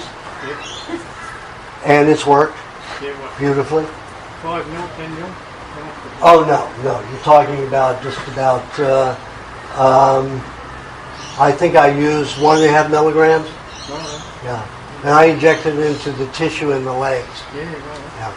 So it takes very little. But what I did was, I took grape juice that I microfiltered, because grape is very much like the blood. And so I put it in a mixture of blood so it would be very active and go into the system quickly. Grape is the only thing that can get into the blood without digestion. Yes? Oh, the cheese that we're going to eat, you need to eat so much of. Can you have to buy that off someone who sells it organic? Yes. Yeah, like the milk absolutely. And the butter. She asked if it's the best thing to do to get cheese that's made from animals that are fed organically. Of course. Even though you won't absorb it, still better to have clean food going through your body. So it's got to be raw and salted. But if you're, the part that you're eating with your honey, it better be organic. Yes? You said before that they radiated materials in the building products. They don't irradiate them. They put radioactive material. How long have they been doing that for? Well, the first time that I came across it, I was putting up a carport. My carport just got blown away by 80-mile-an-hour winds in the Malibu Mountains, went all the way into the ocean. So I had to build a new carport. So I was putting up steel frames like this, and I took my glove off because I couldn't get it to go into my tapper mark. And it slipped, and you can see that I opened it up here and just scratched it. It didn't go but one layer under the skin. Within an hour, it had blistered up this big as it had been burned. And I knew right away what it was. So I called the company and said, you have radioactive material, steel, in these steel girders? And they said, well, we don't know. We haven't made. So I said, give me the manufacturer of your girders. And so I got the information. I went to that manufacturer and I said, do you have any kind of radioactive material, whether it's depleted uranium or what? Yes, we have this. This is disclosure. And I said, you should have the disclosure go to every, well, we do. We give it to our distributors and make it into a product. And I said, well, they're not giving it out. He said, that's their responsibility. In your jewelry, they can use 7% in jewelry. How much of your jewelry are you wearing that is radioactive? So what year would that have been when you had that happen to you? Pardon? What year? How long ago was that when you had that happen to you? That was 1999. The government sells the depleted uranium, which means that they've got some old bombs that are outdated and they need to make new ones. So they melt that steel down and then sell it to steel manufacturers and molders for 7 cents a pound. So they're allowed to use 22%, mix that in any other steel they want, any other metal. Any other metal. Even in jewelry. Is that in Australia too? Everywhere on the planet. So it's Everywhere on the planet. So that's their way of getting rid of their nuclear waste. But they do that with everything, don't they? Like food and They do can it. put so much percent, and they don't have to write on the Absolutely. article what it is. They can use now in organic foods, they can use 15% chemicals and call it organic. 30 years ago, you could not use anything that didn't have a food name on it in any of your agriculture. Now you can put 15%, the worst chemicals, even malathion, on something and call it, or gibberellic acid, and call it organic. As long as it doesn't exceed 15%. The first it was 2%, it was 4%, it was 7%, it was 10%, it was 15%. And they're getting ready to push it up again. Just going back to earlier, just jot a few questions down. I mentioned about eating the old meat. High meat? High meat, stuff like that. I was watching a video, I think he sent it out from Dr. Gonzalez about healing cancer patients and stuff like that. And he said that all of his cancer patients had parasites in blood. So, how is that? Well, Dr. Gonzalez's patients don't all reverse like he says. I just met with Dr. Gonzalez at the Cancer Control Society meeting in September. It is not all glory what he does. He helps a lot of people because he gives them a lot of raw food and some raw meats. But parasites are not your problem. I said that. Parasites are janitors. They'll go in and eat up tumors. They'll go in and eat up toxic substances. Parasites are not your problem. He's got a misconception. He is a medical doctor. What's the theory on worms then? Like some parasites. What do you mean? People say eating raw meat will give you worms. What's the theory on that? Well, I told you. I had a vagotomy and I've never gotten a worm in my life. I've eaten many of them. I ate a piece of, here's what I did. 1981, I went on a fast. A water urine fast. I wanted to prove that urine was special. So I drank nothing but mainly urine in a little water. 45 days. I only went down to 118 pounds instead of 96 pounds. I still felt okay. But it took me a long 2 years to recover from it. The night I broke the fast, it was a Sunday night. You can't get food on a Sunday night.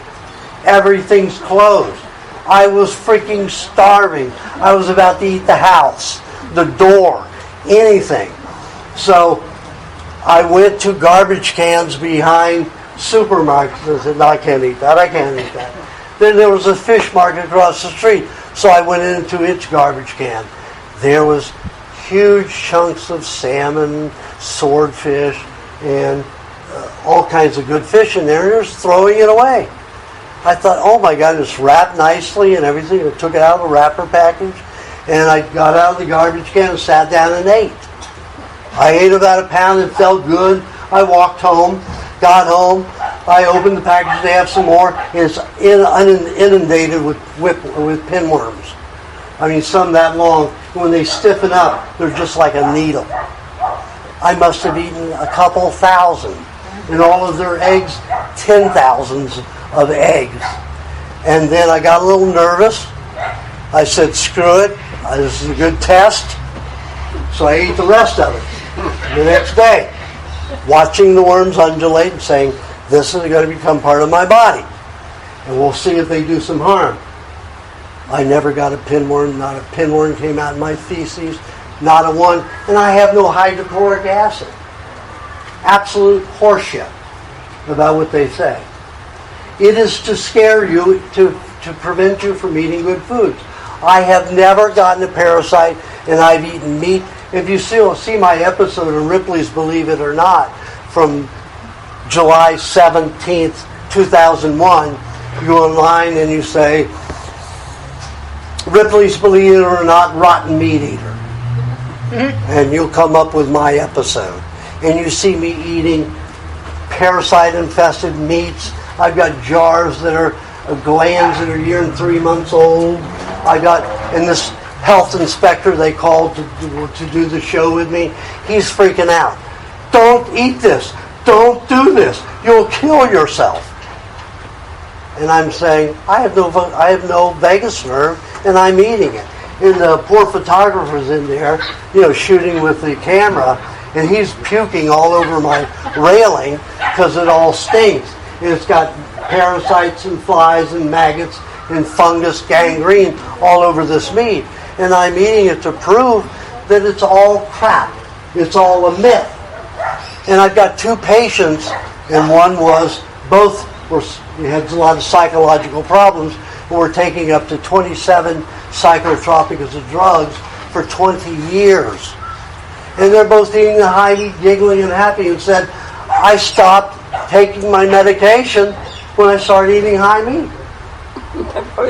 It's all a myth. What about chicken? Salmonella? Salmonella is a janitor.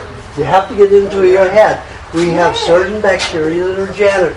Salmonella, Listeria, certain types of E. coli. We have janitors.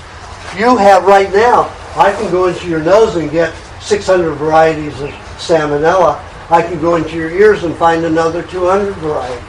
I can go to your rectum and find another 200 varieties. I can go into your mouth and find 1,200 varieties. We used to have tens of thousands of varieties of salmonella all over our bodies, each one different. And they ate the dead cells when we didn't take baths. Remember, you took a bath in June and got married in June? And you didn't take a bath the whole year? Salmonella was eating your skin so you didn't peel off like a snake. Those are natural bacteria, not to worry about. A person died in Rockhampton of salmonella poisoning. That's all crap. That's the medical profession. That's the health department's lie. These people are getting toxic from the chemicals that are in that food, and then it does damage in the body. Then your body uses Salmonella, Listeria, or one of those to clean up the dead tissue. They're the janitors. They didn't cause the problem. The industrial chemicals caused the problem. And they want to blame the bacteria because they can hoodwink. They don't have to change the thing they do. They just get you afraid of bacteria. So what is food poisoning? Food poisoning is an inundation of industrial chemicals in the food that they will blame on microbes. Is that made worse by, say, buying your seafood in the Gold Coast, leaving it hot in the car for 2.5 hours before you have your Christmas party and everybody gets sick? They won't do that. They did. They won't do that unless you cook the food ahead of time. Then the bacteria, just like a human, if you're feeding on cooked food, you're going to have a lot more toxic byproducts. That bacteria is not going to be healthy. Their waste products are not going to be healthy. They're going to be throwing off 32 known toxins in their waste. They've had time to get worse, have they? Pardon? They would have had time to get worse. If you cook the food and then the bacteria grows on it, the byproducts that they release are very concentrated. They've taken the toxins from the cooked food and broken them down for you to digest. They go into your body and cause problems. This particular party had people in 4 different hospitals all around Toowoomba and Brisbane. Well, you have to remember, I've investigated a lot of those stories, and most of them are myth. Now, this was my daughter and her husband, and it was her mother, her sister-in-law's mother-in-law. I know, but they blamed it on a particular food. Not necessarily true. Let me give you an example. We went to court one time on the raw milk issue. The health inspector general of California went into the courtroom and said, this was a case of salmonella. This 14-year-old girl died because of eating raw milk and the salmonella in it. So we went and investigated. The little girl drowned. When they did an autopsy, they found salmonella high in her stomach. So they said she died, she drowned because she had salmonella in her stomach. Hello? She had no symptoms, she had no vomiting, no diarrhea, no nothing. So then the health department went to their home and they found out that everybody in the house drank raw milk, but the little girl didn't drink raw milk. She didn't like milk. And they blamed her death on raw milk. And we had to go through a trial in court to find out that it was a lie. And we found the government lying on everyone, 100% on every one of the cases where they were blaming microbes for food poisoning.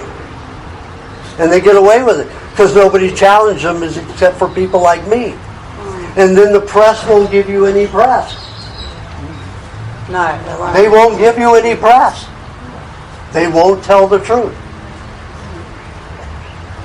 So forget all of that. It is nonsense. If you want to know the truth, anytime they say that, give me the names of all the people involved. Let's see what the food is. Let's test it on our own.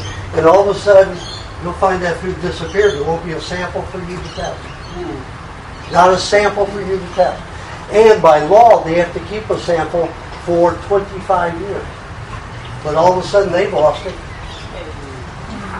I've done it dozens of times. You know what I mean? Dozens of times. So it's not just on beef you eat like old chicken as well? Pork, chicken, snake, you name it, I eat it.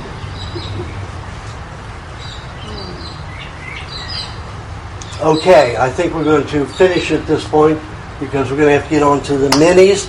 So let's take a 10-minute break. Now, how many people are getting minis? There's 2 spare, I think. Rebecca, how many people are getting minis? 8. It's supposed to be 8 people. So we have to hold up your hands again. 1, 2, 3, 4, 5, 6. 6 people getting minis, okay? It's going to take about an hour. And when I do the minis, what I do is look at the patterns on the hand. I tell you some problems that you may have, what's good and what's bad, and then I'll suggest what you should eat. Not a specific actual diet, but I'll tell you the foods that are good for you. I will give you a specific juice to drink.